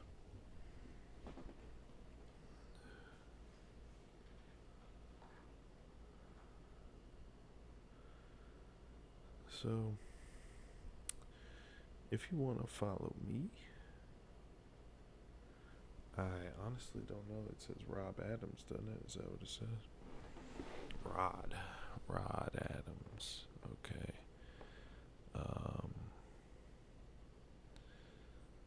Let me bring it up real quick.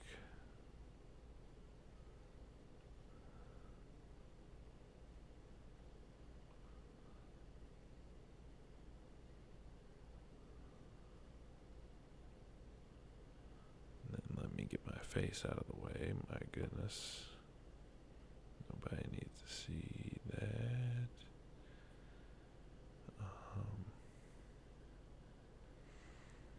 Alright, and then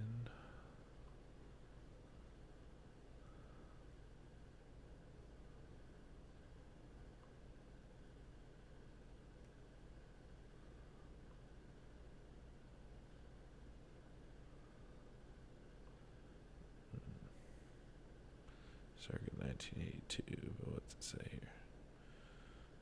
Okay, so this is Rob.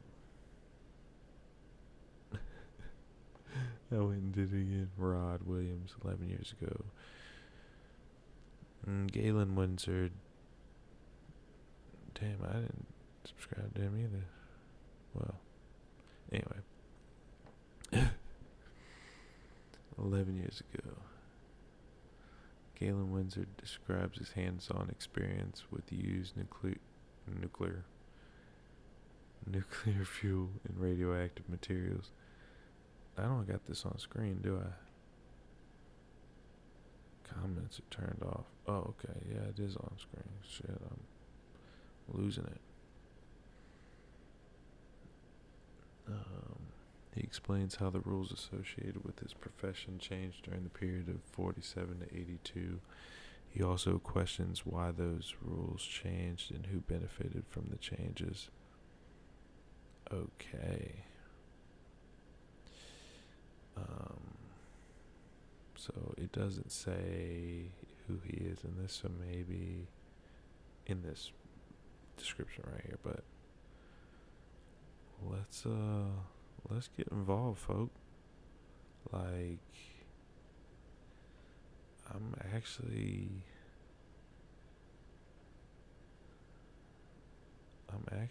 curious. I mean, I'm naturally kind of a curious person, but in the name of the video, what stopped plutonium economy? Alright, we're gonna back up because I don't think it's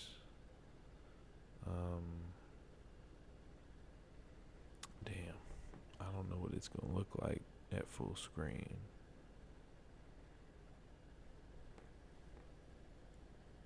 And then I'll have to go through a neck.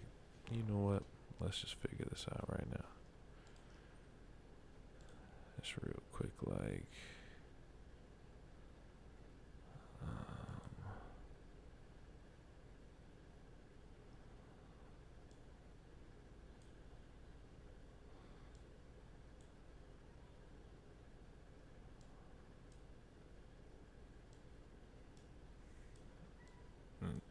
Oh, there's a cat outside. Let me mute you real quick so you ain't gotta hear that shit.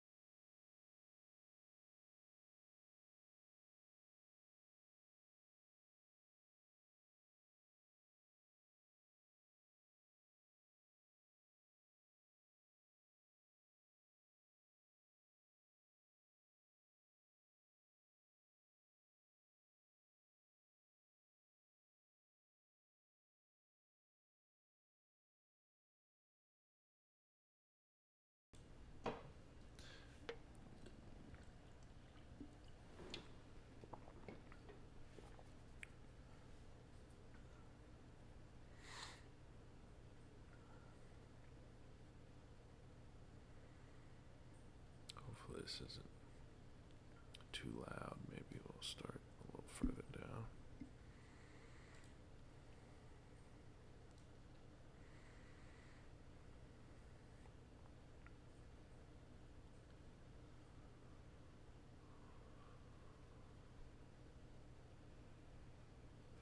I'm pleased to have as our guest Mr. Galen Windsor from Richland, Washington. I first heard of Galen from a tape that somebody gave to me some months ago, and I found his story to be absolutely fascinating. His story is unique, to say the least.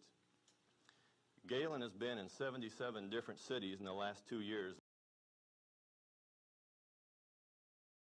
All right, let me back it up. I'm gonna play around with the filters some more. Honestly.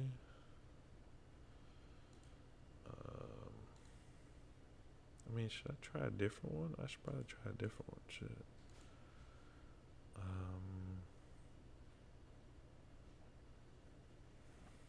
None of these look like the right thing, though. I mean, not that I know for sure anymore.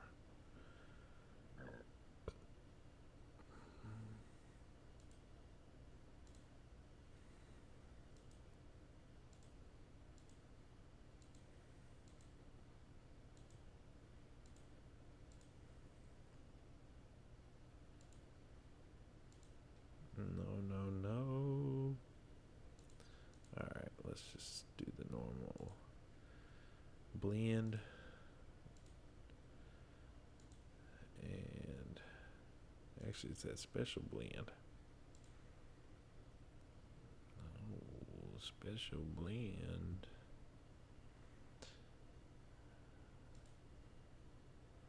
Oh, damn. Nigga, me wild just take over the whole thing.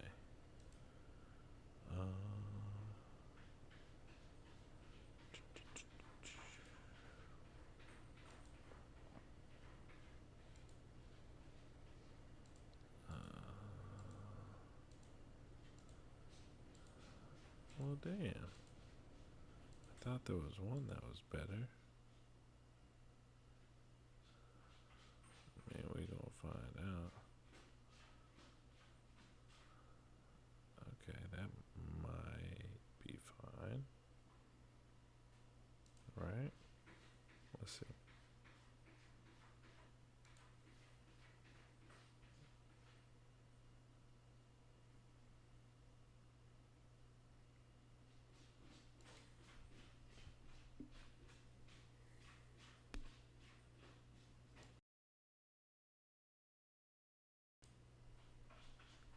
Yeah, you gotta take the most aggressive dump and then you gotta scratch for eternity.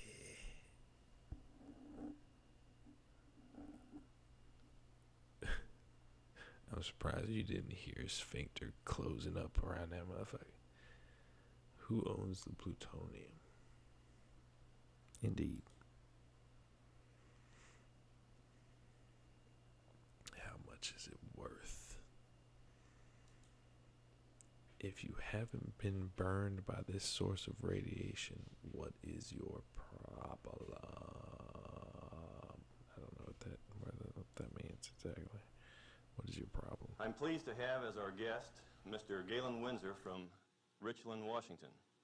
I first heard of Galen from a tape that somebody gave to me some months ago, and I found his story to be absolutely fascinating. His story is unique, to say the least. Galen has been in 77 different cities in the last 2 years lecturing on the subject of nuclear energy. The majority of his life, the last 35 years, he spent processing plutonium from nuclear reactor sites. He has worked in the Manhattan Project facilities in Hanford, Washington, Oak Ridge National Laboratories and Nuclear Plant in Oak Ridge, Tennessee, General Electric's Midwest Fuel Recovery Plant in Morris, Illinois, General Electric's Fuel Fabrication Facility in San Jose, California, and Wilmington, North Carolina. And he's worked in every major reactor decommissioning project around this nation up to this present time. His major work in these projects has been the analytical process inventory control, which means that he was responsible for measuring and controlling the nuclear fuel inventory for these projects. Galen Windsor has few peers in the world in this area of expertise. And those few peers admittedly know and agree with the things that you'll be hearing on this tape. However, except for 2 or 3 of these experts, they've all chosen to remain silent for reasons which they only know, leaving this man then the burden of leading this lonely battle of exposing what we call the nuclear scare scam. He's without question one of the world's foremost authorities in nuclear radiation measurement. The nuclear scare scam.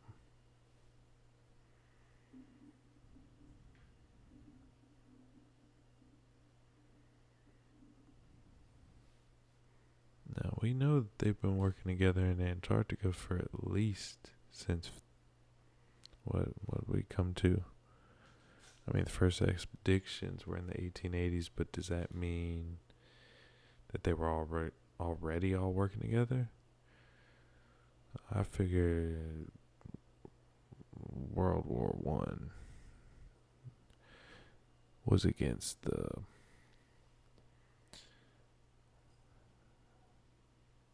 Secret Kingdom, the people of who have the will of D.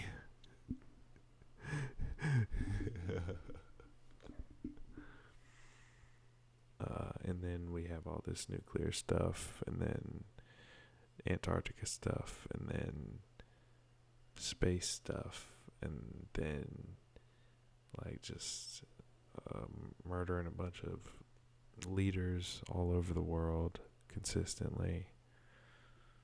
And I mean,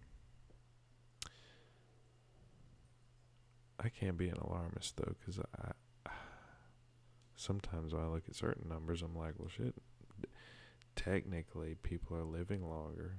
There's less people starving. There's less people in poverty. Still a huge chunk of people believe in a creator, so it's not completely, the globe itself, the earth itself isn't completely degenerate. But at the same time, it's like there are some issues.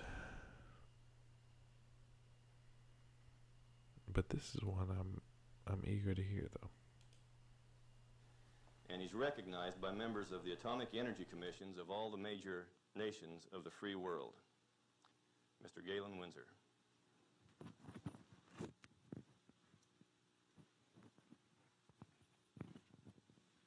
God bless you. Thank you, Ben.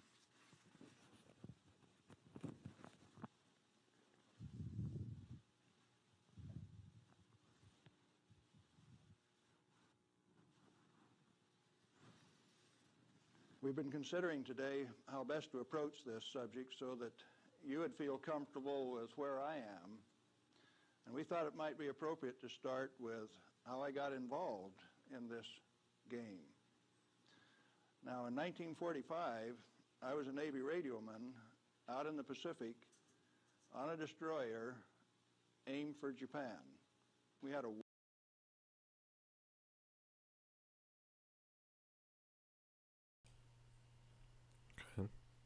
So, veteran on his way to Japan in the 40s. Did you say 45?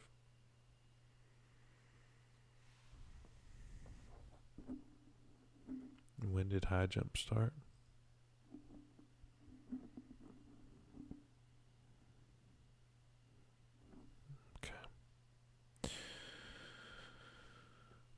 Okay. One-way ticket. That's all you get, just one way. So as we're becoming proficient at our business of fighting war. That's a sharp suit. He's a wide man.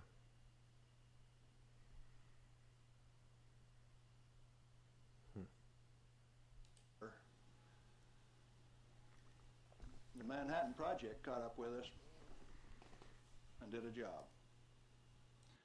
Now, the weapon that was dropped on Hiroshima, Japan in August 6, 1945 was a U-235, fully enriched U-235 weapon, where the material was separated and purified in Oak Ridge, Tennessee. The one that was dropped August 9th on Nagasaki was a plutonium weapon made at Hanford. But to those of us out in the Pacific, it was quite interesting. It had a ticket on it that says, "You get to go home."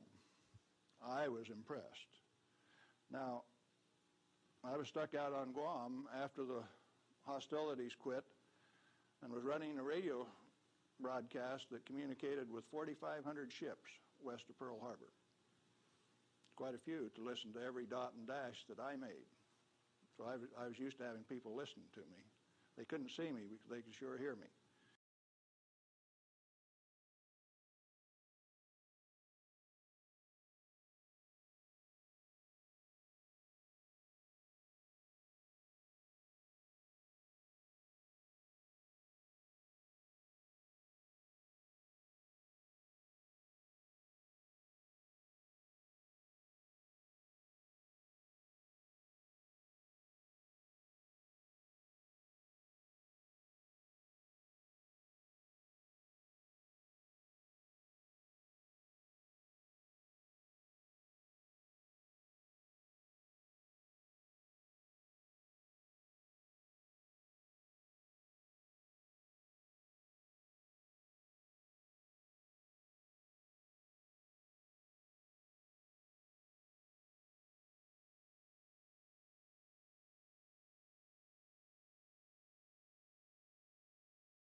I've been muted this whole time. Alright.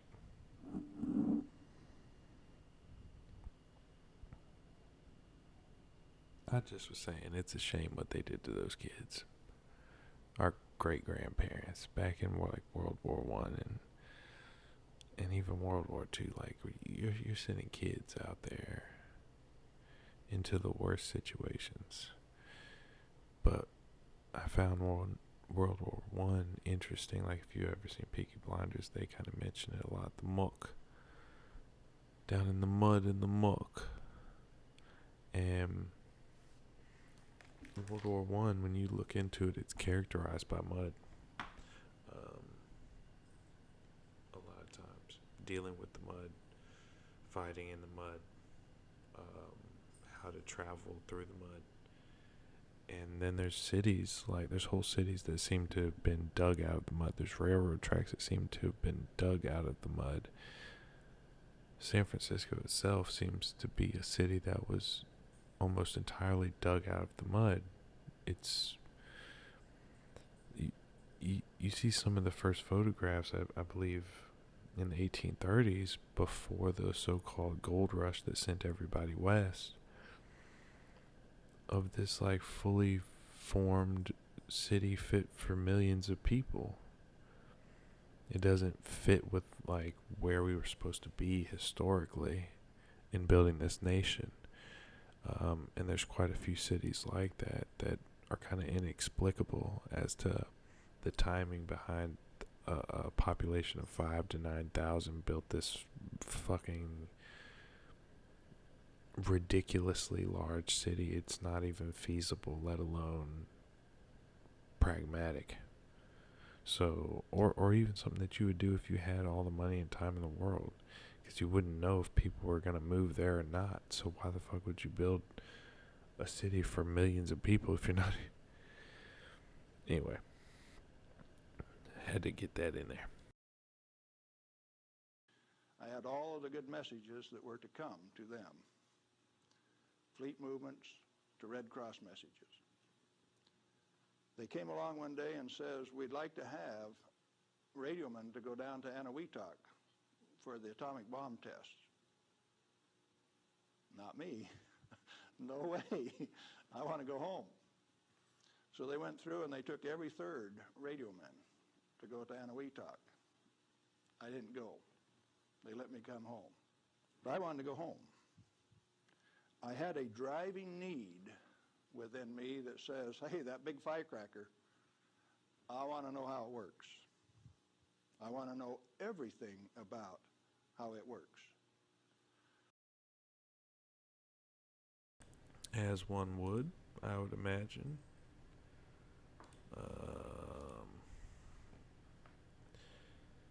Let me try. No, let me try this with the. Wait. What the fuck? Sorry. Really, no need for that, sir.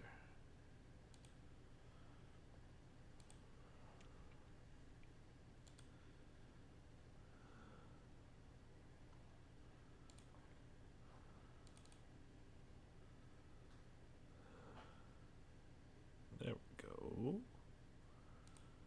I think that's just as good, right? The Predator.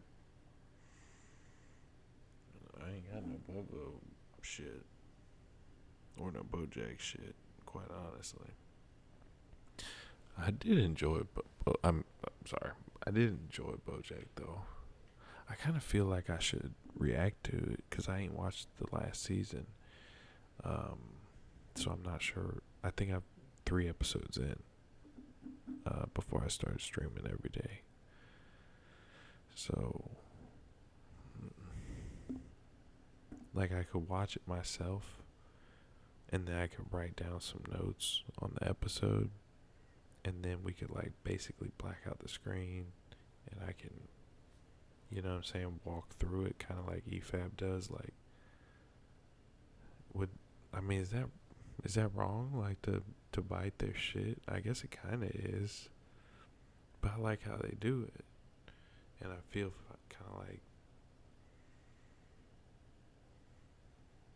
maybe if I can cut my teeth doing that for a little bit, maybe I could reach out and I'd have something to show that, like,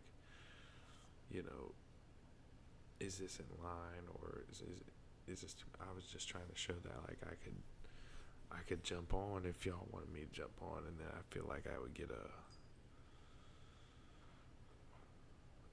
shot, you know what I'm saying, at a wide audience all of a sudden, you know what I'm saying? Like, I don't know.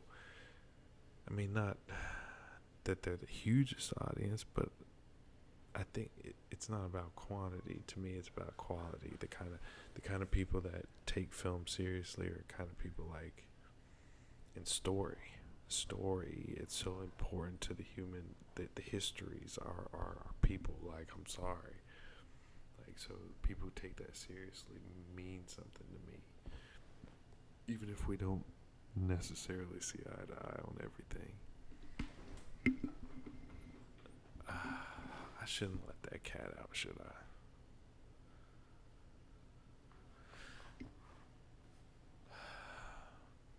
Alright. I'm gonna let his ass out, man. Fuck it.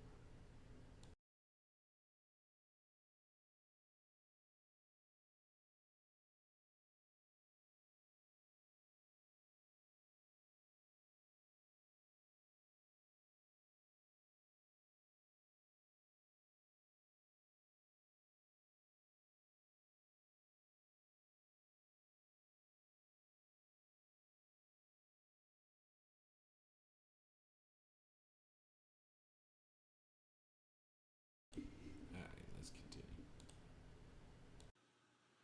So, back to the ranch in Nevada where I grew up and stacked hay all summer, gained back the 40 pounds that I'd lost out there in the islands. Into Brigham Young University in the fall of '46 in chemistry classes. Dr. Joseph Nichols could make an old farm kid like me love chemistry. I hadn't had any chemistry in high school, but the way Joe Nichols taught it, I wanted to know. So chemistry it was. And some neat guys like Carl Eyring taught me physics. And along in 47, I ran across a cute blonde from Richland, Washington. A lot of stories begin like that. It doesn't end well. Let's see where this one goes. Now, this girl had been telephone operator for General Leslie Groves and Dr. Enrico Fermi on the Manhattan Project. She got to put through the calls to Franklin Delano Roosevelt for these guys, so she talked personally to FDR. And she told me some of the stories like you've never heard. She says, oh, in those canyons, great things are done.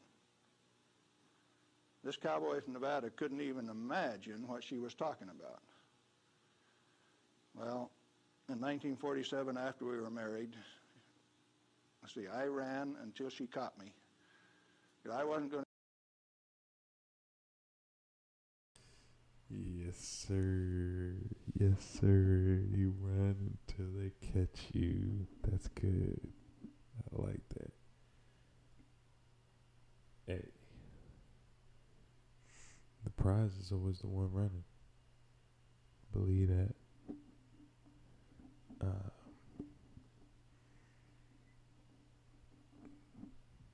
That's all I can say.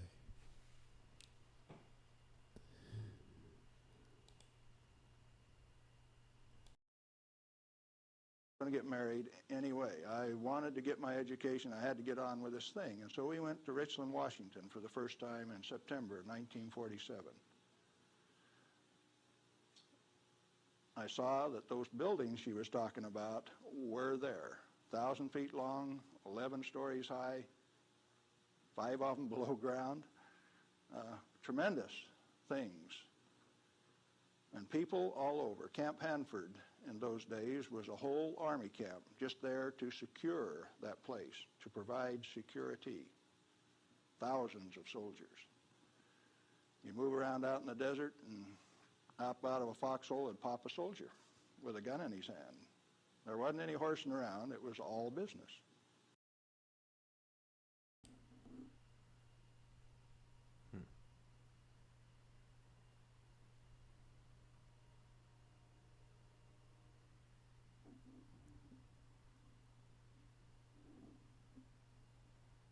Now this is 1982,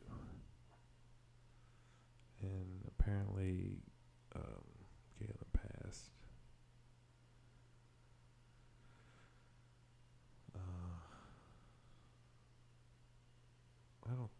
I don't know if there's anything suspicious about. I don't even really want to look into it. You know what I kind of want to do? I kind of want to work on something on Bill Cooper. I mean, I'm sure it's been done to death. But I could do a little bit of a dive. You know what I'm saying? I could put something together. Because he was the one that said, like, I'm not telling you to believe me. Like, never believe. I'm saying never believe anything you can't prove with your own research. Because sometimes you got lying eyes. And sometimes your heart will be deceived. And sometimes your mind will be deceived. Sometimes you don't have the experience to understand how something could be perpetrated on a scale such as this.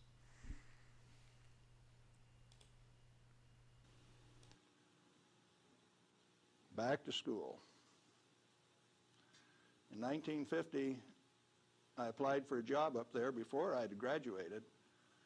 And they were in such bad need of chemists, I had a job before I had my degree. And so the last year of my chemistry, mostly English, I did on a bus, riding 25 miles to work in the morning and 25 miles back at night. And 25 miles on a bus? Well, an hour. Okay. I drive about an hour to work. You know what I'm saying? And from every night, so I could kind of get that. Well, I'm thinking an hour on a bus going 25 miles. I go about 40 miles,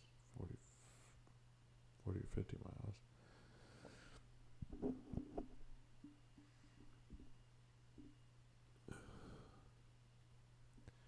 But, yo, if you want a job that pays, that are always going to need people, those STEM fields, I mean,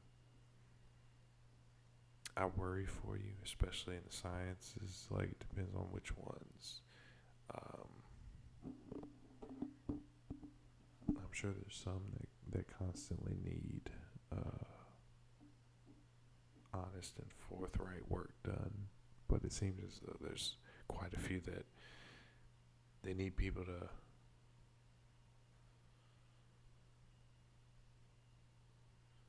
create some science that's going to tell a particular, or at least imply a particular narrative. If you catch my drift. I did advanced grammar and business writing and all of those things on that bus. But in September 1950, I got into this thing called plutonium processing when we did it barehanded, without instruments, without coveralls. We had some of the most peculiar acid burns in some of the shirts, and I found one of those the other day. It's got acid burns all up the front of it. Plutonium on it, too. Amazing. That. Yeah. I thought you would be dead. Like, I really ain't remembering any of this. I mean, the image looks familiar. Those glasses, that suit, the footage, it looks familiar, but it is kind of like hearing the words for the first time again. But he hasn't really gotten into much, but usually I have a pretty good memory for dialogue, but let's go. That was normal operation in those days. We ran those facilities, and we ran them so well. I'm sorry, yeah, barehanded, yeah. What? Something that would boil tens of thousands of gallons of water, you could hold barehanded. Is that how? I don't know. Okay. Well, that by 1965, we had separated enough plutonium when it only existed in the parent uranium matrix to a half of a single weight percent, 0.005 weight fraction of plutonium maximum in that fuel. And we processed enough tons of uranium to recover enough plutonium by 1965 to meet the weapons needs of this country 10 times over for the foreseeable future. Now we're talking about a massive amount of work. Hands-on, do it type thing. And there was a couple thousand of us, and we were just happy as could be, just working like mad, making those plants run 24 hours a day, 7 days a week, in a community that ran on shift work, ABCD shift.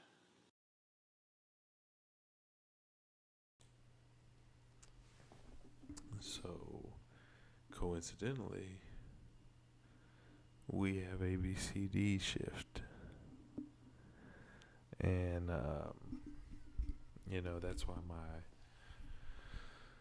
my scheduling for screaming until, I either make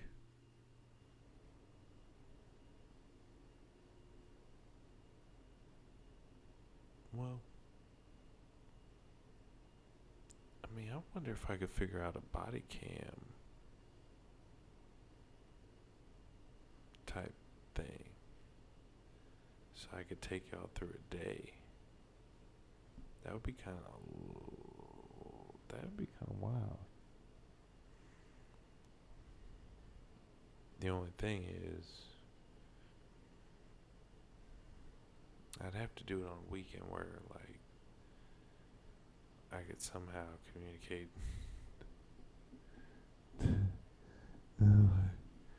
to an editor, if you will. But yeah, I work ABCD shifts, so like we're doing 12-hour days, and then night shift comes in, does 12-hour night. Then when they check out, we're checking in, and yeah, that's it. There's 4 groups of us, ABCD, and that keeps us going 24/7. So here we are. The whole community that way. A wartime community. People dedicated to doing a job, and we were doing it. And we did it well. No pretense. Oh, yes, there were. Out in the reactor began to sneak in people who wanted a radiation monitor behind every reactor operator. Why? We know how to make these things run. When we got a metal fuel element stuck and it fell down on the trampoline back of the reactor, we'd go in with our feet and kick it off into the pool. Smoke. So, although they sound like men after my own heart, I ain't gonna lie, because I'd be doing some wild stuff. Or at least I used to before they got cameras in there, and now I'm like, okay, so now corporate can see if I do some wild shit, because it would be easier. So I better not do that wild shit. I better just put the harness on and be a bitch about it. But like, there are times where it's like, that's a waste of time and effort and money that the company could be putting into its employees, but instead it's doing things that aren't even helping it. You know what I mean?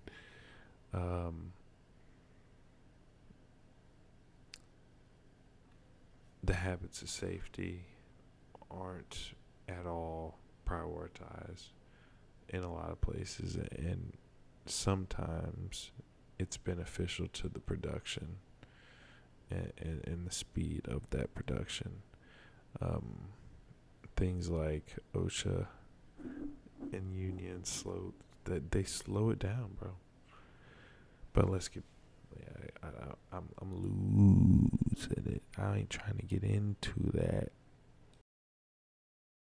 Smoking, burning. If you didn't have an instrument, you didn't know it was too hot, so you just went in and kicked it. Finally, along came a rule maker that says, thou shalt not do that. You'll get burned. Thou shalt not do that. He's basically saying they think that they're God, that they know better than the people that have been working with these chemicals. And now they say it'll burn you. Although, nigga, aren't you the one who just told us that you had an apron of some sort that was burnt all up the front and had plutonium on it? So I guess it does burn, but it's not as dangerous as they're making it out to be.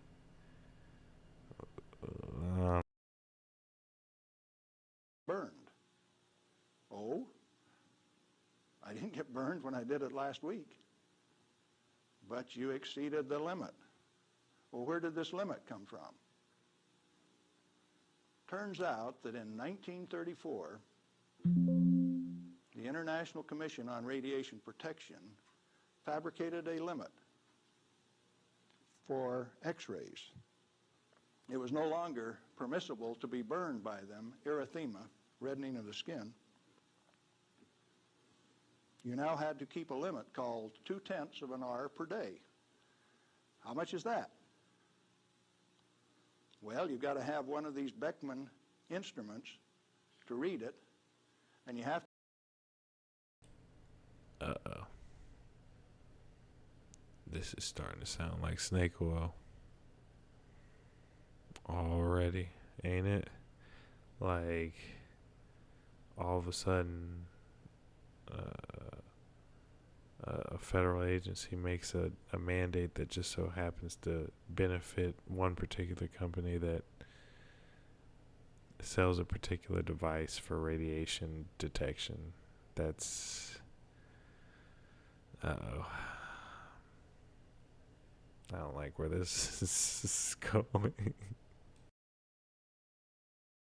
To keep time of exposure, you know, there are 4 requirements on this thing: the size of the source, therefore the strength of the source, the distance from the source, the time of exposure, and the intervening shielding to keep from getting burned.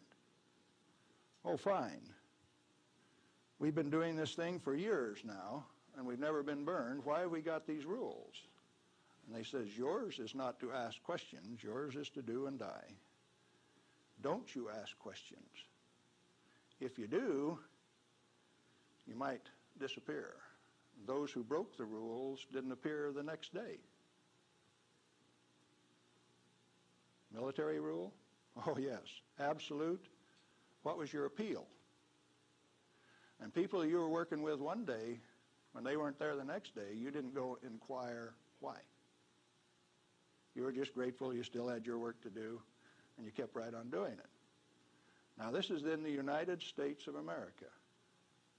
Well, in 1960, we found out that the materials that we were working with, the thing that we called high-level waste, that if you waited 3 years, these million-gallon tanks that high-level waste went into boiled off 15,000 gallons of water a day. Fairly hot? Oh, yes.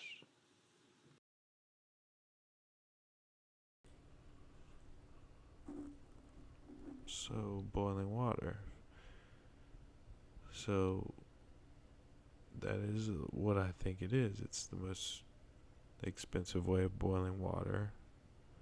And we're able to extrapolate the electricity from the energy created by the steam.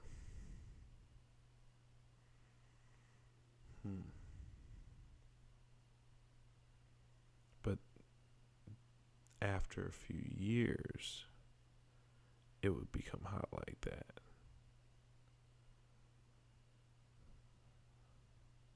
Huh.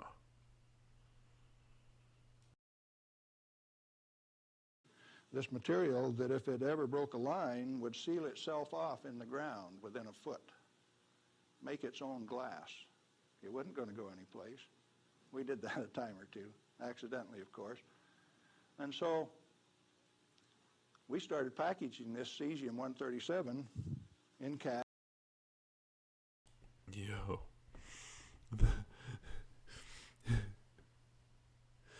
When they all of a sudden say something like super dangerous and then the old timers come out and tell their stories, you're like, whoa, whoa, whoa. You did what? Jeez. Make sure I heard this correctly. We did that a time. That if it ever broke a line would seal itself off in the ground within a foot, make its own glass. It wasn't going to go anyplace. We did that a time or two, accidentally, of course. Accidentally, and so we started packaging this cesium-137 in casts in railroad cars like that and shipping it to Oak Ridge, Tennessee. And they'd take it out and make it into a barium titanate and press it into a pellet, and those things were so hot that they actually glowed in the dark from the infrared heat. Now, thermal-ionic conversion. We make some pellets ourselves. They ain't that hot though. They ain't glowing. I don't think they're glowing in the dark. But they're not plutonium. It's plastic. Come on now. Now, thermal-ionic conversions came along at this time. So you hooked these little heat sources up to thermionic converters, and you took electricity out this side. No moving parts.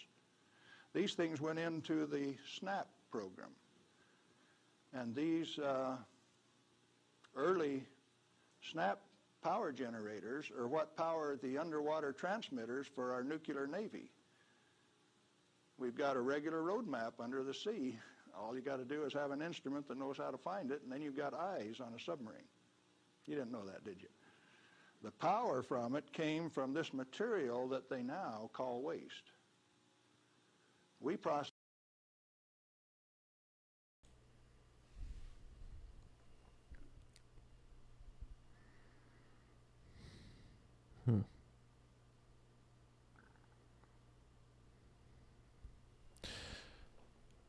Like, okay, here's some questions I had when they were teaching us about World War II and they spoke about the nuclear bombs.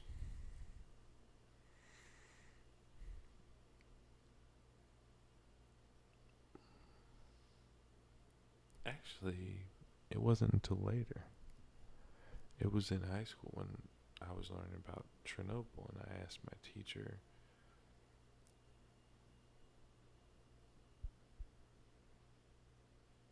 if people lived in Nagasaki and Hiroshima. And he said he was pretty sure, yeah. And I was like, well, if Chernobyl just had a meltdown, right? And there, it's unlivable for 10,000 years. Why does it seem like life was almost like uninterrupted by the nuclear bombs? Is there any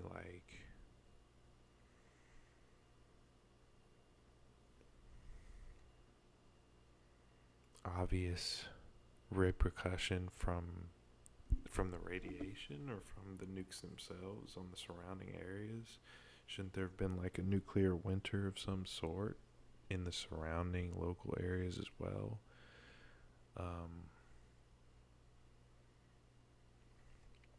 And the more me and him looked into it, the weirder it got, honestly, until we just kind of dropped it.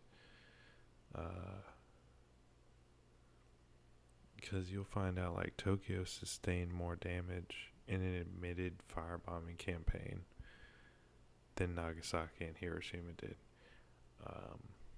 And that the Japanese media was saying those two cities got firebombed before we got control of their media and started censoring things. So I'm not 100% on that. The fact that just like space, no one's ever done it again. They did it at a time when people didn't know how to spot fakery in film, and they did it at a time when they thought that no one would see it more than once, and that's why they don't try it now, because now people will just tear it apart.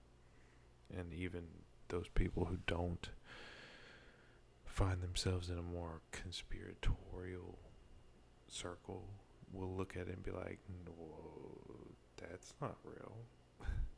At least that's what I think. That's why they're like, no, we ain't trying that again. If we try to slide a hand on this again, it's probably going to go bad. Same with the nukes. Like, they keep talking about it, but they keep talking about how many they have, and they would kill everybody. But we ain't really seen one go off. If you Google the pictures of the mushroom clouds, tell me if they don't look oddly, suspiciously similar to one another. The one picture where you see the two clouds from the bomber or whatever as it's flying away, it looks suspiciously like someone photoshopped a mushroom cloud.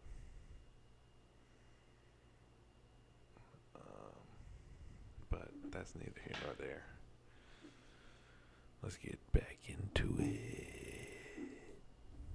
Processed that stuff and packaged it outside. The power from it came from this material that they now call waste. We processed that stuff and packaged it outside at Hanford. Well, we had rules that said 3R per year is your allowable exposure, that amount of gamma energy that will expose a film pack.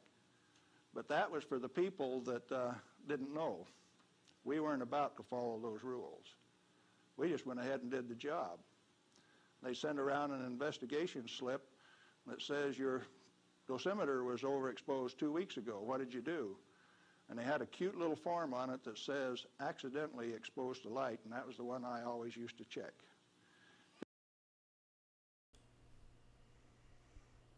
Accidentally exposed it to light. I'm not full of gamma radiation. Even though I would be if I had been in the sun for 10 minutes. Because it's the same amount of light. You know, if you get gamma through the film pack, it's the same amount of light as you get when you click the lens on a camera. They wanted to limit us to that. And one day we looked up, and they had. They had limited us to that amount of exposure. Then the fun part of the game begins. You say, who limited us to that? Are they powerful? Yeah, they control the purse strings. The purse strings. The money. It's a very, very simple conclusion.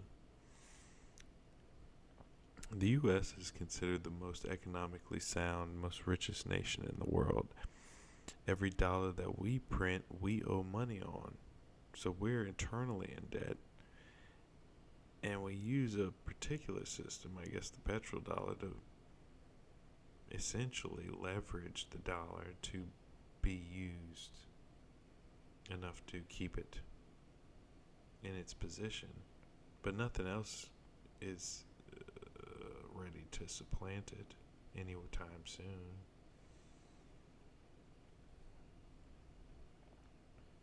I don't see anything happening on that front just yet. I think the next step is digital, but I think they have to be really careful about when and how they try to roll it out. They've tried it through the Bitcoin and the crypto, and everybody sees it as a scam, and so they kind of have to just back up on that, I think, for now. They live by the golden rule. Them that's got the gold makes the rules. If you like your work, you keep the rules. If you don't keep the rules, you disappear. Sure enough, some of us disappeared. Some of my friends gone. Where'd they go? I don't know. Well, 2 years ago, I started traveling for American Opinion Speakers Bureau, and one of the documents that they had was Major Jordan's diary. A story of shipping the technology and the materiel that was developed at Hanford in 1944 directly to Russia on U.S. Air Force planes out through Great Falls, Montana, Fairbanks, Alaska. And this is why them working together in a scientific capacity in Antarctica might very well be pertinent in other areas of global endeavor or national endeavor. Let me just make sure I heard this correctly.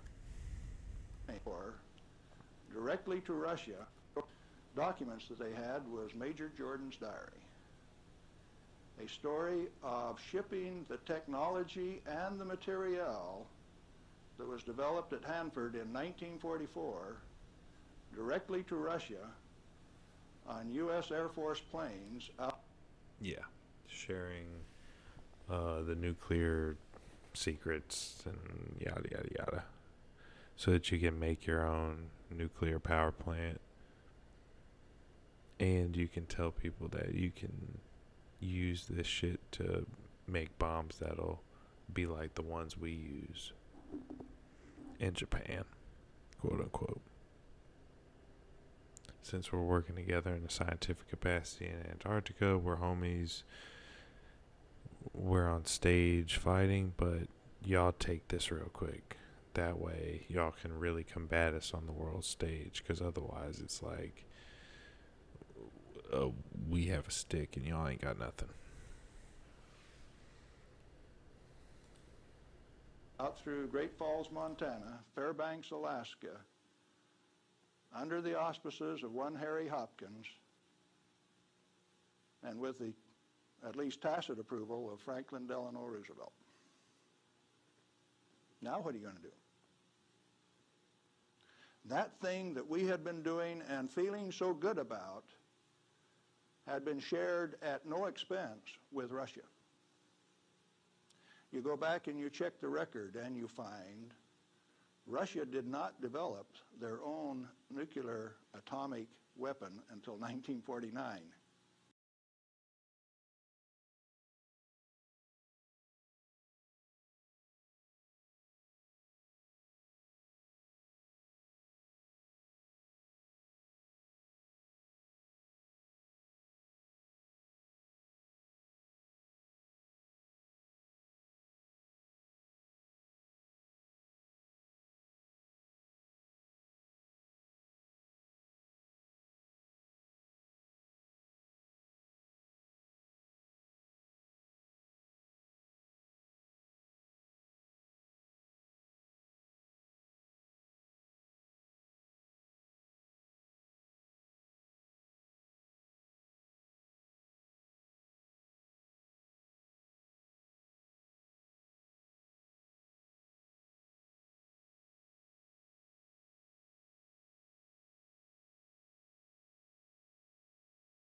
Even when we supplied them the material and the knowledge.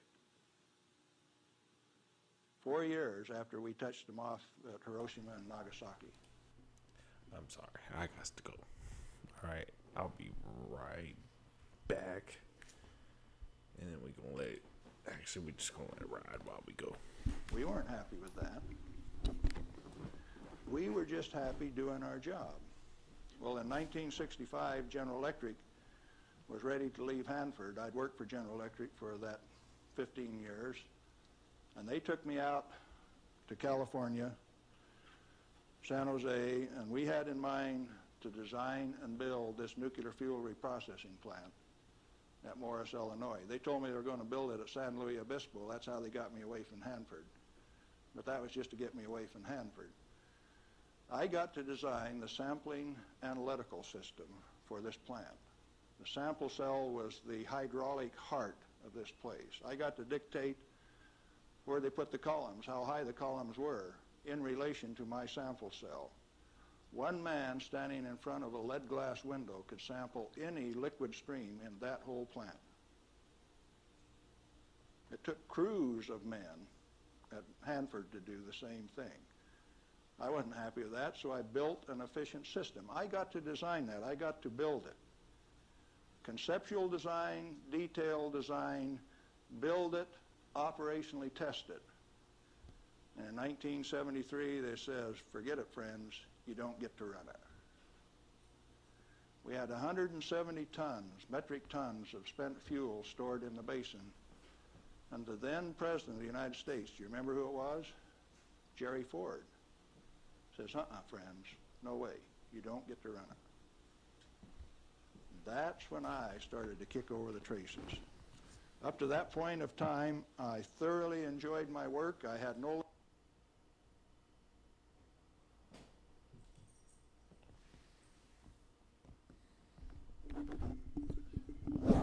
So I didn't even mute the mic. Had to piss. Anyway.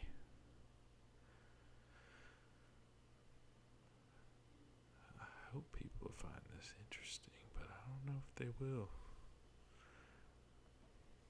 But certain things, people have to come to in their own time. Limitations, practical limitations. I had all the money to spend. I was in charge of the design effort. I built it the way that I wanted to because it was technically correct. All I had to do was check with engineers and make sure that it was right. And all of a sudden I was told, you must reduce your limits of exposure by a factor of 10. I says, I won't do it. First thing you know, you got the word that says, oh, yes, you will. I says, no way. Well, that's when the rebel, Galen Windsor, started to show up. And when I found out that by management conference I couldn't get to these guys, I figured out another way. Now, in this plant is a beautiful pool. It's got a place to store spent fuel bundles till it won't stop. 660,000 gallons of water, demineralized, just as clear and pretty as it can be. Heated to 100 degrees Fahrenheit when the outside temperatures are minus 20, wind chill factors down to a minus 60, and I found out that I could swim in that rascal. You turn off the lights at night and it had a light blue Cherenkov effect.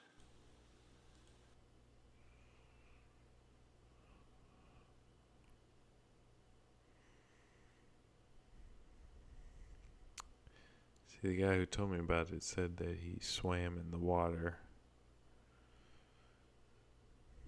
the plutonium water, that was being raised to 100 degrees under those conditions. Now,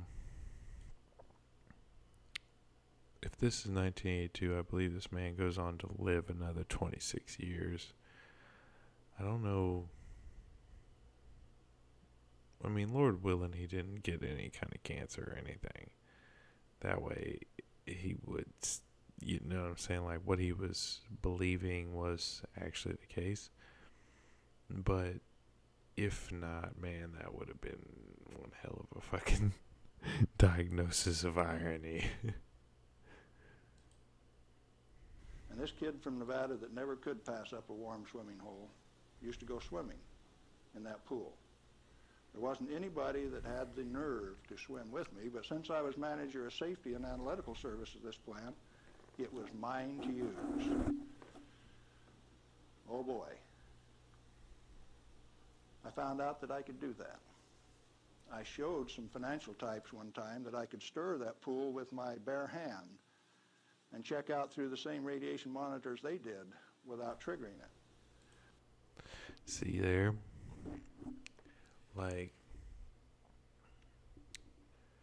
that seems like one of the most badass sales pitch, dramatic issue, or dramatic scene that you could do to like for investors is to be like, well, you know, how safe is it really? How safe is it? And then you dive into the water that's cooling off the plutonium. Like, I mean, that's a hell of a sales pitch.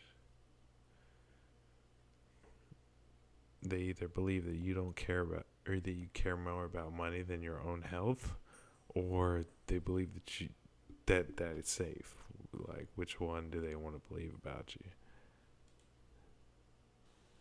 GE didn't like it. I got a letter from him that says, "Thou shalt not tell financial types that you can swim in the pool, that you can stir it with your hand, because if they find that out, they will steal the inventory. They will know that the inventory can be stolen." Oh, is that a valuable inventory? The same material that's labeled high-level waste by our current government, our current Congress. Now, plutonium is an interesting chemical element. It is created. They might steal what we call quote-unquote waste. Yeah, that is interesting. In a nuclear reactor. The Manhattan Project built 8 of these reactors at Hanford. The first one took 12 months from sagebrush to nuclear steam to build, and it had never been done in that size before. How could they do that? Why did they do it? To create this element called plutonium. Plutonium has been assessed as being the most hazardous material on Earth. Now, from the standpoint that you can make an atomic weapon out of it, yes, it is quite hazardous, because a piece of it that big, 2.5 kilograms, that's only 5 pounds, is the force that delivered 20,000 tons of TNT equivalent over Nagasaki. Huh. Okay. So he believes, but he doesn't believe that radiation is harmful either. Just that they harnessed that little bit of plutonium to create that kind of explosion. But if he believed that the radiation from that plutonium would fucking kill somebody, then he wouldn't have been swimming in the shit. Okay. Okay. I guess that makes sense.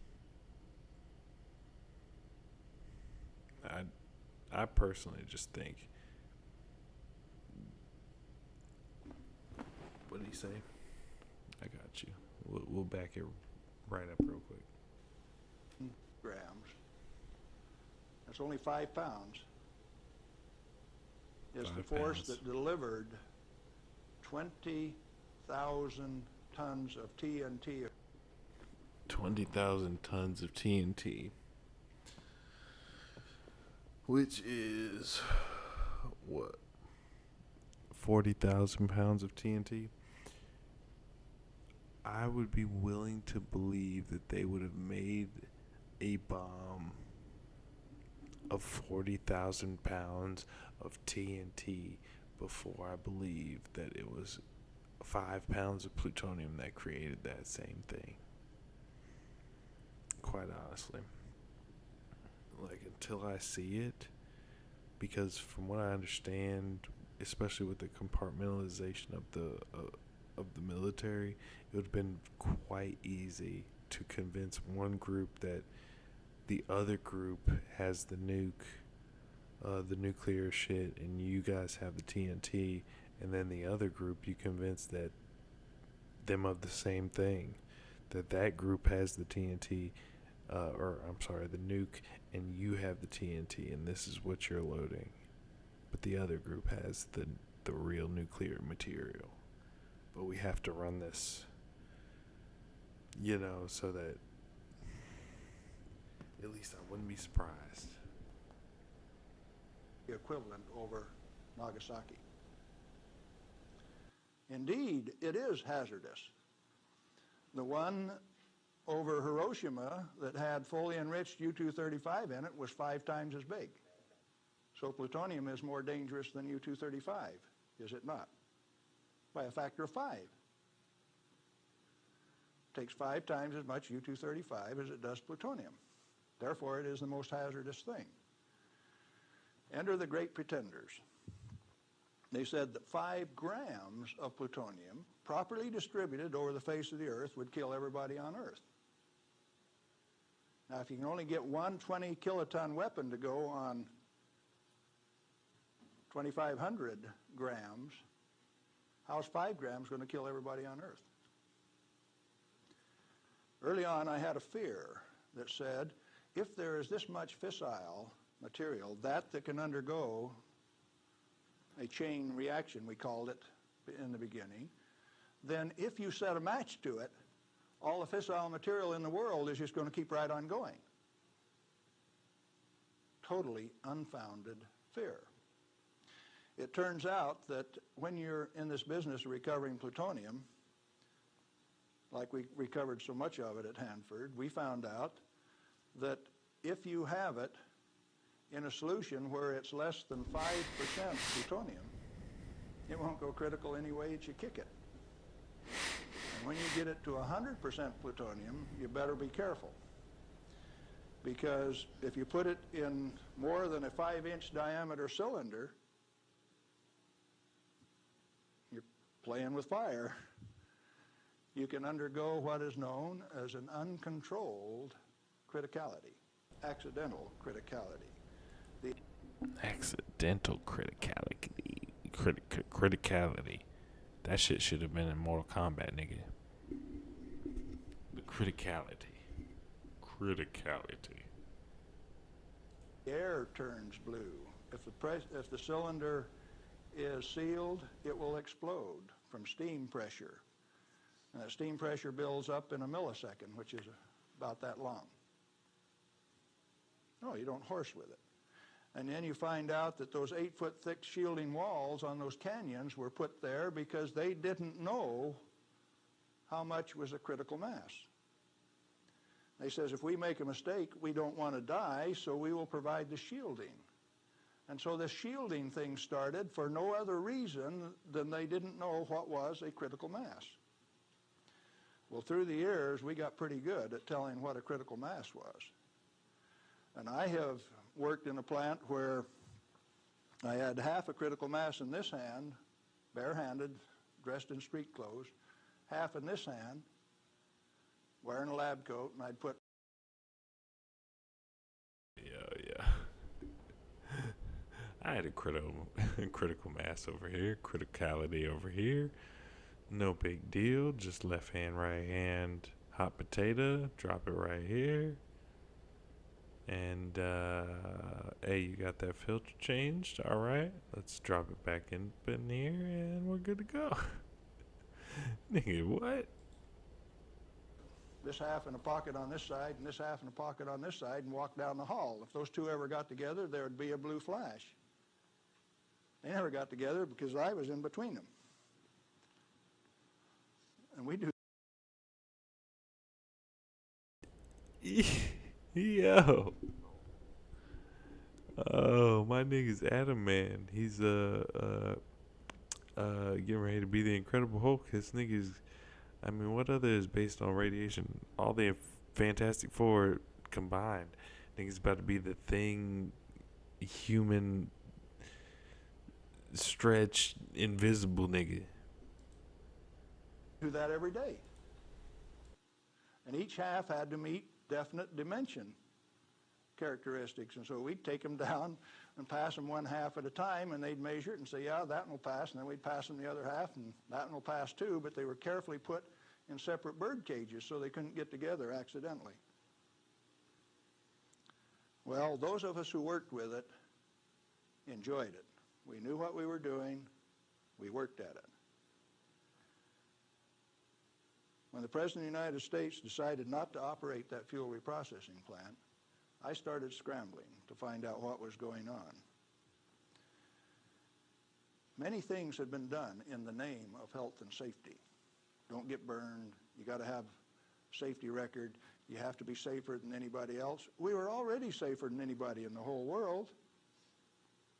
Well, you can't afford to get burned with this. You've got to enforce the limits. You've got to keep it. And I says, hey, that's not what the ball game is at all. I'll bet you the ball game is something else. And in 1982, when the Congress passed the Nuclear Waste Policy Act of 1982, a guy by the name of Mo Udall, I don't know whether you people in Arizona have ever heard of him or not, authored that bill. It's called the High-Level Waste Disposal Act of 1982. The material he called waste is the reusable uranium fuel that I had been working on for 32 years. Needless to say, Mo Udall and I do not agree on whether that material is waste or not.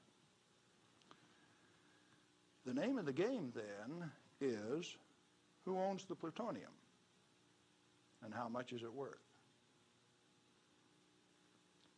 The government says bury it 3,000 feet deep in basalt, and we'll hold a contest among the states to see who gets to bury it. Oh? Why do you want to bury it? Did you ask the owners? Who is the owner of the plutonium?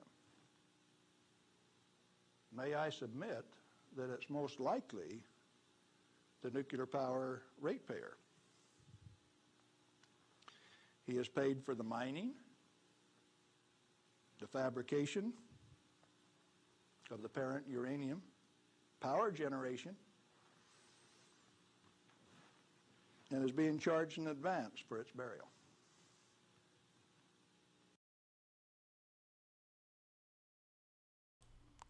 The taxpayer. Of course, that's where the money came from us. If you're paying for it, to whom does it belong? How much is it worth? In inflated dollars, a ton of reusable uranium fuel contains useful metal isotopes worth upwards of $10 million a ton.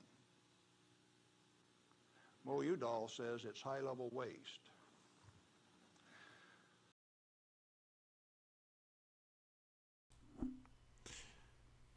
For instance, some companies will sell about a ton worth of plastic flakes for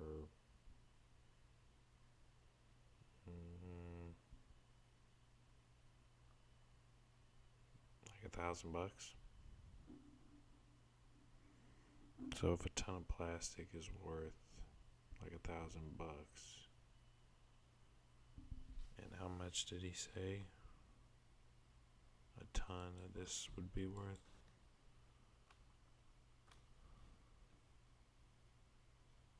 Inflated dollars, a ton of reusable uranium fuel contains useful metal isotopes worth upwards of $10 million. 10 million for a ton versus like 1,000 to 3,000 at the most for some plastic. So yeah, I mean, I know inflation even in 82 is crazy compared to like pre-1913 dollars, but they never go all the way back there.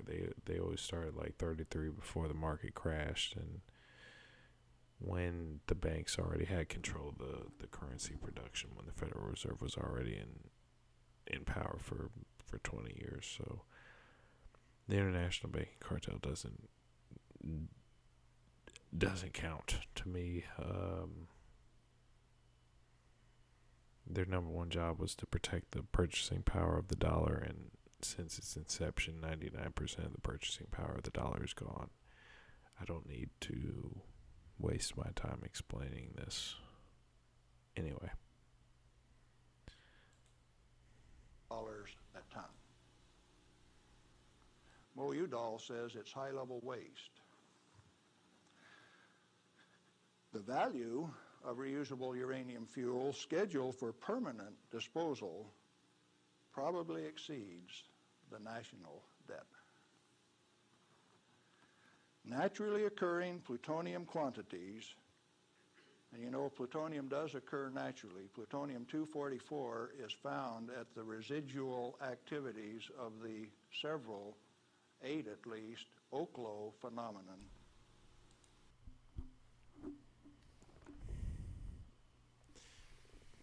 You know, they seem to avoid that.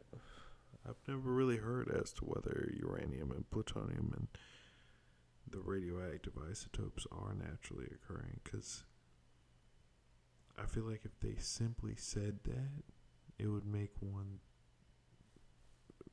assume that it's not dangerous, or at least it's not something to worry about. Because things that are naturally occurring that aren't messed with by men typically aren't. You have examples where that's not the case, but it's typically in the animal kingdom or something like that. It's not a force of nature that you can't see, smell, hear, touch, taste, or feel. Like a rattlesnake's poison, you know, when you see the rattlesnake and you hear it, and then you feel it bite you, and then you're feeling the toxins within you, like, but instead it's, you don't feel anything, and then you get cancer, and then you die in 2 years from a tumor that you never knew that you had, because maybe you were in the wilderness or whatever the fuck. I mean,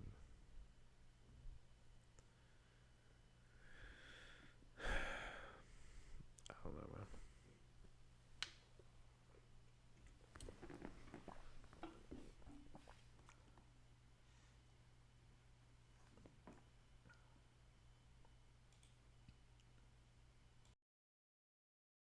Reactors across the world.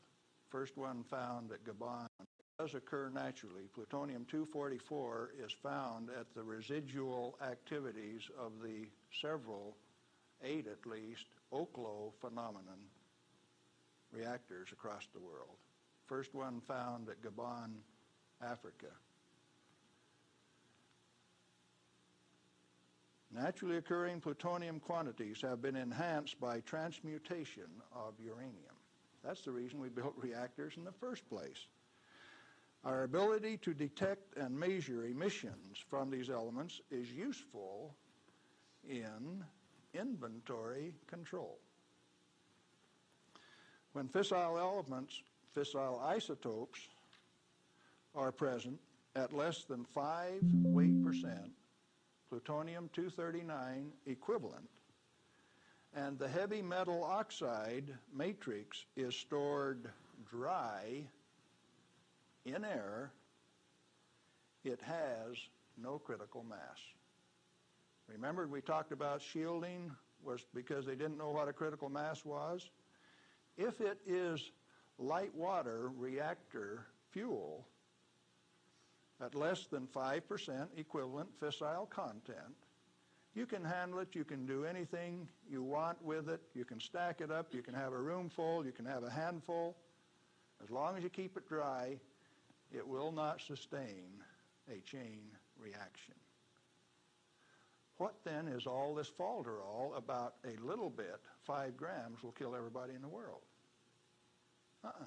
They don't know what they're talking about. And when they say that, they're thumbing their nose at measurement experts like Galen Windsor. I am insulted when they say those things and get away with it, because it has no bearing on the truth. It cannot be mishandled.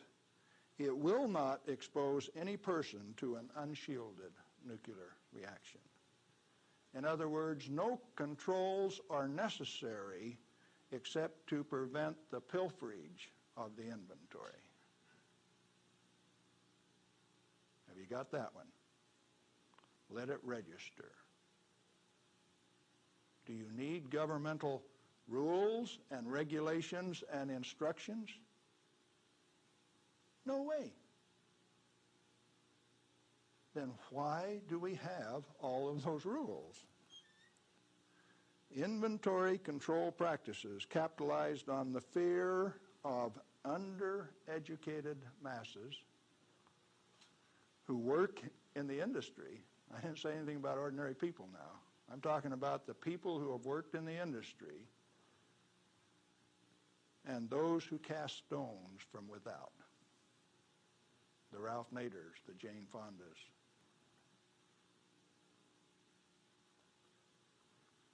Now, it doesn't take you much thinking to find out that maybe the industry is the source of the problem. The industry is the one that made up the committees, that made the rules, that the Congress enforced. You ever thought of it that way? The strangest kind of feather bedding that's ever been dreamed up, it makes the railroad engineers look like pikers. The only amounts of fissile process materials that are of health concern to the handlers are those that can accidentally cause an unshielded nuclear chain reaction, or that will cause erythema from the shortest wavelength, highest frequency, and therefore the most easily shielded ultraviolet light emissions of the electromagnetic spectrum. Big words. Let's see what they mean. The emissions from uranium, plutonium, cesium, all of those things are only important if you assemble an amount that if you get this amount and this amount together, it can go critical. You can get a blue flash and therefore get burned. And that's happened 34 times in the business, and 8 men have died as a result of that. Accidental criticality. Documented in Los Alamos document 3611, if you want to check the source. Or if you've got enough of it together that it's giving off ultraviolet light of this particular wavelength and frequency without any intervening shielding, enough to burn you, sunburn you, erythema, reddening of the skin. If it's less than that, if the effect is less than that, then what is the problem? Excessive government regulation. That's what's the problem. Tritium. Heavy water. Deuterium is hydrogen 2. Tritium is hydrogen 3. If you let an inventory get away from you, what's going to happen to it out in the biosphere? Nothing other than it will become diluted and join the naturally occurring inventory of tritium, because tritium is created in the upper atmosphere by sunlight. We have a natural inventory of tritium.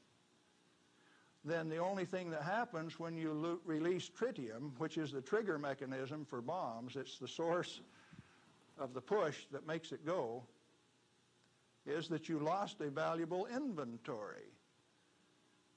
Then what of these people that are pretending that a little bit of tritium is going to do you in? It is not so. What are those 2 points? Only if it is an economically recoverable concentration, or if it has a natural reconcentration mechanism.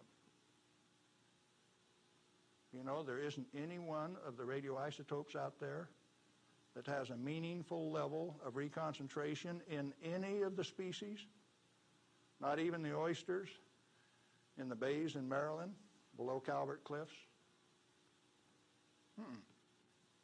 Why then are we still playing this game that any amount of this material is of hazard? Reusable uranium fuel, which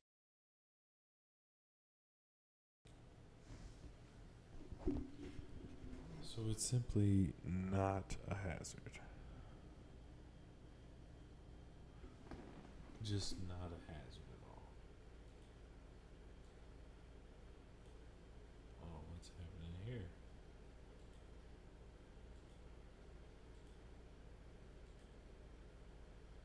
I don't see nothing. What is going on with these cameras, yo? They're wilding the fuck out. Okay, and then let's look at scene 2. Okay, well, where am I at then? Video capture device, properties. Let's come over to the live camera. You can't see nothing. Why not? I don't know. Well, which has been isotopically enhanced in power-producing reactors, is a valuable national resource, not a high-level waste. not Utility operators recognize the future worth of this commodity.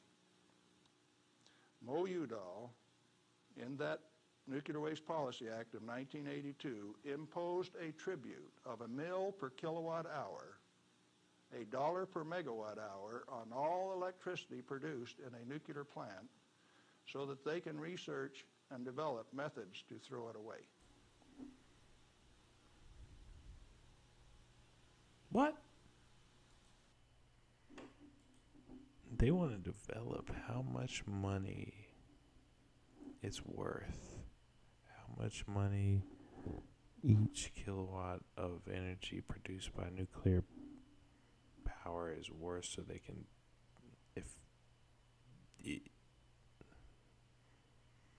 effectively throw it away. What the fuck? Why do the utilities willingly pay this amount to the Secretary of Energy? To limit their liability exposure. Who pays that amount anyway? The consumer of nuclear-generated power. You have no choice, and therefore I call it a tribute. At the same time, they have provided their own storage basins at these reactors at ratepayers' expense to retain ownership control of the plutonium resource. So you consumer, you ratepayer, you taxpayer, are paying for the storage of this fuel, and WNP2 at Hanford has storage that will take them through the turn of the century, and yet every day they are paying a tribute to the Secretary of Energy, with the concurrence of the United States Congress, and signed by the President of the United States in 1982, 83. Who was that? Ronald Reagan. They have provided those storage basins at ratepayer expense to retain ownership control of the plutonium resource. I started playing a game one day, 7 years ago.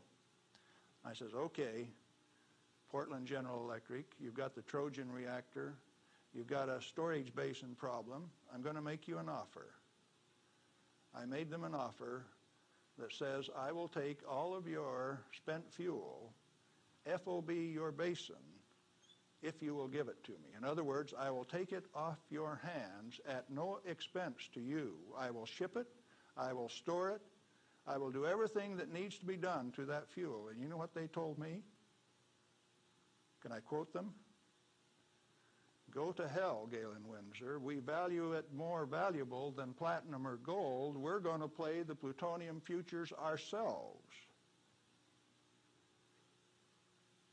Now, where did I learn that the name of the game is who owns the plutonium and how much is it worth? The first plutonium I saw was in a glass tube on the newsreel when I got back from the Pacific in 1946. And that they had in a glass test tube, they said, was worth $500,000. Certainly they had less than 5 grams of plutonium in that tube. That's pretty expensive stuff. And so for the show, they put a pot underneath it in case they dropped it. They said, we don't want to have to pick it up out of the rug.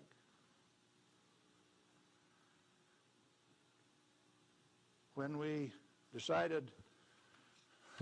was decided for us not to operate this plant, plutonium was guaranteed on buyback by the federal government at $43 a gram. That's quite a price drop, don't you think?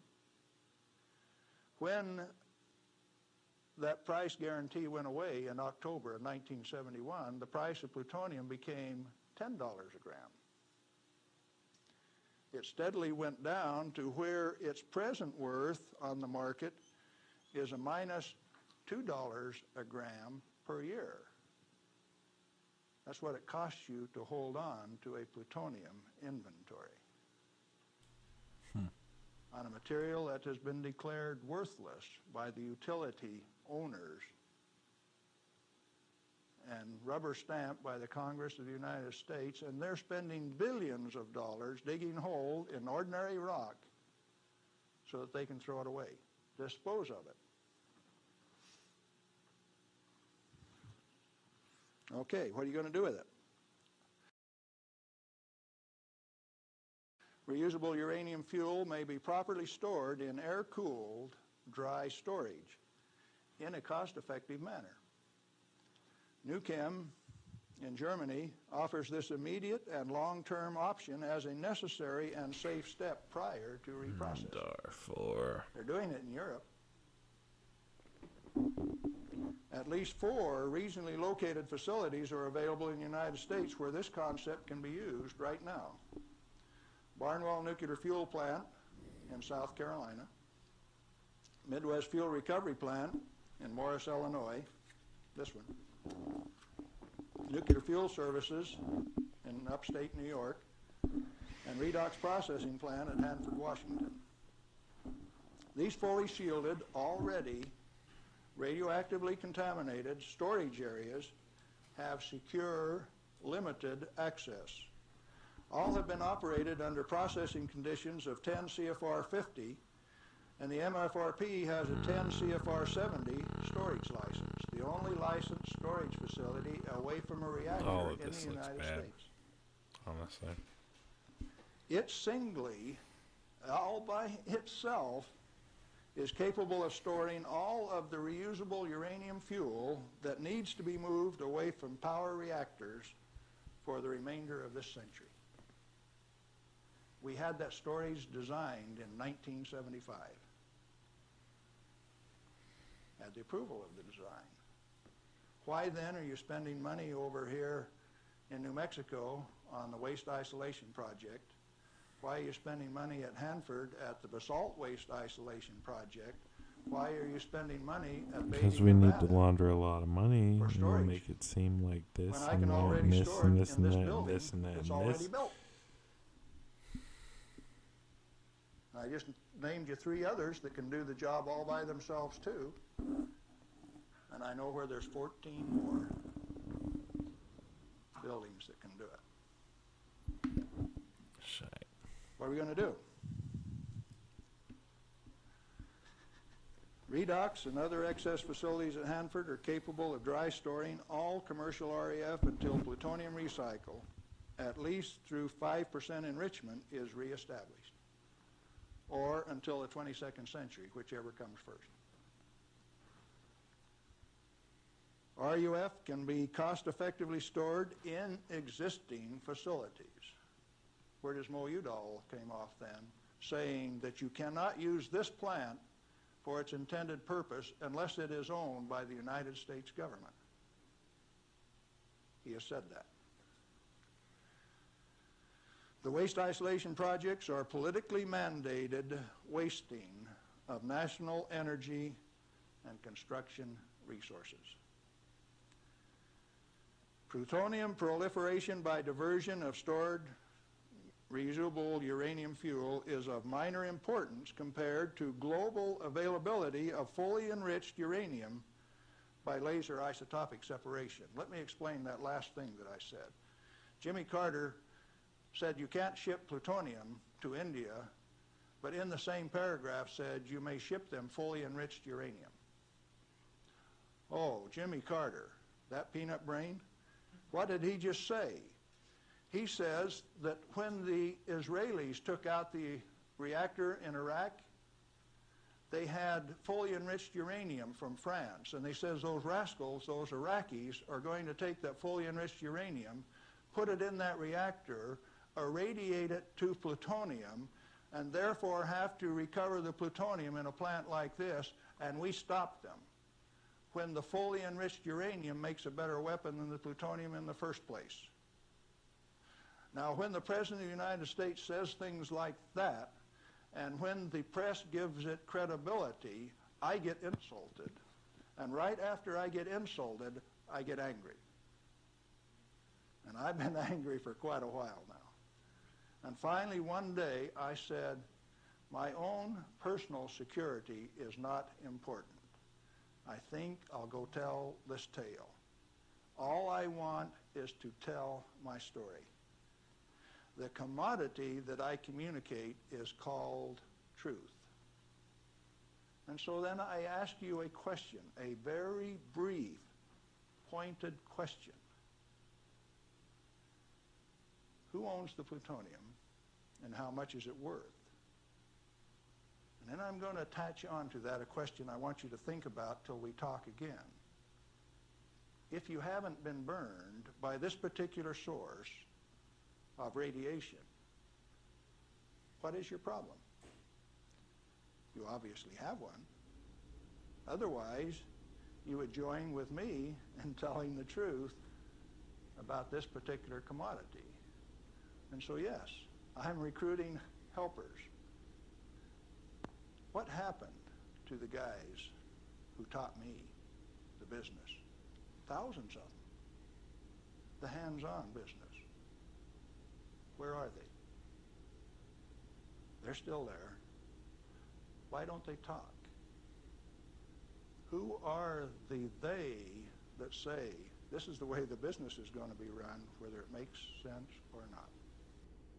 Picture this. You're sitting at home alone watching YouTube videos, wondering why you can't find the motivation to do the things you need or want to do or change in the ways you'd like. Even thinking about your mental health and all that it entails sounds exhausting, too difficult, not worth it. I've been there, even as a therapist, often as a therapist. It doesn't matter what your profession is, how much money you make, or whether you'd like to admit it or not, your mental health has, is, and will continue to affect every decision you make in life and everything you experience in life. Therapy, you know, the thing that people shame others for going to or pretend that they don't need, is essential for creating the life that you want to live if you feel like there's a block in your mind, a break in your heart, or a hole in your soul. BetterHelp is an online platform that connects you with therapists in your area, gives you the option to complete sessions via phone or laptop, and has ways to make it more affordable for those who need support. You don't have to sit at home alone anymore wondering how to get better. BetterHelp can help you in your home today.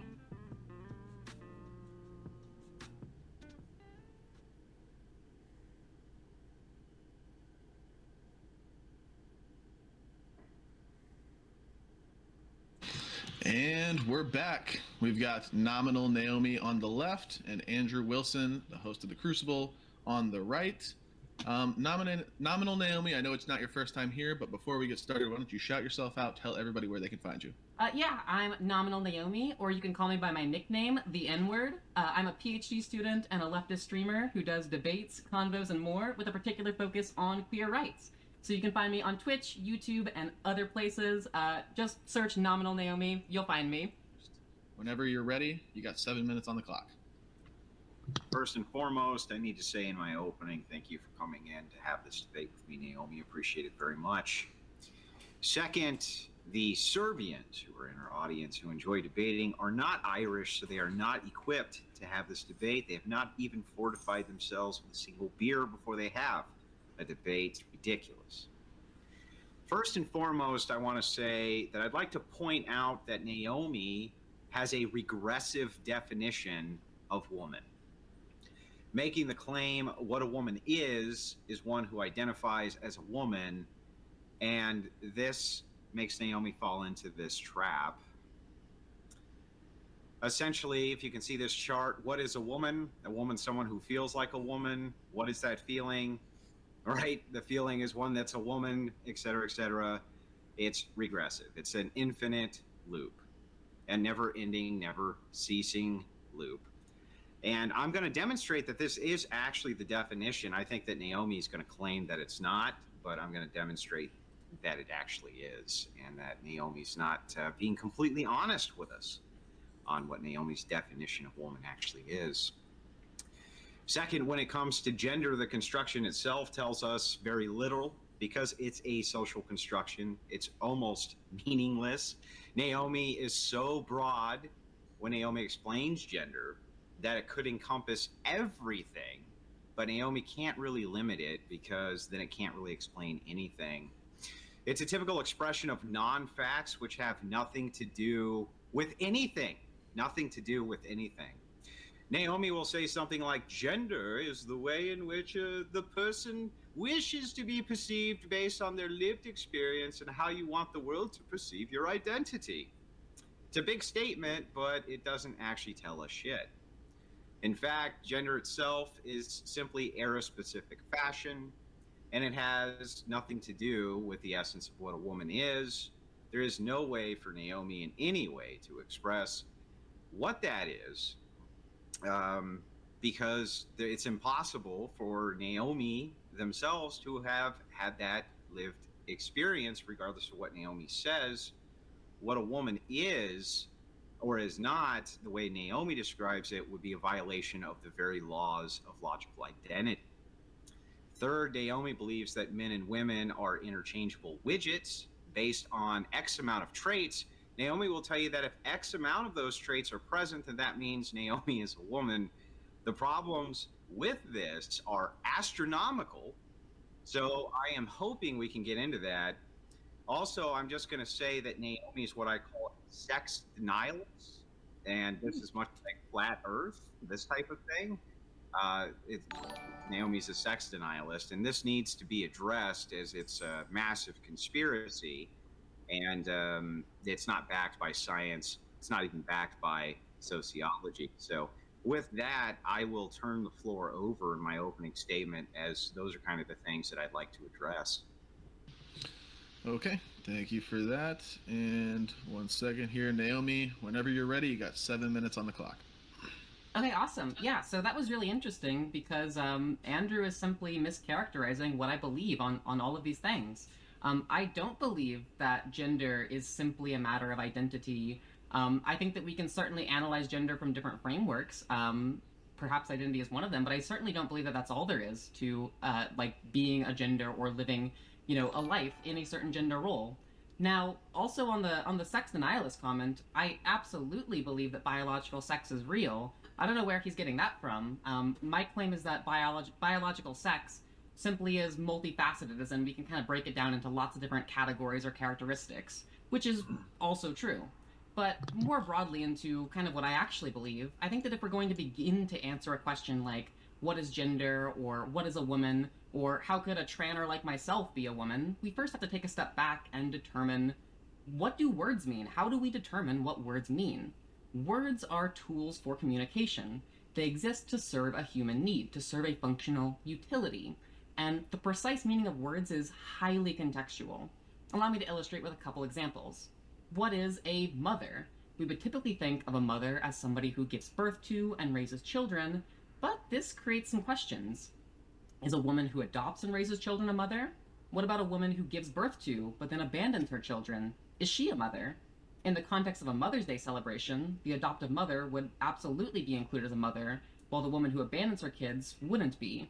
Yet, in the context of genetic testing, the woman who abandons her kids is their mother, while the woman who adopts them isn't.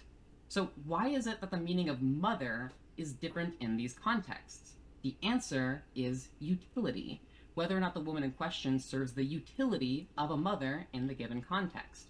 And utility-based contextual meanings even apply to words as simple as water. Whether water refers to pure H2O, or the dirty liquid found in rivers, or the potable liquid found in water bottles, is dependent on the utility that water serves in a given context. Any ecologist will tell you that you can find water in rivers, but if a friend of yours is thirsty and asks for water, you wouldn't be giving them the water they're asking for if you gave them a bottle of river water. River water is water, but it doesn't serve the utility of water in this context. Nor would pure H2O, the waterest of all waters, because it's also unsafe to drink, as it doesn't contain the minerals and additives that are needed for human digestion of water. So the meaning of words, even water, is highly contextual, and it's based on utility. With that said, river water, potable water, and pure H2O can all be water because they each serve the utility of water in their own contexts. So now to get to the topic at hand.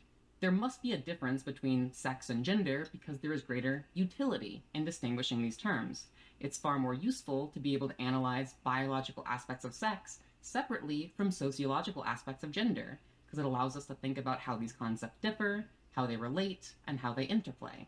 As such, there is greater utility in recognizing gender, woman, as a social class. It cannot solely be a biological class because there is utility in understanding womanhood from a sociological framework. Similarly, there is greater utility in recognizing trans women as women. Descriptively speaking, if you were to, for example, meet me in a restaurant, it's most useful and easily understandable by all parties involved to tell the waiter, I'm meeting my friend Naomi, she's over there wearing the black blouse. If you were to say he, you would just be confusing everyone. Social and linguistic utility is maximized by recognizing me as a woman in this context. And prescriptively speaking, socially affirming the gender identities of trans people drastically improves their mental health and overall well-being, which again shows there is greater utility in recognizing trans women as women. So, to conclude, words are highly contextual tools for communication, and they're based in the utility they serve. There is greater utility in distinguishing sex from gender. There is greater utility in recognizing trans women as women, across both descriptive and prescriptive contexts. And with that, I cede my time.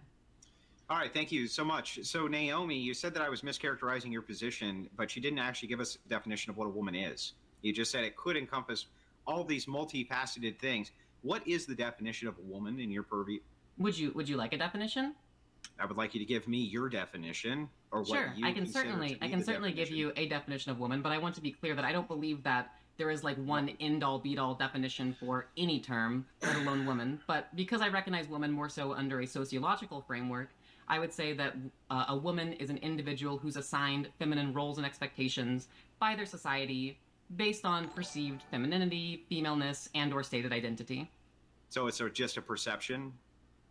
There's nothing foundational no, I about said it's based on a lived social experience. Well, it sounds like it's an empty label because you're not telling me what it actually is. What I is told it? you it's based on a lived social experience Yeah, of that having doesn't these mean anything. feminine roles and expectations assigned to you by society. What is the actual definition according to Naomi? If I just provided it to you. If I declared that I was a woman, would I be one? I don't think so. Why? That is not your sincere identity. But assuming that also that's I not your took lived it- social experience. Assuming that I took it as my lived identity, do you need to have the social experience of being a woman in order to be one? Are you asking descriptively or prescriptively? I'm asking you. Well, I think that descriptively, if we're recognizing woman as a lived social experience, then that would encompass somebody who lives that social role.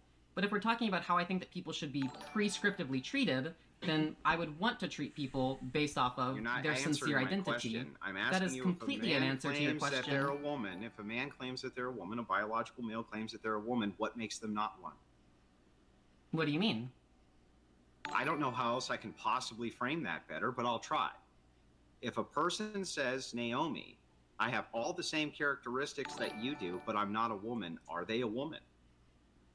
If we're talking descriptively, if their lived social experience is that of a woman, descriptively, they would be a woman. So would you misgender them?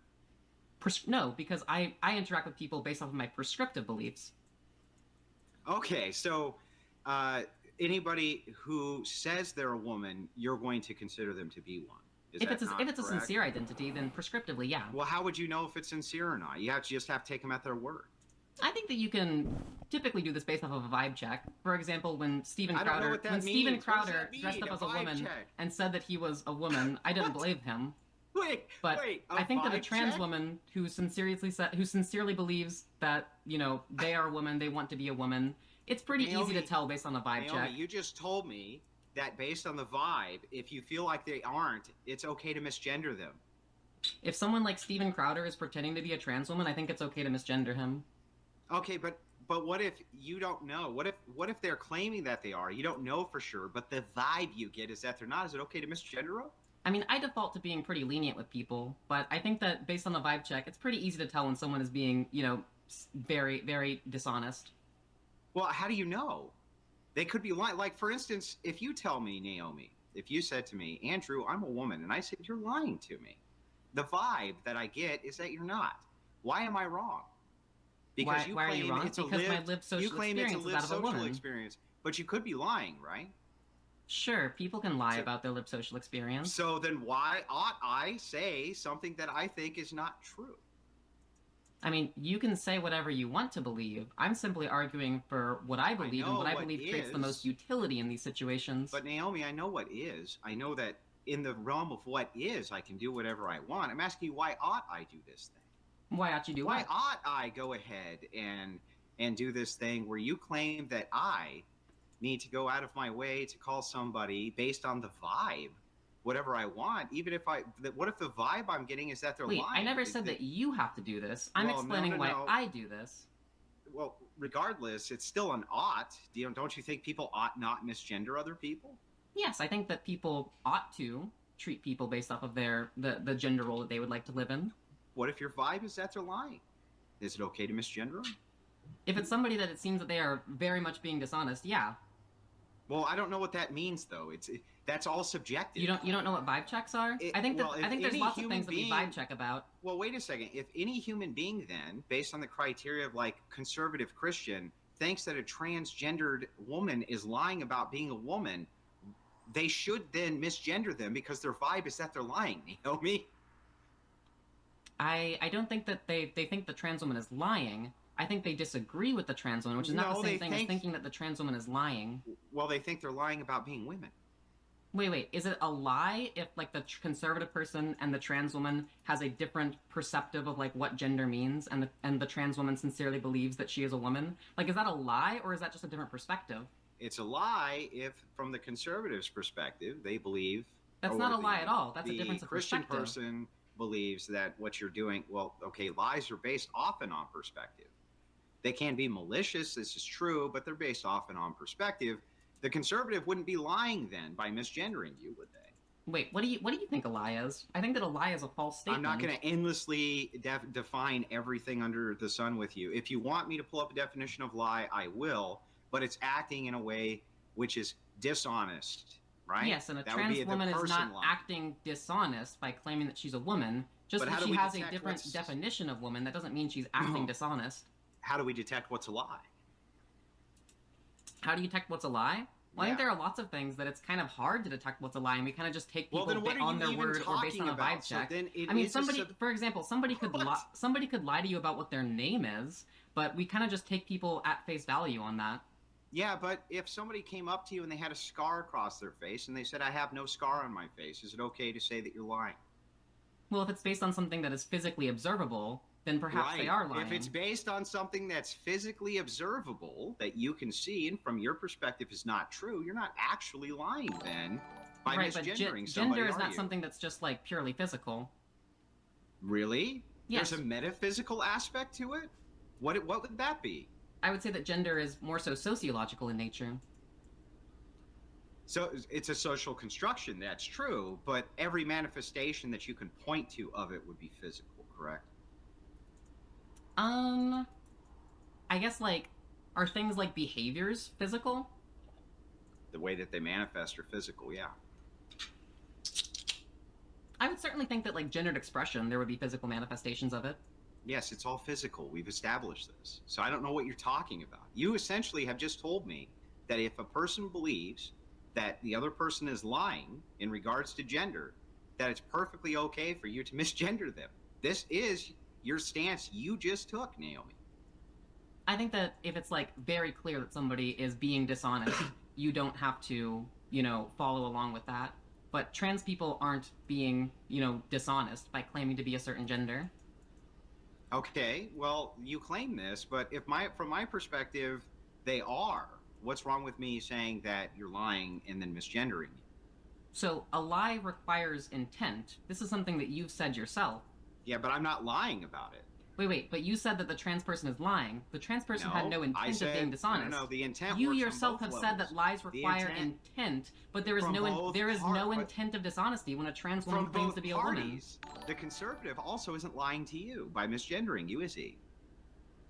I never said that they were lying. Right, they're not lying. So the thing is that in order to be completely honest, a conservative must misgender.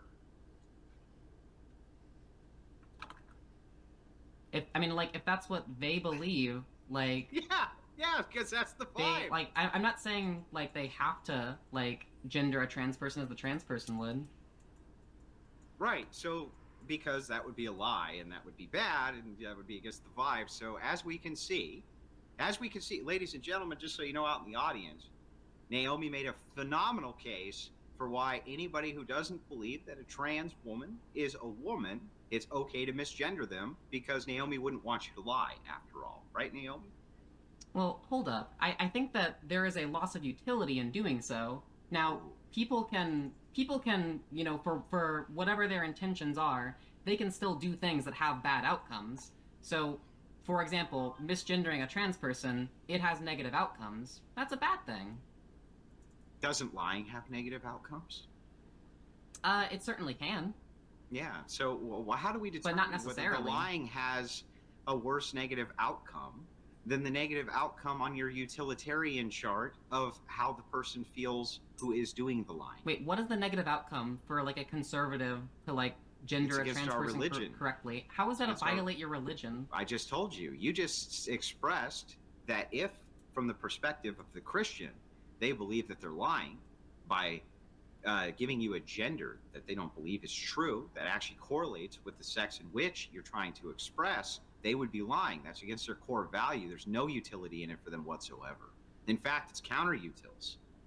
Negative utils. Wait. Just because like a religious person believes something doesn't necessarily mean that like that is a moral action to do. Just because a transgender person believes something doesn't necessarily mean it's a moral action either. Right, which is why we should look at objective outcomes, such as the mental health and overall well-being of trans people. Why should we look at objective outcomes? Wait, stop. And the affirmation of trans people improves those outcomes. You smuggled this in. The objective outcome, right? How do we know that this is the objective outcome, that it's more harm for you to tell the entire swath of the American public, some 270 million who self-identify as Christian, that it's better for them to lie from their perspective than it is for you to be lied to because you think the outcomes are more negative? There is no harm in gendering a trans person correctly, and we have research studies, medical studies, which show that trans people's mental health outcomes are better when they are socially affirmed in their gender, like in the gender they wish to be. Well, that's nice for them, but what about the person doing the gendering? Where's the study showing what it does to the person's psychology when they're forced into a situation of having to lie to make you feel better? I don't think that we have necessarily like studies. I don't think we have any evidence which shows that like Christians are harmed by gendering a trans person correctly. I think we should default to analyzing that as neutral. Unless you can present evidence that it's harmful, we should default to analyzing that as neutral. Why there's no evidence? There's no evidence because nobody will fund what it does psychologically to a population to be forced to lie. And are you really claiming to be victimized by like calling a trans woman she? Like that victimizes you? You said earlier that based on the vibe, that a woman's not just anybody who says they're a woman, because if that were true, then just based on the vibe, you can say, no, that's not true, right? You said that that's totally appropriate, meaning from the person's perspective, the individual's perspective, it's okay for you, if you believe that you're lying, to not lie, right? So I'm talking about like trying to figure out people who are being disingenuous. A trans person is not being disingenuous. Now, yes, they are. You are claiming that like you're claiming that there is a harm in having or in like gendering a trans person correctly. Yes, how are you the victim in gendering a trans person correctly? Because you're forcing me to lie. I'm not forcing you to lie. Yeah, and not only that, it's emotional hostage taking, because transgenders are saying either lie to us or we'll kill ourselves. I never said that. Well, but when we talk about the data that you're about to get into for why it's objectively better to not misgender trans people, the number one thing you're going to bring up is that they may consider self-suicide if we don't gender them correctly. Correct? So just because, like Is if that you are correct, going Naomi? to, Is like, that is it correct correct? that trans people Yes. commit suicide at No, like greater that's rates not my when they are not question. socially I'll affirmed? just restate it really simply. Is it not correct that you're about to tell me that the number one reason that we need to use the proper pronouns is because if we don't, transgender people are going to kill themselves? Isn't that true? Isn't that really what you're going to tell me next? I don't think that's like necessarily like the main or only reason. I think that just like doing things that lead to, you know, better, more accepting, more welcoming, more happy, healthy societies in general is a good thing, such as gendering trans people correctly. Because if we don't gender trans people correctly, what's the consequence, Naomi? Worsened mental health and all the things that are associated with that. Which leads to... It can lead to mental health disorders. It can lead to suicide. There are lots of things that it can lead to. Right? Okay, there are lots of negative outcomes it can lead to. Right, Don't you want to prevent those negative outcomes? Well, perhaps. It depends on what we mean when we're saying negative outcomes. What I'm asking specifically here... Do you want to, like, prevent trans people from committing suicide? I want to know why you think that a whole swath of the population that may not believe this should do it anyway, other than the fact that you're holding us emotionally hostage, literally at the barrel of a gun to your own heads, to say, if you do not do this, we are going to collectively start killing ourselves. I never said that. I have never used any language then why ought we do I have it? never used any language that is emotionally hostage-taking. I'm simply stating we can create better social outcomes by socially affirming trans people. That is just a fact. I'm just stating facts here. What social outcomes do you want to see? You I want want to to see the improved mental health. suicidality? I want to see improved well-being. Right. Why do you want to see those things? Because if trans suffer from a worse mental health status, what ends up happening? Their suicidality rate goes through the roof, right? This is the number one critique, is it not? That is certainly one thing that happens, but also socially affirming trans people leads to good social outcomes for everyone. When trans people are more included in society, when they're more able to self-actualize, they can become happy, healthy members of society that are more productive, and that helps us all. I think you should be interested in this too. If you want a happy, healthy, productive society, you know, building a diverse and accepting society is going to help us all, and that would include the social affirmation of trans people. Well, Naomi, let's dive into that and see if that's true, right? When you say that we should socially affirm trans people's identity because it's good for the trans people, why do I, a Christian conservative, believes I'm lying by calling you something I know for sure, at least from my perspective, is a lie? Why is that good for all of society, considering that you're outnumbered thousands to one? Because there is no harm in you gendering a trans person as they wish. Meanwhile, we have demonstrable benefits of gendering a trans person as they wish. Naomi, is lying harmful? It certainly can be. Okay, it can be. And if you were a person who was a Christian, one of the foundations of your religion was that you were not allowed to lie, would it be harmful for you then to do something that was contrary to your own religious values? It can be. Would it be? I don't think that I can make a blanket statement there. You don't think that a person who lived their life contrary to their own values, that wouldn't be harmful? I think that it certainly can be, but I think that people have justifications for things where they might have conflicting values, such as, you know, I think that you in general would believe that reducing the amounts of people that kill themselves is a good thing. You also believe that lying is a bad thing. You have some conflicting beliefs there, so I mean, you know, there's some things to weigh. So you want me to lie so that trans people won't kill themselves, right? I don't think it's a lie. But that's what you want. Why not just admit that that's what you want? It's a lie from my perspective. I'm not saying that you're lying. Listen, Naomi, I want to be ultimately charitable here. I'm not claiming that you yourself are trying to lie to me. I don't believe that that's true, okay? From my perspective, though, regardless of what you believe, I think you're lying. Therefore, it's contrary to my religious belief structure, which is very harmful to me. So why should I affirm the identity unless it's to somehow stop you from doing self-harm? You're asking me to do something against my moral values in order to stop you from self-harming. How is that justification? How is that good for society? How is it good for society? Because it leads to better social outcomes. How do you know? Because we have studies on this. We don't have any studies on how trans trans people lie. Okay, What well, if studies we do you don't have? have any evidence for your claim, I think we have to default to it being utilitarian No, neutral. we don't. First of all, that's not how science works. Science doesn't only. If you don't have default evidence that, to that it's any actually like harmful conflicting- to you, I don't think you can claim that it's harmful to you. Well, first of all, wait a second. I have no evidence I'm telling you that you're asking me personally to do something that conflicts with my own moral values. That would be harmful to me, yeah? I think that you have moral values that are at conflict there because you also have a moral value for social good, don't you? It depends on what the social good is. Say like people in general having better mental health and like being more so able to self-actualize. Not necessarily. It depends. You don't think that people should have better health? You don't think Depends on that we should take specific actions that criteria. give people better mental health on No, average? like for instance, if you were to say, should a person take a magic pill that makes them live for 300 years, I would tell you no. I'm talking about mental health. Okay, but let's say you said that a person could take a pill. Like I said, it's the criteria that matters. You have to be very specific here. I'm giving you something that is now. It is right this second.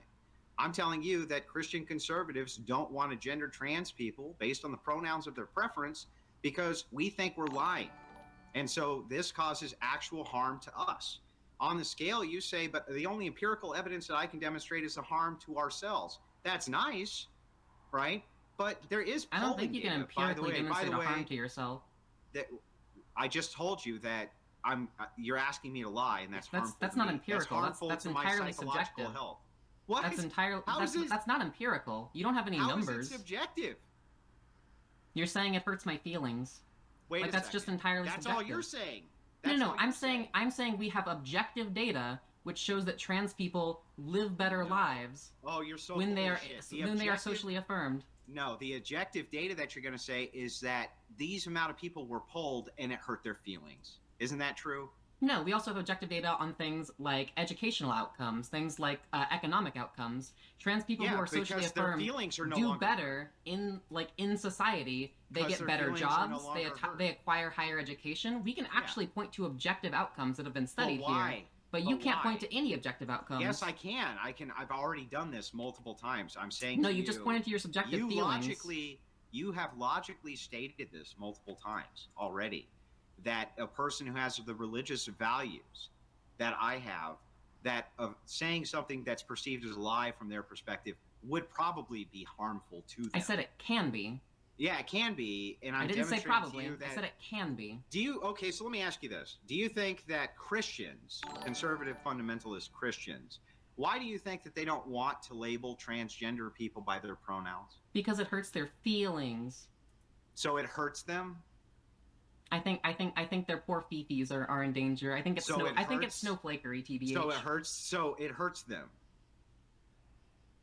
I think it's just about their feelings. So okay, and what is it for trans people if it's not about feelings? It's about objective outcomes, which we have measured in like the Based in, on in based scientific on how they literature. feel. It's all based on how they No, feel. not just based on feelings, based on mental health, based off of Okay. So if a socioeconomic attainment. Naomi, you're so full of shit. If a person does better, Socioeconomic is- attainment is different than feelings. the affirmations that are happening for trans people are so that they feel better, so that they can do all the education and blah blah blah. Isn't that true? What'd you say? I said specifically, it's their feelings that lead to those outcomes, right? It's based 100% on how they feel, and that's what's actually leading to those better outcomes. Based 100% on how they feel? It's 100% based on how they feel. I don't know Otherwise, if- I why don't would know if the it's a- affirmations matter to them? How can you say it's 100% based on how they feel? It can't be based on anything else. I think that it certainly can be based off of things like social cohesion. That's not necessarily a feeling. So, of course it's a feeling. What else is it? No, like actually like having greater connections is not just a feeling. That's like a feeling. if you have like if you're better able to network, that's not necessarily just a feeling. Like that's Well, something then where what's it's the like it's purpose something you've of actually doing it? achieved. What's the purpose of it? The purpose of it is how you feel. All of the affirmation is based around how you feel. All affirmations are based around feeling. You say that this does harm to Christians because it hurts their feelings. I'm saying the same argument. The only thing that it does harm to you on is that it hurts your feelings. But there's far more of us whose feelings get hurt. We know this because I can demonstrate to you how many Christians there are, fundamentalists in this nation. A lot more feelings get hurt on this side. So what are like the negative outcomes of that? Like what are the objective negative outcomes You're of that? about to tell me, Naomi, that the negative outcomes, if we don't do what you say, is that trans people are going to kill themselves, just so you know. That is You're perhaps trying to hold us that is emotionally perhaps hostage. one negative outcome. I'm not holding you hostage. I'm just stating that that's something that happens when trans people are not socially affirmed at higher rates. For us is that we feel like we're strangers in our own nation and religion. We feel like people are allowed to not only broadly lie. I asked for objective outcomes. Do you have any? The objective outcomes is that our mental health suffers from having to lie. What's your source on that? You're my source on it, Naomi. I asked for objective outcomes. You already told me. And you just pointed to your feelings. You don't have objective outcomes. Naomi, why again do fundamentalist Christians not want to use proper pronouns? Because they're snowflakes. Because it hurts their feelings? Yeah, because it hurts their feelings. Source? Give me the source, Naomi. Give me the source. Well, that's talking about a subjective thing. Give me the source, Naomi. Give me the source that it hurts their feelings right now. Do it. So I asked you for something objective. I didn't want to just talk about. Objective. Do you want me to give you sources about how socially affirming trans people gives them objectively better outcomes? Because I can do that, but you can't give me any. I asked for sources on objective data, not sources on subjective data. I asked you for a source for a claim. Andrew, one sec. I never asked you for a source on subjective data. I asked you for a source on objective data. It is subjective data. You claimed that it was objective, but you didn't have any data. It's not objective. Your source is based 100% around polling of how people feel. That's not true. And then based on those feelings, you get that's not true. I also have studies that are based off of economic outcomes, educational attainment. Which all lead back to how they feel. That's not done based off of a poll of people's feelings. Back to the feelings. You can collect this from demographic data. That's not based off of a poll. You said it was based on. You said it was based solely on a poll, but that's just not true. Yes, we can actually assess the objective outcomes of trans people, and they improve when they're socially affirmed. Well, let's find out if this is true or if you're lying to me again. Okay, so here we'll do it this way. How would we know if those objective things like the economic outcomes and the mental health outcomes were true if you hadn't done a poll asking the person if the affirmations were the things that helped them get those results? Can you explain that to me real quick? So you don't need to ask them what gave you the results. You simply ask them like information about their level of social affirmation, and then independently you assess objective outcomes. Done. So what? And you correlate the social affirmation with the objective outcomes, which is something I can do that you can't. So let me help you out here. Here's what you just said. To everybody listening, here's what Naomi just said. Naomi just said, you can call them and ask them if the affirmations which directly, posited in their life, a type of feeling contributed to this outcome. That's not what they do. That's what you just said. That is not what they do, and that's not what I said. Then what's an affirmation? What they ask people is about the level of social affirmation that they experience in their gender identity. So Things like, are their parents supportive? Things like, do they have friends and family that are supportive of their gender identity? Feelings. They ask them things like that, and then independently they use demographic data about things like economic attainment, educational attainment, and you correlate their level of social attainment with their objective outcomes. This is something that I can do that you can't. You don't have any studies I don't need to. What Christians' level of misgendering trans people and how that ends up in educational attainment, economic attainment. You don't have any studies on that. Yeah, I do. Well, I don't. Well, here's the thing. One, I do, and we'll pull up studies in just a second when I move on to my next argument, as this one you're getting just destroyed on. But I'm going to finish this up because you need to explain this. It makes no sense to me. You claim that we can do an objective analysis after they already feel good to show that the outcomes were good. Okay, nobody's disputing that. When I asked you, how do you know, or why is it that you think that Christians don't want to use the pronouns, you say because it hurts their feelings. But when I ask you for a study on that, you say there isn't one. Of course there's not one. Nobody's bothered to do any of the research on it. But you yourself are my source because you believe that that's the truth, and so do I. And that what we're really talking about here is hurt feelings across the board. Your feelings get hurt, which leads to worse outcomes for you in life. But you want to assume to the rest of the audience that hurting the feelings of hundreds of millions of people, no bearing whatsoever, who cares? You like how hurt, how victimized are you by like gendering a trans person as they wish? You're forcing religious people to lie, Naomi. At It literally is, at it is gunpoint not, of it is self-harm. not a lie at all. Yeah, you're doing it at the gunpoint of self-harm too, because It is trans it is people are not saying a, collectively. it is not a lie at all. Yeah, well, if we don't affirm what they're saying, is suicidality going to raise? If we don't affirm the gender identities of Trans people, identity, yeah. that does have the outcome of increasing their rates of suicide. That is Right. true. So it's emotional hostage taking. You're saying we have to do I it. have never like held you emotionally hostage.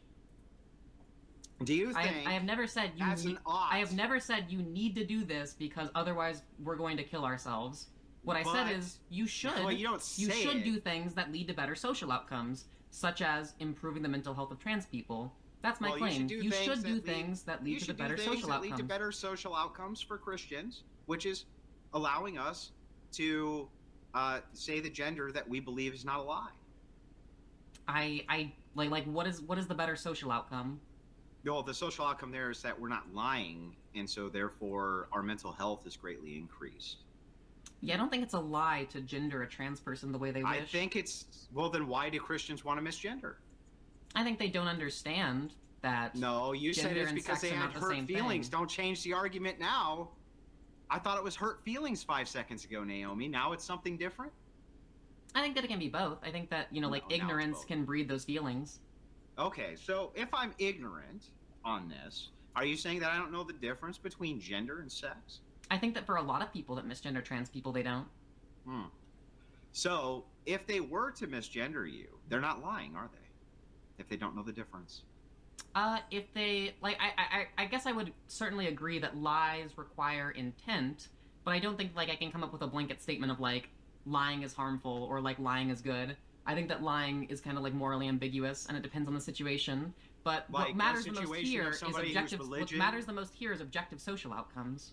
Why does that matter the most? We don't know what the objective social outcome could possibly be on subjecting hundreds of millions of people to having to lie. We've never studied it.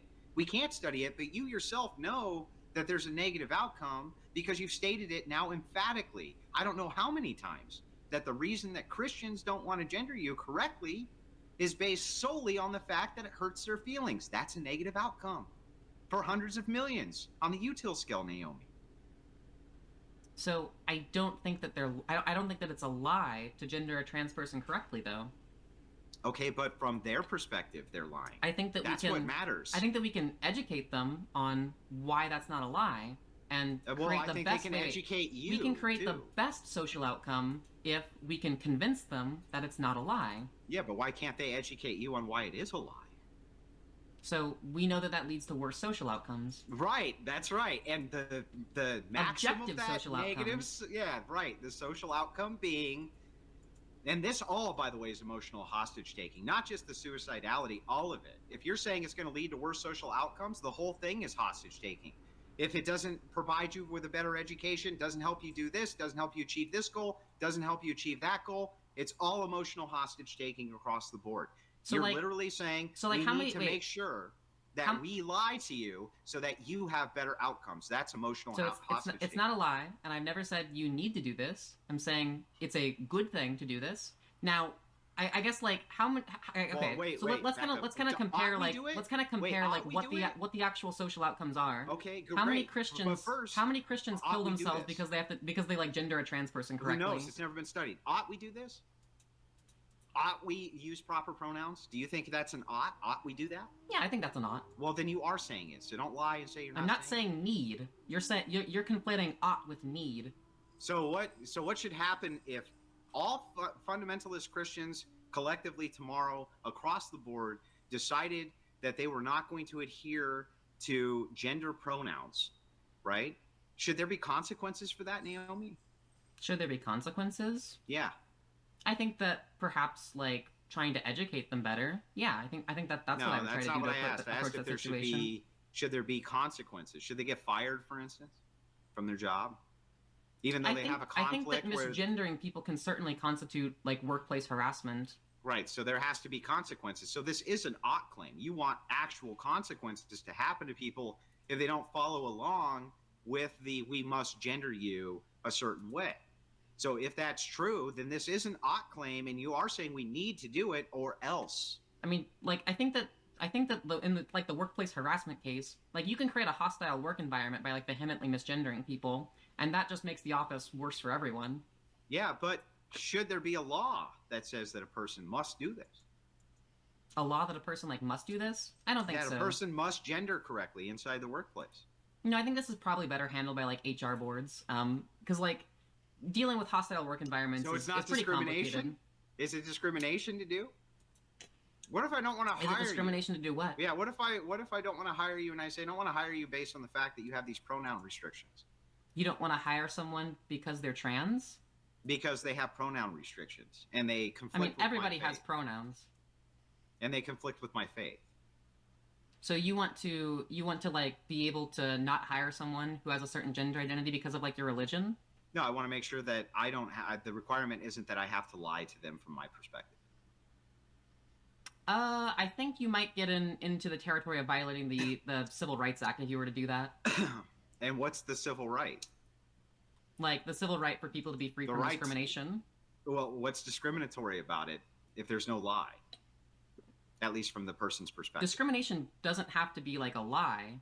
Well, I think that discrimination preferences are mostly based around the fact that they're preconceived notions which are often wrong and lies. No. Discrimination is denying somebody access to an institution based off of like a protected attribute, such as gender identity, for example. And why? That's and those discrimination. People, that has nothing to do with lying. But those people. Wait. Discrimination has nothing to do with a lie. Oh no, it does. What do people mostly discriminate along the lines of?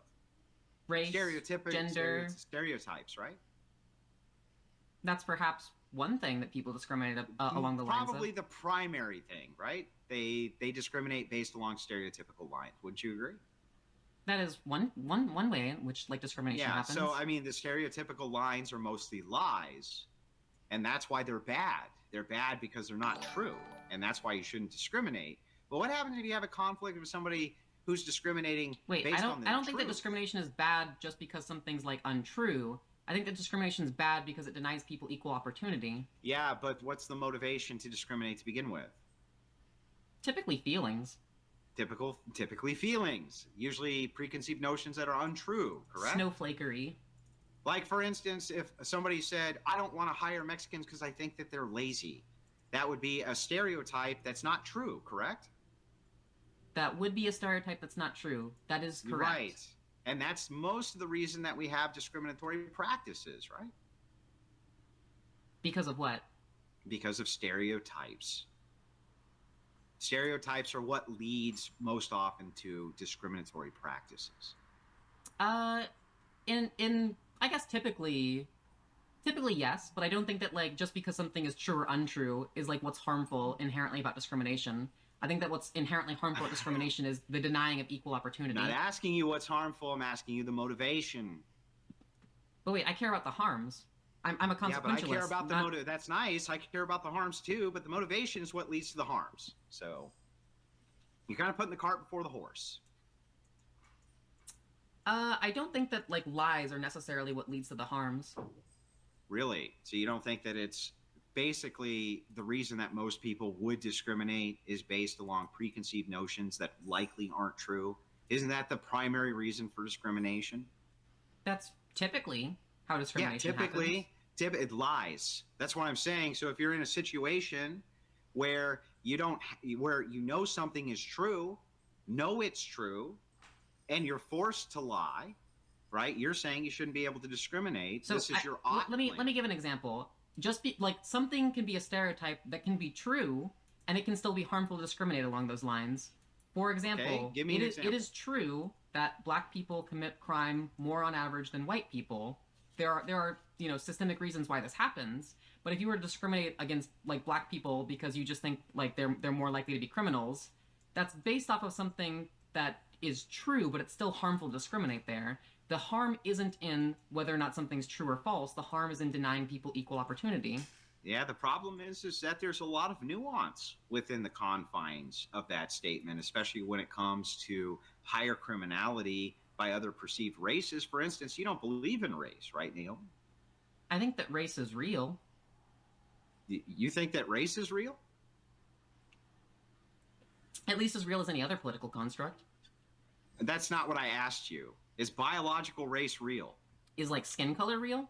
No, that's not what I asked you. I asked you if biological race is real. What do you mean by biological race? I mean, can you taxonomically categorize people biologically along racial lines? To some extent. Well, what does that mean?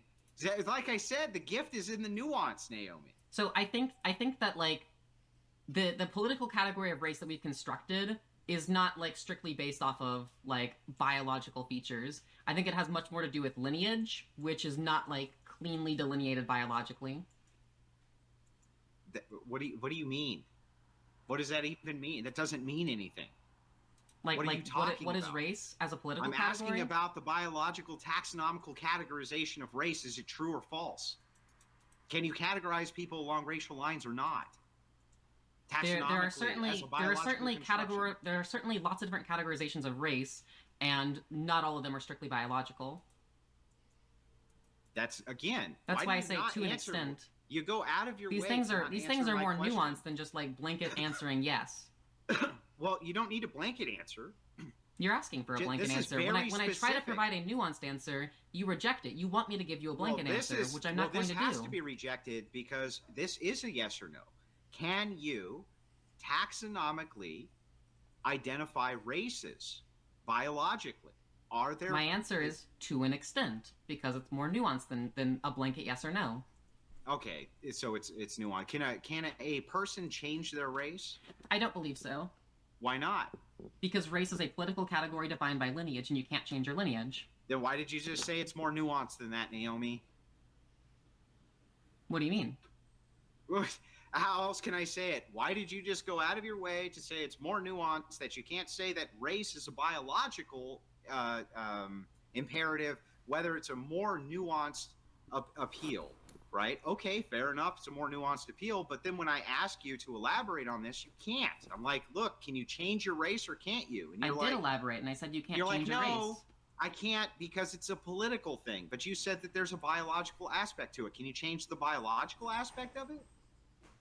What are specifically biological traits you're referring to when you're referring to, like, biological race? I'm asking you. That's why I asked you. What So the there are lots categorization of ways that race is. people. Well, there are lots of ways that people define race. If you're talking about race as in, like, certain genes that, like, people have based off of, say, like, ethnic lines, which only, like, to an extent kind of classifies race. I mean, obviously, like, you can't change those genes, for example. But if you're talking about like, you know, the amount of melanin in someone's skin. Well, I think we have some procedures that, like, can, like, inject people with melanin and stuff. Perfect. This leads me right to my next portion of my argument, which is that if you cannot change your race due to the biological factors, you also cannot change your sex due to the biological factors. Are we factors. talking about sex or are we talking about gender? Sex. I thought this was a conversation about gender. They're both intertwined, wouldn't you agree? I would say they're correlated. Sure, they're certainly related, but they're not the exact same thing. I didn't say that they were, did I? But one more time, I'm going to go down this road because it's very important. If you cannot change your race, how can you change your sex? Knowing that the genetics determine both of those things. Sex is not determined by genetics. Wait, what?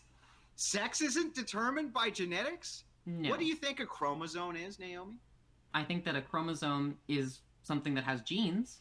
But it's not the sole determiner of biological sex. Something that has genes, or it's dependent completely upon genes? Chromosomes have genes. What is a chromosome? Like, it's the piece of, like, your genome that has genes. Wait, what? It's the piece of your genome that's what you think what is a chromosome? Why can't you answer that? I did answer what a chromosome is. Take a second. Pull up what a chromosome is. Because you just said it's not genetic. Wait. Which is insane. Hold up. I said that sex is not solely genetic. Chromosomes are genetic, but sex is not solely based on chromosomes. What's sex determined on? Would you like to know what sex is determined on? So sex is multifaceted. We can break it down into lots of categories. There is a genetic component to sex, but there's also an anatomical component. There's a hormonal component. You can even Those are all talk genes. about there's a brain Those are all component. genetic expressions. Those Every one are of them. not all genes. Hormones are not the same thing as But genes. you take, and anatomy is let not me the same take a thing as second. genes. Let me take a second to go ahead and show you why you're wrong on this. Can you see this okay, Naomi? I can go ahead and scroll in for you. This is the typical XX, you know XX generally, right, for male. You can see... XX is generally female. Yes, but this is for an XX male. Okay. Okay. As you see the 46XX, you see that it kind of goes around here and goes to smaller testes, and then it goes right in line with what we would generally see with a person who did not have these XX chromosomes. Now, I'm going to show you the typical progression of an XY male. If you look at the XY male here, right? I'll scroll in again. You can see that that loop doesn't exist to bypass the bipotential gonad, but it leads to testes and goes along the exact same arc. Why does it go along that exact same arc? Because genetics determine what your sex is going to be. You only have two paths ever. There's not ever more than two paths, regardless of XY or XX or whatever chromosomes that you want to throw in. It always relies on two, period. There's only two paths ever available, and we can actually chart this out, Neil. So what are you saying that's like goes against anything I'm saying? That the genes themselves are exactly what constitutes whether or not you're going to be male or female, because genetics are what constitutes the two only paths that are available for a person to go down, and there's only two. So do you think that gene expression also has an impact on your biological sex? Gene expression in what way? Like the actual expression of genes, like how your DNA is like read and processed. I just gave you a demonstration of gene expression. Yeah, so you would agree that difference in XY and XX in a male. So you would agree that gene expression like impacts one's biological sex, right? No, well, no. The pathways are only binary, and they're only ever going to be binary. But you think that like gene expression like is what causes like these biological sex differences, right? Gene expression can cause there to be variance within the actual sex construction itself, which are mutations, but no, there's only two paths available, period. But like those paths are caused by gene expression, right? Well, yeah, I guess you could say that they're caused by gene expression, but the chromosomes in which are expressed only have two paths. Gene expression is something you can change. So when a trans person takes HRT, it alters the gene expression of their cells. Let me explain gene expression 101. So DNA is basically computer code. It reads in like inputs and it produces outputs. These inputs are things like hormones. That's a mass oversimplification. Well, I'm trying to explain it to people. When your endocrine system is testosterone dominant, your cells read in the testosterone input, they produce these male outputs. When your endocrine system is estrogen dominant, it reads in the estrogen inputs and it produces female outputs. This is gene expression 101. If a trans person takes HRT, they alter the gene expression of their cells, and those cells begin to go down the female development pathway. I'm not saying it changes their chromosomes, it changes their gene expression. This has impacts on lots of their biological sex characteristics. I've never claimed that you can change everything about your biological sex. You can't change your sex. But there is lots of things you can change. Lots of biological sex characteristics you can change. Let me ask you. That's my claim about sex this entire time. Well, let's see if that's true. Let's see if that's true or not. Let's assume for a second that somebody goes down the exact same pathway that you did. I'm just going to ask one slight personal question. You don't have to answer it, of course, but just for the demonstration purposes, have you taken HRT? Yes. Okay, good. So assuming that somebody has the exact same story that you do, however, does not color their hair purple and does not grow it out, right? Or let's just say that they do, in fact, do this, okay? But they say that they're not a woman. Would you classify them as one? As a woman? Are we talking about woman or are we talking about female? Would you classify them as a woman? So woman is a social category. I think we would have to examine their lived social experience to classify them as a woman. So one more time, I'm going to ask this, right, because it's very important. If a person who had the exact same experiences that you have had and looks exactly like you do right this second, claims that they're not a woman but is a man, would you say that they're a man or a woman? I think that their lived social experience would be that of a woman, yet their gender identity could perhaps be that of a man. What would you call them? If I believe that they are sincere in their gender identity, I would refer to them based on their gender identity, because that's how I think we ought to treat people. So it doesn't matter if they look exactly like you, have the same experiences that you do. Everything can be all equal across the board, and you still wouldn't consider them a woman if they didn't want to be considered a woman, which is why your definition of woman is regressive, because it's just anybody who identifies as one. There is no delineation point. There is no delineation point. Hold up. That's not everything there is to being a woman. I think that from a sociological framework, you could label that person as a woman if they move through society being treated as a woman. Now, based on their identity, I'm saying we ought to treat people based on their identity. That's not a claim about, like, what is a man or what is a woman in and of itself. Okay, well, let's ask you this then. Are you biologically a woman? I don't think that biological woman is that sensical of a term. Are you asking if I'm biologically female? Yes. In certain characteristics, yes. In other characteristics, no. So do no. you consider yourself a biological female? I would call myself a transsexual female. Would you consider yourself a biological female? What do you mean by biological female? One who can give birth. Well, I can't give birth, so if that's your criteria, then neither would an infertile woman, but okay. I'm obviously being tongue-in-cheek, okay? I'm asking you a specific question because it does matter. Because if the answer is that you do consider yourself to be a biological female, and somebody else has the same exact experience, looks exactly like you do, and has taken the same hormones you have, but does not consider themselves a biological female, are they or aren't they? Biological sex is not based on identity. It's based off of physical characteristics. Not asking you about identity. You said that they don't consider themselves to be. Yeah. So I'm saying their identity does not affect their biological sex. Didn't say it did. Never said it did. So then I guess we agree. I'm saying that if somebody's biological sex is identical to mine, they would also be a transsexual female. Okay, regardless of what they said? Yes, whatever you say doesn't change your physical characteristics. So if I told them that that was the truth, Naomi said that I have to label you a transsexual female because you have the exact same characteristics and the exact same lived experience, right? To do anything other than to call you that would be a lie. You would agree with me, right? I think that biology is more objective than gender.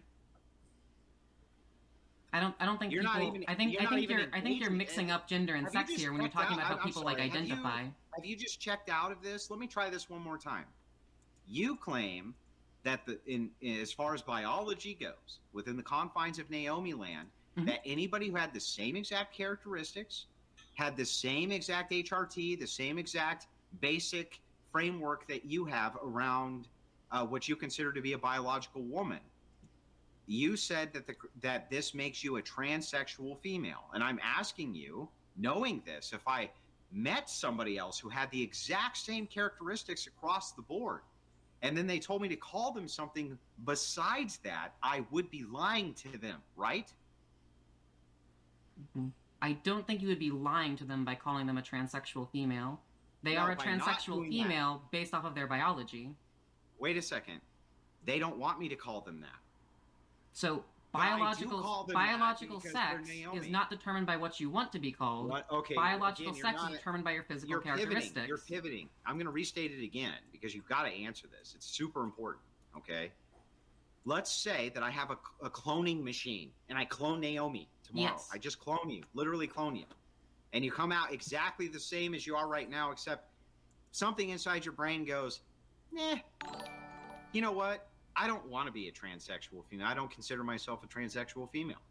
And I say, well, right now, objectively, biologically, according to Naomi, you are a transsexual female. So that's what I'm going to call you. I'm not lying to them, correct? By calling them a transsexual female, you are not lying to them.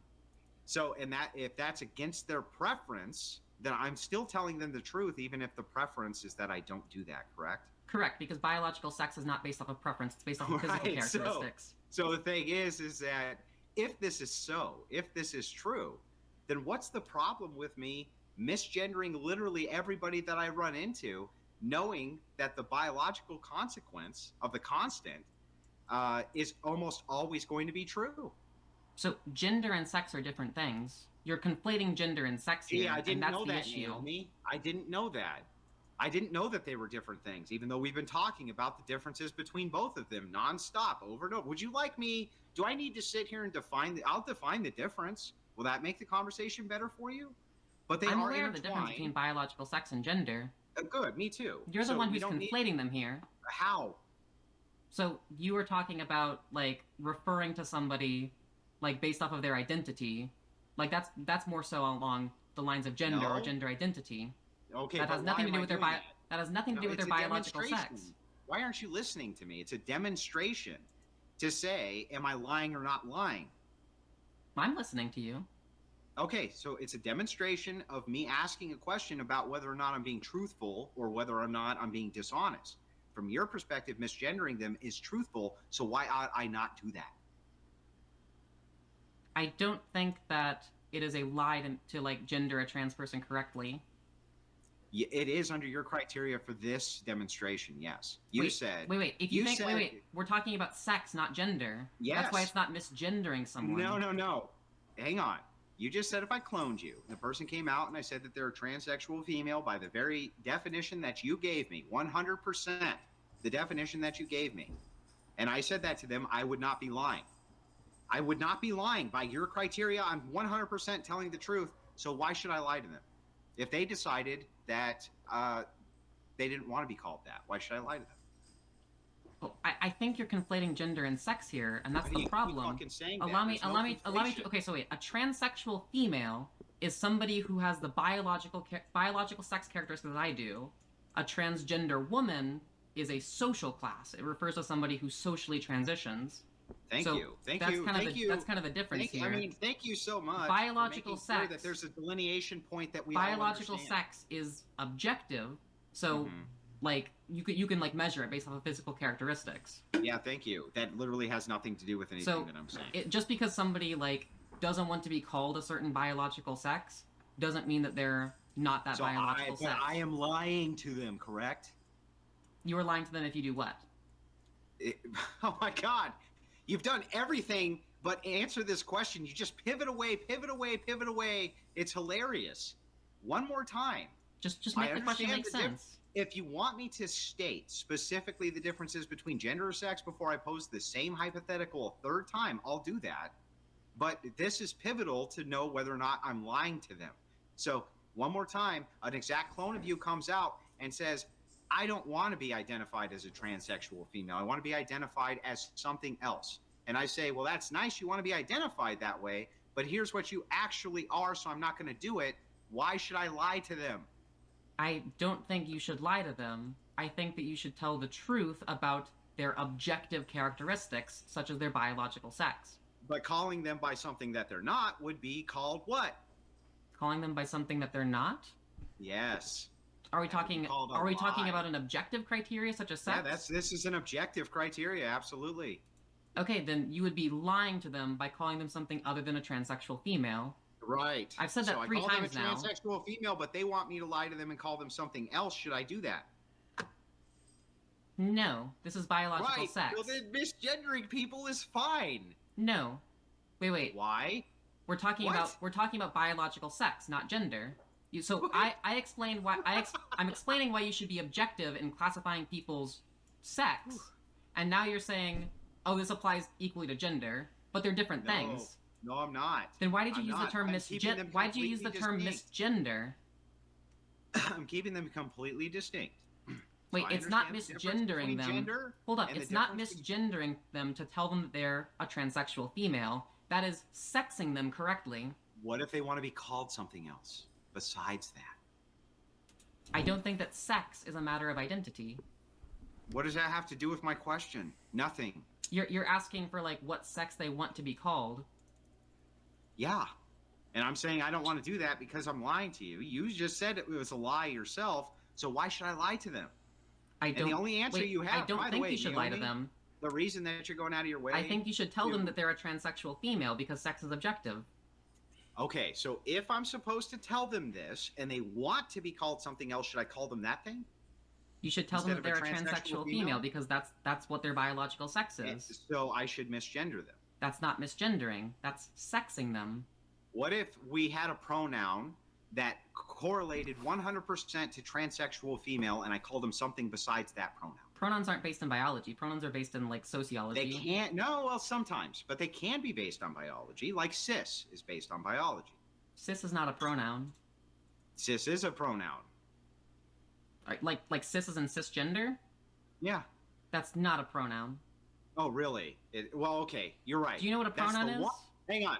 That's the one thing you got me on the entire debate. You're correct. It's a classification rather than a pronoun, which would be like he, him, she, adjective. They. Got it. I know conservatives struggle with parts of speech. We'll get there. Take the one W. You need it so bad. But backing up, I have to ask you this one more time. When it comes to cis, which, by the way, cis does infer, so I'm going to take that back, because cis does infer he, him, or she, them, or she, her. She, her, or he, him, that would be consistent Not necessarily. with cis. So, yeah, no, necessarily. What would you call somebody besides he who was a male who was cis? So I'm not even going to give you that. Like a cisgender man? I think that people people use they, them pronouns for people of either gender quite often, actually. Okay. No. Wait, what? They use what now? They, them pronouns? Not for being a cis male. Why would they use they, them?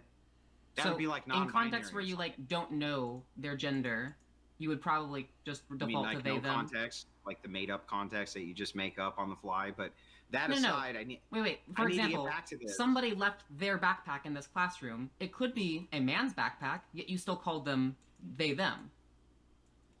Is that the default? I think it is the default when you don't know someone's gender. It's absurd, but besides that, I still want would you say somebody left his backpack, somebody left her backpack, or somebody left their backpack? That was a him. But you don't know whose it is. That's why you default to they. If it's not, if I don't know, that's true. Sure. So they is the default. Somebody left their backpack here, but yeah, you just defaulted to they. The second you know what biological sex is, you would say it's his or hers. Once the idea of cis comes into play, you would not mislabel them. You would say he, him, her, she, that kind of thing, because that's the pronouns of cis under your ideological framework. So you can't even take that. Cis men typically use he, him pronouns. Yeah, that's true. Yeah. So what's most important here is, one more time, because I can't let you run from this. You have done everything, obfuscated, ran away from it, done everything but answer. I have to ask you one more time. A clone of Naomi. We know a clone of Naomi has the same characteristics, everything as Naomi. You just keep saying that I'm conflating these things, but I'm not. I'm saying that if I labeled this person as a transsexual female and they requested specifically that I not label them this way, right? If there was a pronoun... Do you want me to answer this exact same question a fourth time? If there was a pronoun that directly correlated with what that was, why should I not use that pronoun? Why should I lie? Pronouns are not based off of biological sex. They're based off of gender. Yeah, I get it. I'm asking a gender question. This is true that the foundation of it's going to be sex, but the foundation of all gender is sex. I disagree with the premise that there's a pronoun that's based in the sex of being a transsexual female. I know. That's why we're assuming it in the hypothetical. Because there could be. And there's no I don't think this is a useful hypothetical because that premise is invalid. I don't care if you think it's useful. Just answer it. Why should I answer a non-useful and disanalogous hypothetical? Because you can't fucking answer it, because you know that would lead to misgendering's fine. Well, here's the thing. Pronouns don't refer to biological sex. They refer to gender. That's why this hypothetical is not useful to discuss. I've heard your NPC script, Naomi. I've heard your NPC script 30 times. Do you believe that pronouns are determined by biological sex? No. But I think that you can why are you using this hypothetical? Because I think you can have pronouns that relate to biological sex if you chose to have them. By Like the nature of gender and sex being correlated, pronouns would be correlated with sex. No, sure, you can have them but they're direct not one-on-one. determined by sex. There's no. Why would there be a violation to having a one-on-one determination? If you said cis, right, that refers to what? Are you talking Your about biological sex? Say Are you biological talking about sex. cisgender or cissexual? Yeah. Well, hang on. What does cisgender mean? You can't be cisgender if you have the opposite sex. It doesn't work. Cisgender is somebody whose gender identity aligns with the gender that was assigned to them at birth.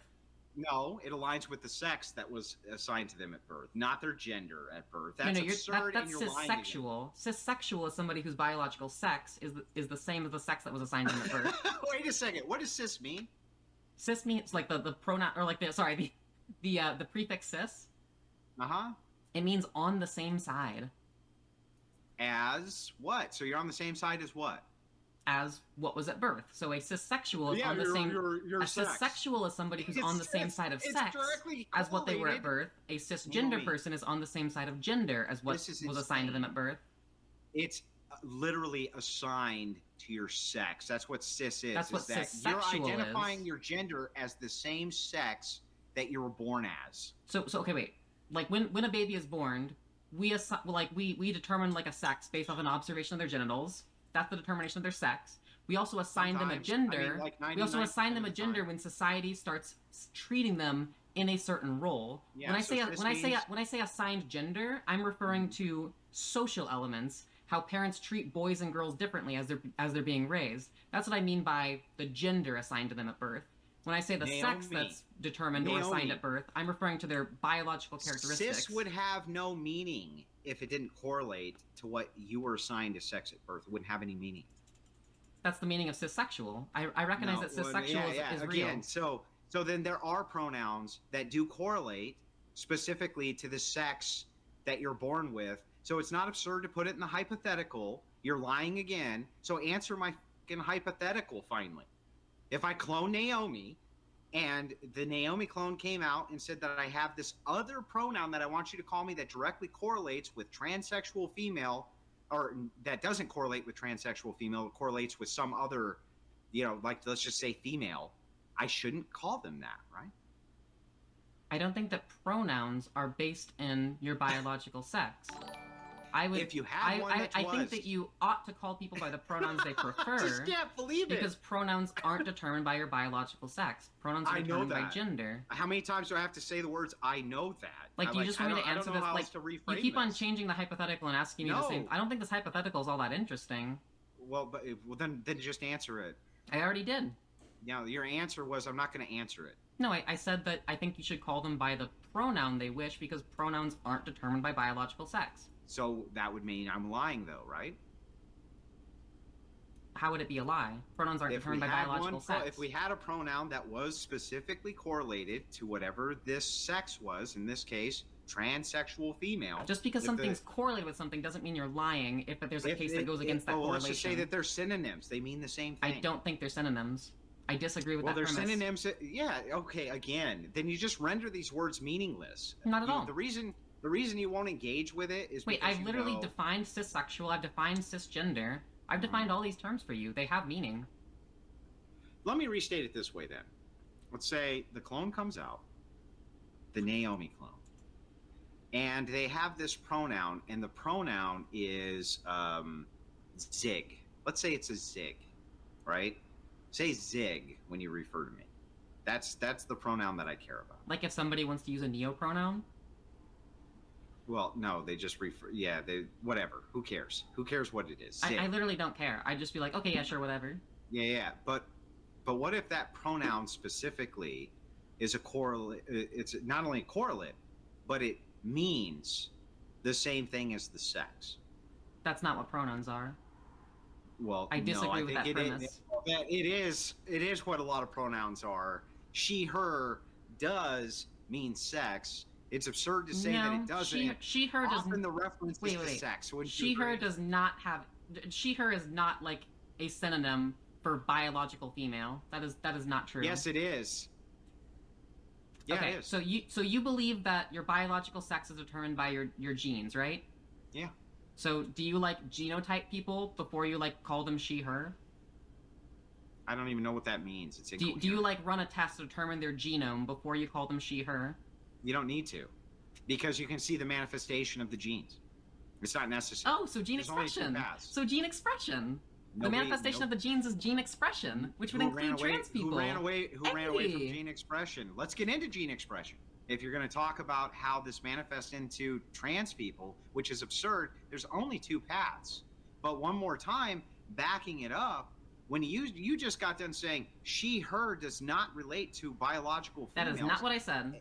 That is Yeah, not what I that said. well, then who else does it relate to? Some social construction you make up?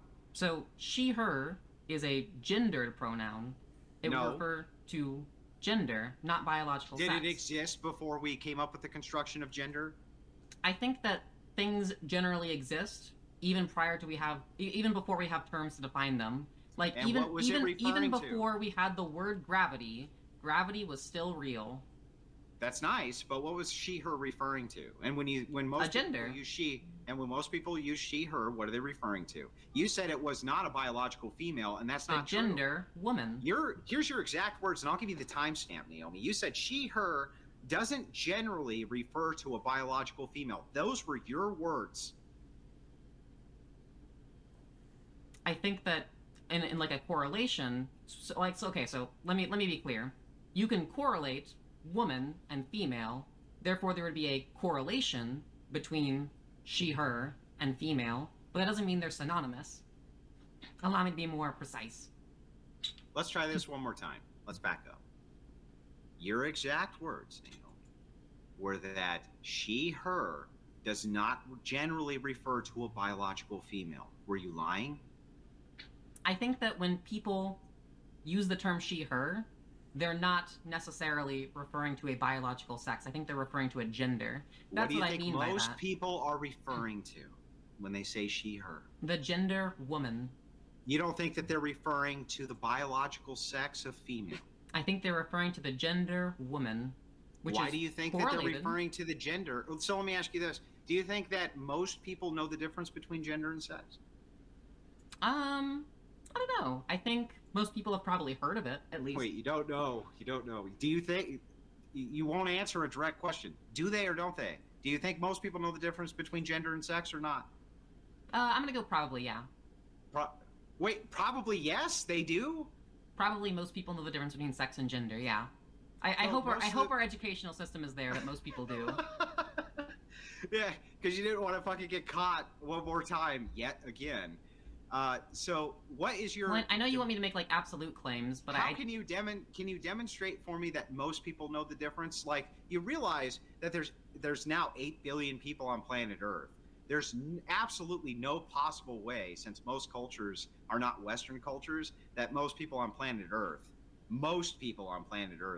know the difference between the construction of gender and sex, and they use them interchangeably. Wouldn't you say most people use sex and gender interchangeably? Answer wisely, some because I extent, have you yes. on record. Yes. If they use them interchangeably, that means that they don't know the difference between the two. So when they say she, her... I think that you can know that two things are different but highly correlated, and, descriptively use them interchangeably while still knowing that they are not, the exact same thing. One more time. Do most people use gender and sex interchangeably, yes or no? To an extent, yeah. I mean, like, people Yes. people often use, like, race and ethnicity interchangeably, but that doesn't mean that those are the same thing either. If that's true, Naomi, and they use sex and gender interchangeably, when most people say she, they're referring to a biological woman. That would be how the term she has not only always been used, but how it's still used for the vast majority of the planet. Wouldn't you agree? But isn't it also referring to the gender of woman if they believe that they're interchangeable? No, you just said that they use sex as being interchangeable with gender. If they believe that sex and gender is interchangeable, then if they're using she, her, that's referring to woman. They think also. they're saying the same thing. They think They think when they say gender, they mean sex, and when they say gender, they mean sex. So sex is sex. So if that's gender true, is they're sex. still referring to a gender. No, they're referring to a sex. Wouldn't they be referring Why to... would they be? Why would if they believe they're interchangeable, then they would be referring to both, wouldn't they? So it is true that they're referring to a gender. They're just referring to sex. They don't know the distinction. Wait. If they're interchangeable, they would be referring to both, right? No, they would just be referring to one. Why do you default to sex? They don't know what gender even is. Wait, why do you They have default no to clue. it being sex? What else would it be? What else would she refer to if not gender? Well, it would refer to gender. That's the other thing it would be. What would it refer to if no gender was available? I think that it still can refer to gender even if they don't have the term gender, because gender exists regardless of if they have the term gender in their language. Gravity still exists even if we don't have the word gravity. Right. Okay, so gender still exists even if they don't have the word gender. So in Naomi's world, you don't actually believe that when most people say she, they don't think of a woman with a vagina and breasts and reproductive organ. You don't think that that's what they think when they say she. I don't think that people look for vaginas and ovaries when they say she. I think they look for social presentation, which would be gendered. You don't think that men who want to breed with women look for those categorizations when they say she? Like you're just like looking at people's vaginas in public to determine if you're going to call them she or he? They're going to look for the That's biological a bit weird. categorization of woman. Yeah. Why? No, that's not a bit weird. Why would it be I think weird? it's a bit weird to like look at people's Why would that crotches be in weird? public. Wait, back up. You got to help me out here. Uh-huh. Why is it weird? I'm just not to staring at people's understand- crotches in public. Like when I like gender someone, like I'm not looking at their crotch to do that. What does that have to do with the price of tea in China? It has nothing to do with anything that You I'm said saying. you said that people when they think she, they think like vagina. They think of the characteristics of woman, yeah. But you're not like looking for a vagina to gender someone? That's a huge characteristic when it comes to breeding for a male, isn't it, Naomi? Well, if we're talking about breeding, we'd be talking about female, not woman. Well, female requires what? Can you breed without a vagina? Just curious. Can you do it? Can it be done? I think you can have your asshole bred. What? They just make shit up as you go? Can you breed without a vagina? I'm asking you. Like, can you actually get pregnant? Yeah. Oh, getting pregnant? No. Well, actually, can't no. breed. Actually, hold up. You can get pregnant without a vagina. There are like women that are born without vaginas that do have like intact wombs and they can get pregnant. I was talking more like breeding kinks and like there are people that like. So one more time, when a man references she, you think that they're referencing a gender category, even though most people in the world have no such categorization distinction. They're thinking about the biological fact that this is a female and the other person is male. You know this because you've already agreed. I don't that think when they're you thinking say- strictly about hang on, biology. Naomi, when you say she, if you're in a country that has no gender social construction that's made up in the West, obviously they're referring to the biological characteristics. How could they be referring to anything else? They're referring to the things that they know are biologically distinct. Because the social characteristics still exist, even if they don't have a word for them. So you think that they might be referring to a man who dresses like a woman? Generally? Like as a norm? Really? I think that or no? sometimes they might be referring... Yeah, but I didn't say sometimes. Generally. Generally? I think that generally their kind of conception of women includes both social and perhaps biological characteristics, particularly in cultures where they don't have they don't have a word for gender. When they say she, do you think that they're referring to men? Biological Typically, no. Typically, no. So this would mean then, Naomi, that you lied earlier when you said that she refers to gender most of the time and not sex. It doesn't. So she does refer most of the time to sex. You know that it can typically refer to both, right? Within the construction that you have made up, yes, but that's not a global average. Wait. When a person says she, hold up. Let me. If you believe that, or if let's say we're in a culture where they use sex and gender interchangeably, then she is typically referring to both sex and gender. So yes, No, it it's is just still true referring that to sex. it's still true that it's typically referring to gender because it's Then why referring to aren't both they gender using and she to if refer it's to men who dress up like interchangeable, women? it's referring to both. No. Like by definition, if it's interchangeable, it's referring to both. I said that they're literally synonyms with these people is what I mean by interchangeable. When they say sex or gender, they mean sex. Like when they see a bathroom stall that says, if it said this gender here, that gender there, they're not thinking in terms of what your biological construction you made up. Wait, what cultures don't have a concept of gender but have gendered bathrooms? Well, probably none. I'm speaking in a hypothetical. It's Okay. irrelevant. It's totally and completely irrelevant to what I'm saying. I'm saying on average, when a person says she, clearly it's revolving around the biological construction of a woman. There's no doubt that that's true. How can it be anything other? And you just agreed that that's true. I think that they're probably referring to both biological and sociological traits. Okay, so then that would mean that they use she often to refer to men. How so? Because if the man says that they're a woman, then they would be using she to refer to that man, right? Wait, I never claimed that. Well, yes, you did. You just don't know you did. This is the No, problem. that's is that not something that I you said. have what are called logical inferences. This is the whole problem. This entire debate, the whole time, you run, you pivot, you do everything but answer a question. It's I have kind of answered insane, your questions to be honest. multiple times. But you just yeah, don't but like the you answers won't- I give. The problem is that you won't deal with the ramifications of them. You won't deal with what that means as an extension. If most people use she to refer to biological sex, then what you said earlier, that they use she to refer to both, is an absolute lie. And you've just admitted that they use she most of the time as a normative to refer to biological sex. We're talking about cultures where they use sex and gender interchangeably. That's every Therefore, culture. Every culture basically uses They would these be as referring to synonyms. if it's interchangeable in those cultures, they'd As be referring to both. synonyms. As synonyms, Naomi. That's what I mean by interchangeable. I've already made this distinction. If it's synonyms, it's still referring to both. No, it's only referring to one. When they, so can you say a word and mean a different word? Can people like get the word they're trying to say wrong? Yeah. No, can they say a word and mean a different word? Yeah. Like they make a linguistic slip? Yeah, that can happen. Don't you agree that most of the time, globally, when people hear the word gender, they conflate it with sex? They think that they mean the same thing? To an extent. Yeah, to an extent. And I know that you believe this because I've heard endless rants from you on this. It's not to an extent. You believe that that's true. I think it's true to an extent. Yeah, well, I mean, to what extent? Most of the time, right?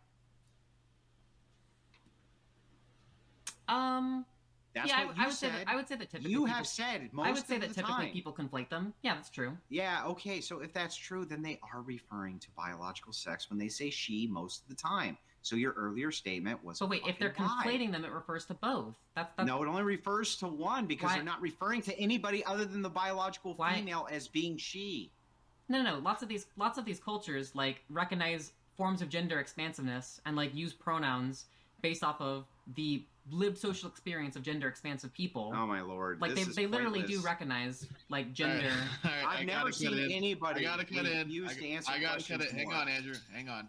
All right. This is my first time cutting in the whole debate. I actually enjoyed the back and forth a lot. You guys made my job very easy, but it was very difficult to determine when to cut in here to wind it down because we are right at the end of the open dialogue portion. We do need to get into the closing statements. That way we can do callers, super chats, Q&A, all that. I'm sure there will be continued dialogue after the closing statements, which we all know. But all that being said, we do need to get to them. So, Naomi, you've got 7 minutes on the clock here for your closing statement. All right. So yeah, that was pretty interesting. I think that, you know, even though there are contexts where people conflate gender and sex, like my opponent Andrew does all the time, we can still recognize that they are different concepts that refer to broadly different things.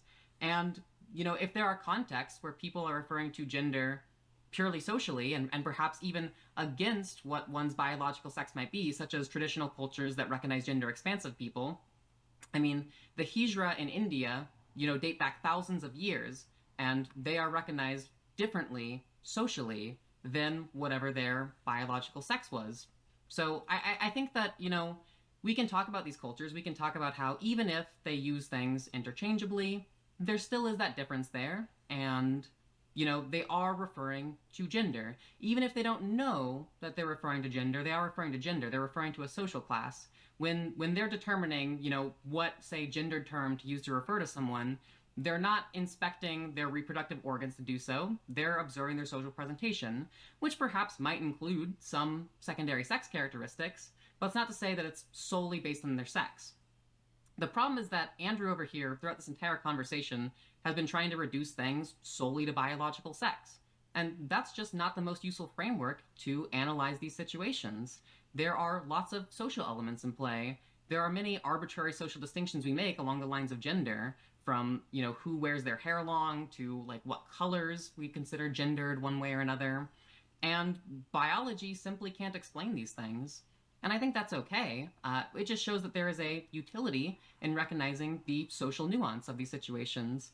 I also think it was interesting that Andrew really didn't succeed at addressing the social utility arguments at all. It seemed that he wanted to focus much more on just like attacking the concept of identity, which, sure, identity can be complicated, and you know, I think that people can have lots of different perspectives about identity, and that's okay. But I think that, you know, what we should do prescriptively, what we ought to do, is focus on what we can do to do the most good for the world. And while we can descriptively analyze gender under a sociological framework, we can descriptively analyze biological sex under a biological framework. You know, the most utility comes in recognizing the distinction between sex and gender. The most utility comes in recognizing trans people as the gender they would like to be. I think that enforcing certain gender roles and expectations on people is harmful and outdated. And I'd like to live in a world where we have more freedom to do what we want, to be who we want to be, and enforcing these social expectations on people just doesn't bring us closer to that world. So, I mean, my prescription is, like, let's just be chill, and let's just let people be who they want to be, and do things that improve the overall well-being of everyone, such as gendering a trans person how they want. Just be chill about it, you know? I want to live in the chill world, not the world where we're, like, hyper-focused on, am I lying by not knowing whether or not this clerk I'm interacting with at the grocery store was trans, and if they're trans, I need to misgender them. That just seems like a overcomplicated and messy and not very good world to live in. All right, I'll see my time there. Okay, thank you for that. Andrew, you got the last word, 7 minutes on the clock. So this was by far the easiest trans debate I've ever done. Even Demon Mama put up a better fight, I think. To kind of go through these one at a time, I said that Naomi's definition was completely regressive. Naomi says, no, it's not. I encompass all these other things, but when we get right down to it, Naomi admitted time and time and time again, it's basically just personal preference when it comes to gendering, right? A woman is a woman who claims they're a woman is a woman, claims they're a woman is a woman. Always the same thing over and over and over again. And I don't know how many times I trapped Naomi into that, but it was immense.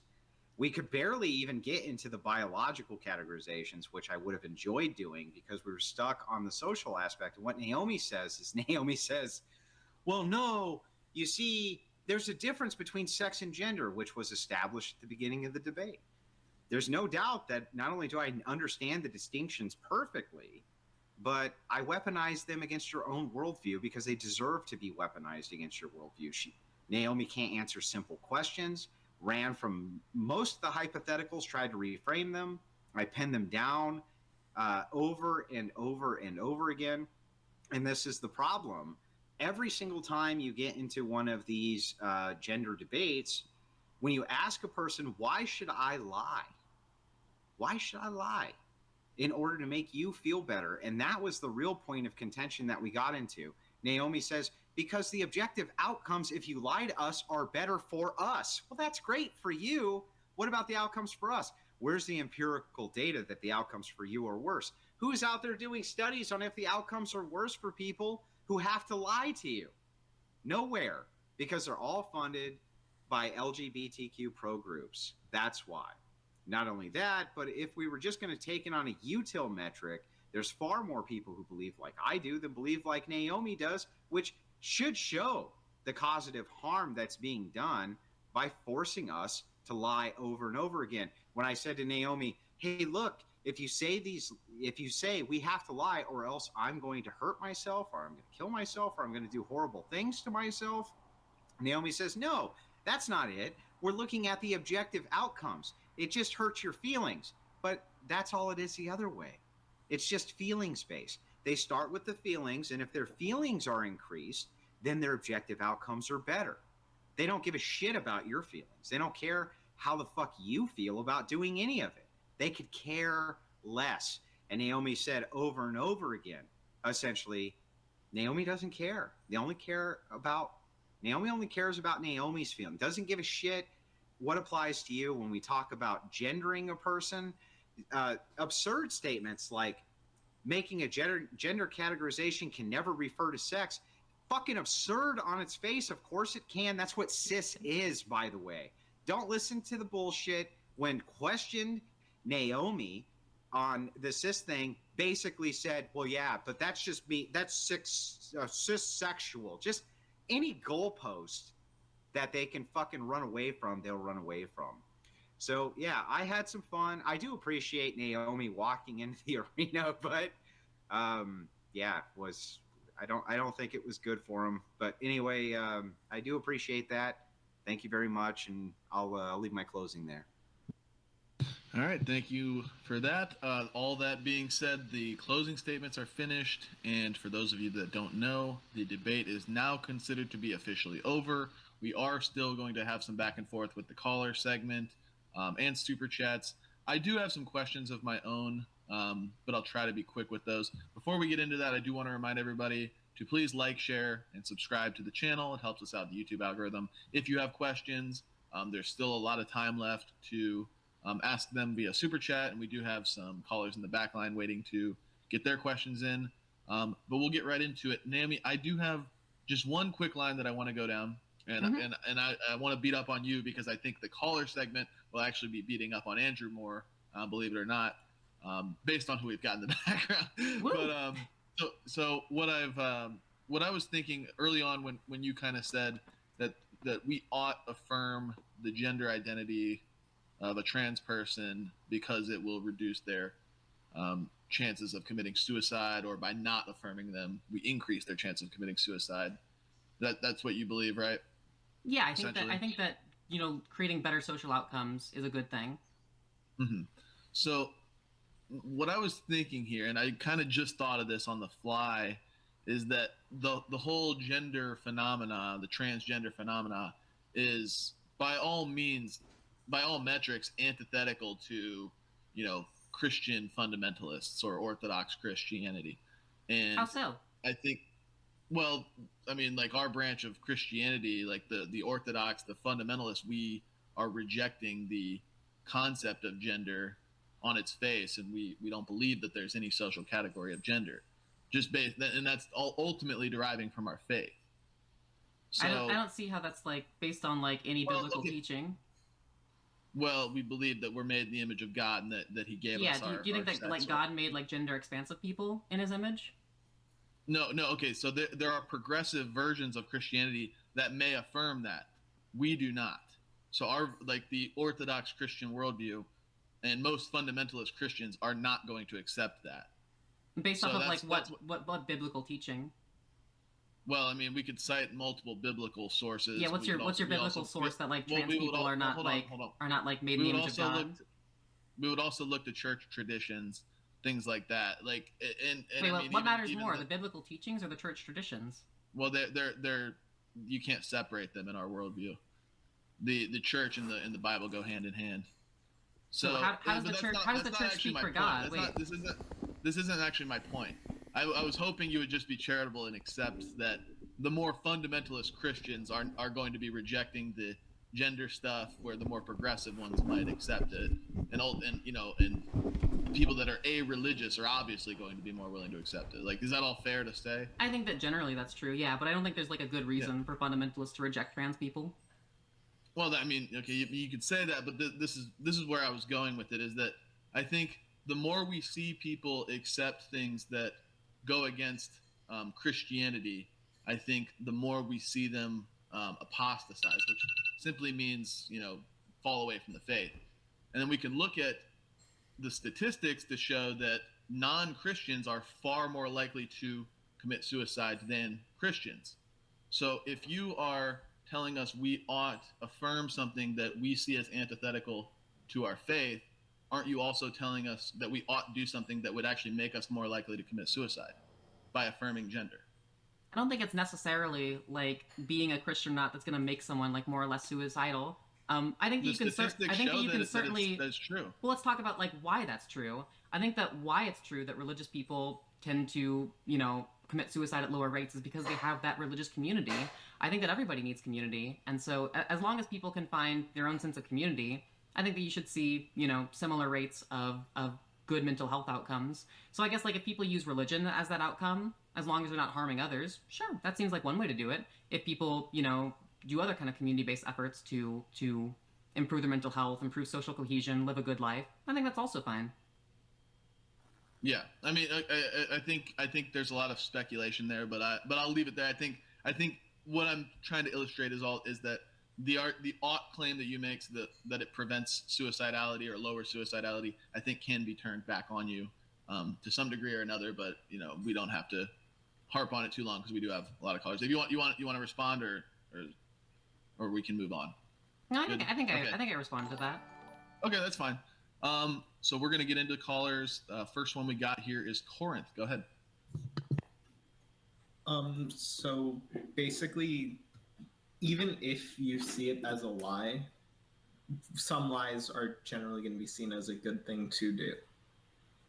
Like, I think we all basically, if we're adults, we know this. If your wife was to ask you, am I fat, and you think she's fat, you don't say yes.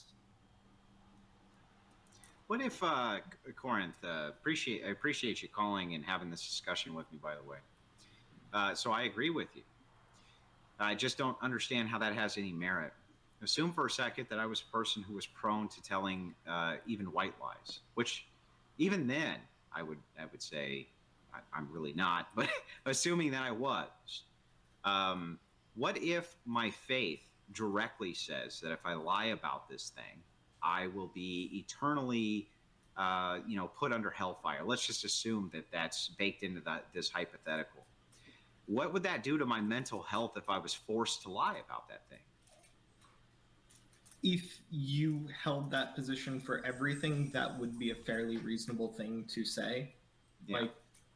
But also, no one actually just has never told a lie. I'm not saying nobody's ever told a lie, but what I am saying is that you do agree within the Christian purview that lying is a sin, right? Andrew, is it a sin to tell your kid that Santa Claus is real? I think that there's significant damage that's done there. So yeah, I would not recommend that people tell their kids that Santa Claus is real. Don't tell your kids that Santa brought them presents? No. Interesting. Okay. First of all, Santa Claus. By the way, Santa Claus doesn't get the credit. I bought that shit. Okay, I bought that shit. It's not that Santa Claus tales aren't funny or fun or things like that. It's not that you can't get in the spirit. But there should be a delineation between what's real. Do you think that Santa Claus tales are like a social harm if kids believe that it's real? If they believe that it's real and that there is some mystical fat man from the North Pole who is dropping presents down your chimney, I think that would be a perceived societal harm. It's not great, no. That's interesting. More importantly, I think kids like Santa. I don't know. Yeah, well, I mean, so you lie to kids. I think that we tell them. Kids, Naomi? I think that there are lots of white lies we tell kids. Yeah, well, which ones do you want us to tell our kids? Do you want us to lie to our kids? What do you want us to lie to them about? I think that things like Santa Claus are okay to tell kids about. I think it's okay for kids to have an imagination. Okay, but what if we're lying to them? Is that okay? Why is that okay? Well, I think it depends on the specific lie. Okay, why is lying to kids okay at all? So I think you have to look at the actual outcomes. It seems that kids get enjoyment out of Santa Claus, and that seems like a pretty good outcome. Well, but there are other lies that can have bad outcomes. We can lie to them about all kinds of things they might. Yeah, that's why you have to assess the outcome. That's so absurd. It's like I don't think there's a negative outcome of lying to talking children to in general, kids about Santa Claus. Well, wouldn't you say that lying to children in general is bad? I think it depends on. I think it depends on the lie. In general. I think it really depends on the lie. So you think that lying to kids in general is not bad? I think that it's very nuanced on this. It's very nuanced. Okay, gotcha. All right, we got to get moving here. Corinth, do you have any follow-up questions? Sorry. Yeah. So, do you think a Christian would go to hell if they told Nazis that their neighbor wasn't a Jew, even if they knew their neighbor was? No, of course not. So we both then will agree then that at a certain point you can lie, and even if it is a sin in the Christian worldview, the harm done yeah, so that will be prevented is getting prevented, yeah. right? So you're arguing within a utilitarian framework. We would understand as deontologists ourselves that telling the lie in itself may have been bad, and we're all sinners, right? But the fact that we lied in order to preserve life, we would maybe justify it that way, but still ask for the forgiveness for the lie, and even ask for forgiveness for the Nazi hunting the Jew, or the Jew, for whatever reason, we may ask for forgiveness for them as well. It just all depends on what the situation is. But yeah, I don't think that there's anything wrong with what you're saying, but you can understand why we shouldn't classify that as not being a lie. It still would be a lie. It can be considered a lie. Yeah. But my point is basically that at a certain point, how direct does that threat of life have to be? Well, so if that's you could say that. Yeah. If you say the trans person's going to kill themselves and you knew that they would, or you had a reasonable thought that they would you say that you can lie? Yeah, but Corinth, the problem with this whole debate was that Naomi really wouldn't stick to that line of, the causative effect is that a trans person may kill themselves if we misgender. Instead saying, no, it's just outcomes. We're just looking at outcomes when, of course, it's absurd. We're looking at feelings here. So if you're saying, should we spare the feelings of that person under your own utilitarian framework, you need to be able to demonstrate that the person who is forced to do the misgendering isn't experiencing as much harm as the other. And you can only point to one form of empiricism based on polling that hasn't been done for the other side. So I think that that's bullshit. Sure. Have you ever felt like you wanted to kill yourself if you called a trans person the gender they wanted to be called? No. Then do you think if someone was to tell you, hey, this is really harming my mental health to the point where it is making me suicidal, that you are being harmed less? Perhaps, but let me ask you a question. How much harm am I taking by that kind of emotional hostage taking? I don't know. How much harm are you taking? Well, I'm asking you, would you say that there's harm to me by you holding me emotionally hostage? There might be, but I'd have to ask you. Why do you think it's okay to hold another person emotionally hostage with the threat of suicidality? Why do you think that that's okay to do? I'm trying, because at a certain point, a minor inconvenience is less harmful than that. Right. So Andrew, you do think emotion. Hang on, Naomi. Caller, you do think that emotional hostage taking is fine as long as it gets you the result that you want. No, I just think wait. No, you do. As long as the result isn't more harmful, you're going to take people emotionally hostage. You don't care. Fuck them. Fuck the ramifications of that. You don't care about any of that. You only care about how it makes you feel. How's that not fundamentally selfish, horrific, awful, and everything? And by the way, the thing is like, from my perspective, why is the problem from my perspective not supposed to be self-correcting? Why shouldn't I be like, well, then go fucking, what do I care? Go do it then. So the first part would be, I can think both are bad simultaneously. I can just think one is worse. I can think you probably shouldn't be emotionally hostage taking someone else, but I also think that if you're doing something that you know will cause someone to be suicidal, that's probably a little bit worse. Let me ask you a question. A reasonable. All right, we got to make. Hang on, this is important. This is Yeah. important. Yeah. I know we have to wrap the calls up because we have to move on. But Corinth, I do have a question for you, and it's very important. This is a phenomenon that I'm familiar with, as I have many daughters. If somebody was dating your daughter, and your daughter was going to break up with them, and they said, please don't break up with me. If you do, I'm going to kill myself. Would you tell your daughter to break up with them anyway? Yes, because the ask of committing your life to someone for that is a much greater ask than calling someone she, her. What if they said, I'm only going to come over and have sex with you once a month? And that's that it. That is also a lot more than just saying. Demonstrate it.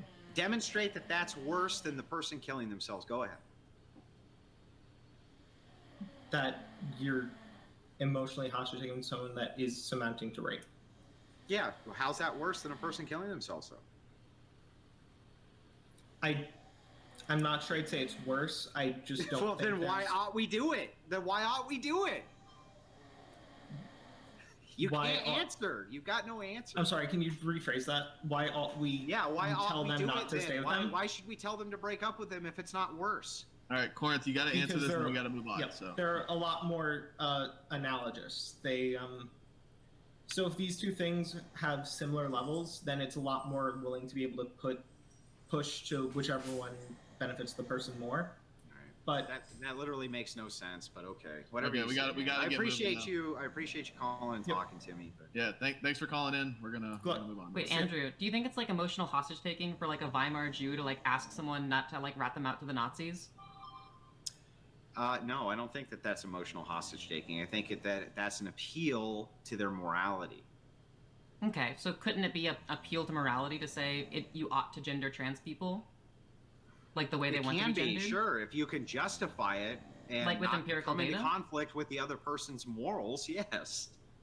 Well, but even lying about whether or not that person is a Jew is coming into contact with your morals because your morals I are agree, against but lying. I've already explained this. We understand as deontologists that both are sinful. Doesn't mean we wouldn't still make the choice of going for the lesser sin. Okay, I think it's pretty clear that like gendering trans people correctly is the lesser sin. That makes no Why do you sense, but guys okay. always- Your caller certainly didn't demonstrate that, and you haven't demonstrated it, but okay.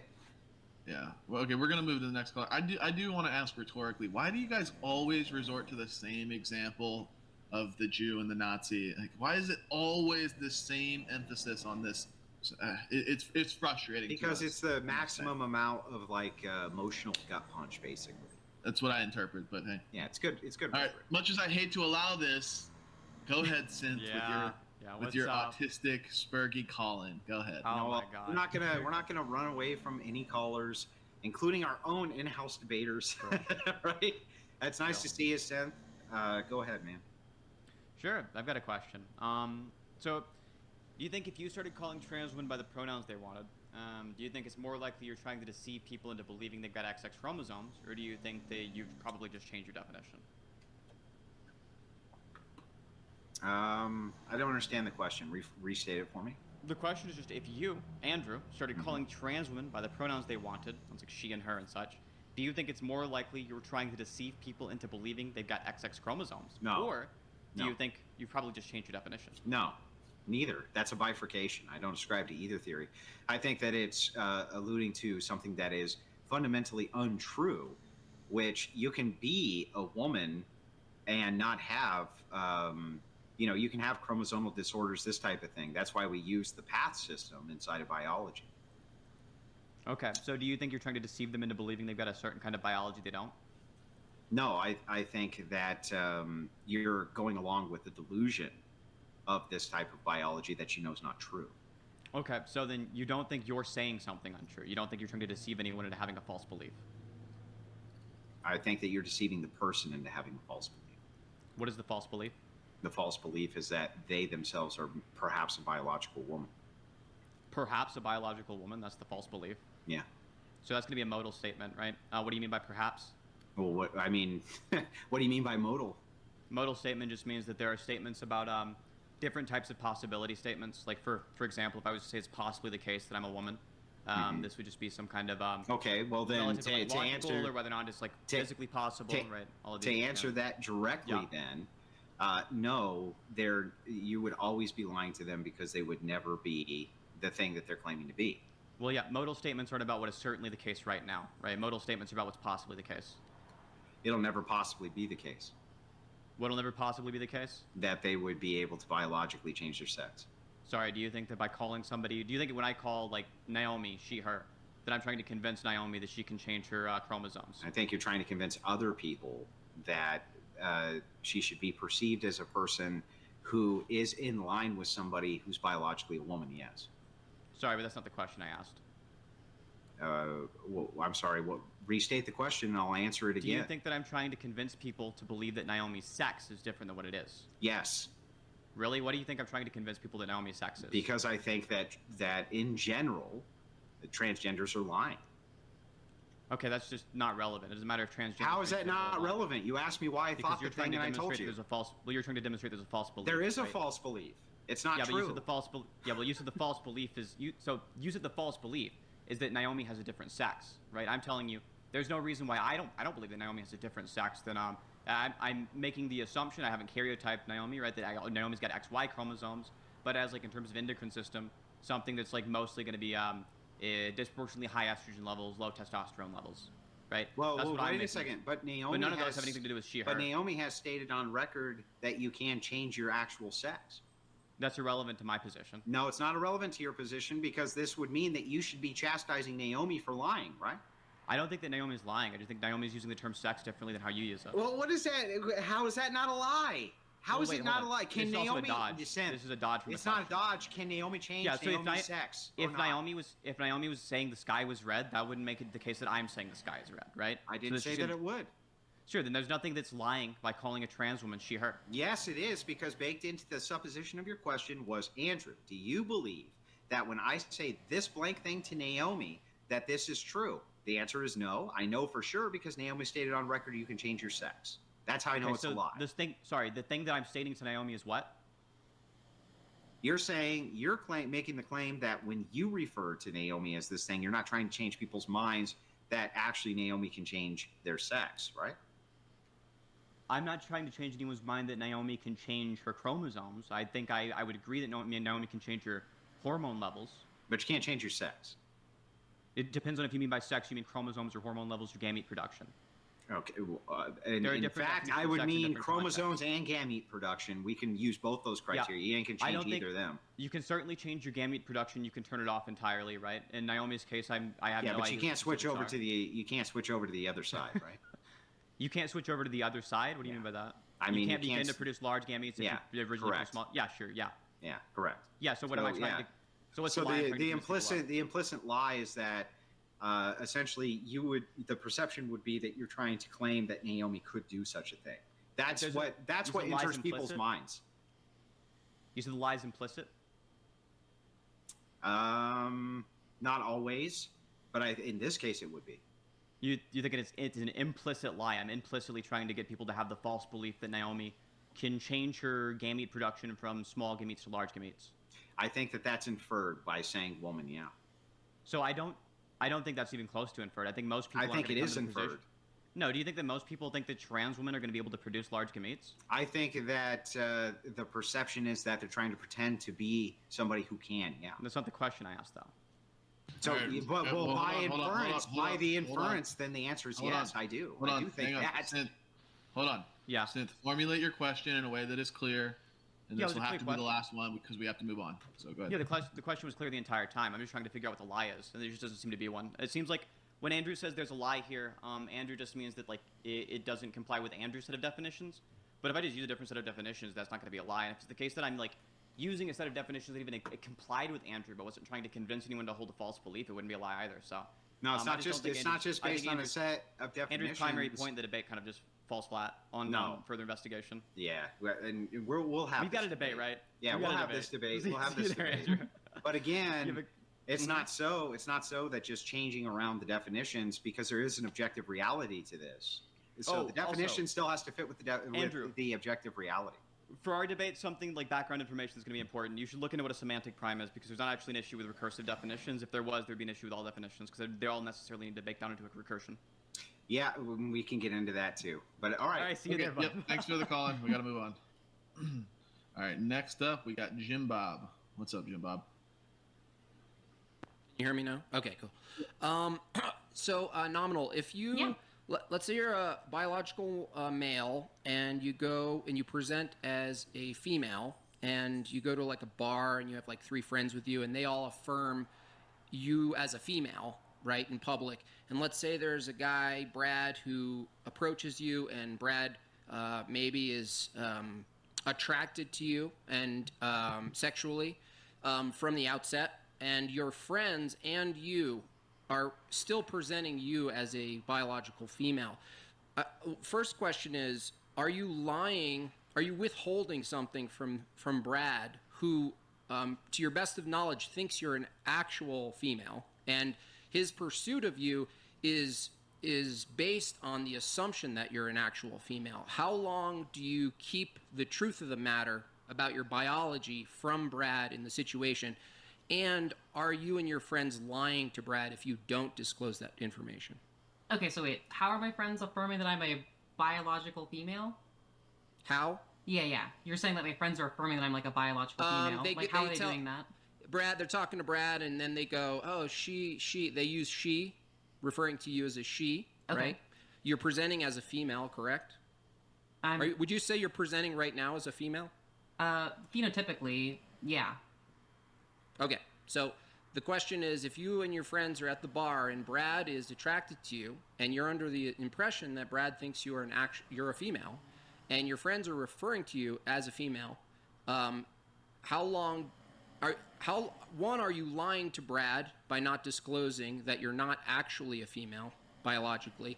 And if you are, how long do you wait to tell Brad? Yeah, okay, so first on, like, the lying thing, if somebody, like, makes a false assumption about somebody and doesn't ask for clarification, there's no lie there. Somebody just had a false assumption. I think that, like, if, say, like, Brad was going after a woman and, like, later found out that she was infertile, he might have had a false assumption that she could get pregnant, but she never lied to him by just, like, not disclosing right off the bat that she's infertile, for example.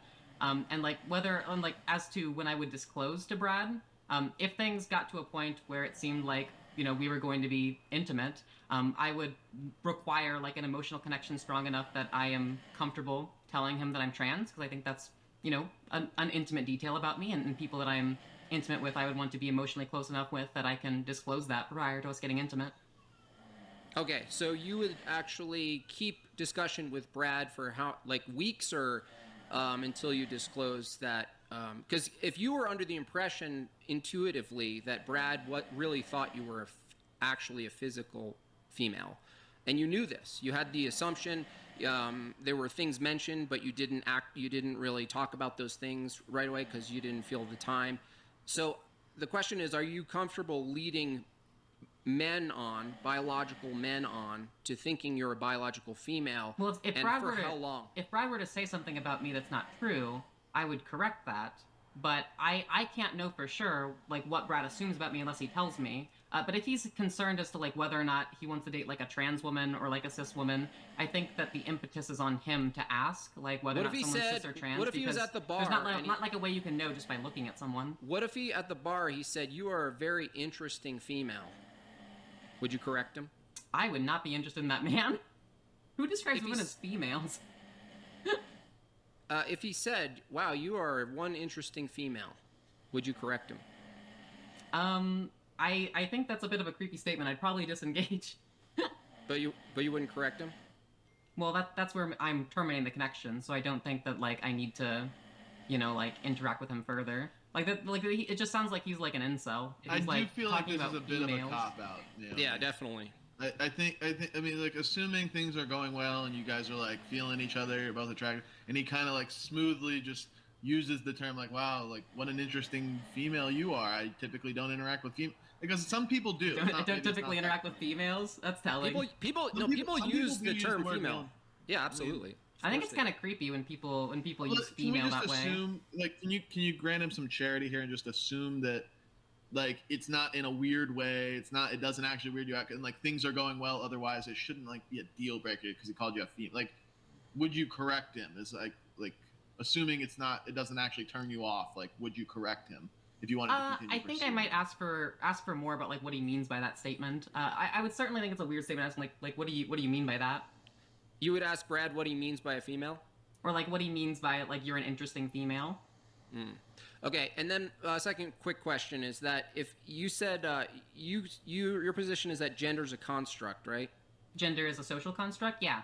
Yeah, and then the attempt to present would be not a construct, or would be a construct as well, like to pair a gender with an expression, a physical gender expression. Like if a biological man wants to present as a female, you would say that their gender they identify with is what? So if we're talking about presentation, you would say their gender expression would be feminine. Okay, and so they're linking their gender, which is a construct, to a objective physical expression? I guess what so by is feminine. So like okay. The interesting thing is that is female. No, so like feminine is subjective in that it kind of varies from culture to culture, from society to society. You know, what specifically we determine as like a feminine gendered presentation has varied significantly throughout human history across different cultures. So if you presented yourself as Andrew or me, would you be able to say that it was a feminine gender expression? Within the context of American culture, that would be a masculine gendered expression. Okay, we got. I'm sorry to cut it off. We have to move on. If you want one last question, well, I won't ask a question. I'm just seeing that it seems that the problem or the navigation of gender, which is a social construct, right, and then gender expression, which is also a social construct, seems to be in some sort of tension between how then you pursue something actually objective, which is like, do you want to look like a female? So that now you're saying female does look a certain way, right? So it almost assumes an objective appearance to something, right? So it seems, and the same goes for any kind of surgery. You're using a gender, which is a construct, but you're using an objective, act against your body or added to your body physically, which would be an objective thing, which would be biological and physical. And so it seems that it would be impossible. It's almost like a category error to take a gender concept, which is a construct, and then try to merge it with something that's objective and real in physicality. It seems like it couldn't possibly ever match based on the changing, ever-changing definitions. I specifically don't try to merge those two categories. That's why I distinguish transsexual from transgender. As in, transsexual would refer to people who sexually transition, like take cross-sex hormones, perhaps get surgery, that kind of thing. And then transgender would refer to people who socially transition, so perhaps change their gender expression, go by a different name, pronouns, that kind of thing. And I think that kind of, bridges that gap. But you would say there's never a one-to-one. I'm sorry, Jim Bob. I'm sorry. Yeah. We can't do it. We have to move on. Yeah, there's not a one-to-one because things like femboys exist. Yeah, I'm sorry. We got to move on, Jim Bob. Thank you for calling. Last one we got here, Bane. We are pushing up on the time limit, so please make it quick. I hope it's all right. No one wants to talk to Bane. That's fine. So Naomi. Yeah. I have a question as a utilitarianist, or someone who follows utilitarianism. Your view is that whatever is going to achieve, the most beneficial outcome, that's what we ought to do, right? Typically, yeah. Okay, well, to piggyback on Andrew's argument Andrew presented earlier, I agree with him that I don't think you're ever, and that Zen brought up, is that you're not going to be able to convince any Orthodox Christians because our utilitarianism is built on becoming like Christ and struggling against the passions that we have. So we would think that it's actually completely anti-utilitarian to enable what we would consider, and I'm not trying to be harsh, confusion and struggle that someone has to affirm something that they're not. So that's the issue. Wait. Utilitarianism. Do you think there's like a confusion in like trans people? Like how am I confused? Well, I don't want to say anything that could get YouTube angry, but I would say that you're trying to affirm something that you're not. And what is it that I'm not? That I'm saying I am? A woman. Okay, so like what does that refer to? Someone who identifies as a woman. Is that what you believe? No, absolutely not. Then why'd you present that definition? Because that's typically the definition presented, and it's a regressive issue. I didn't present that definition. No problem. My whole point was that... Yes, you did. And I literally made you give it.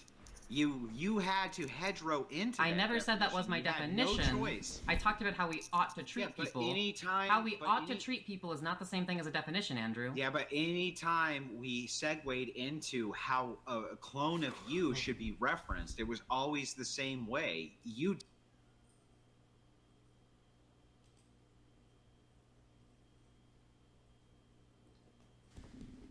Well, shit.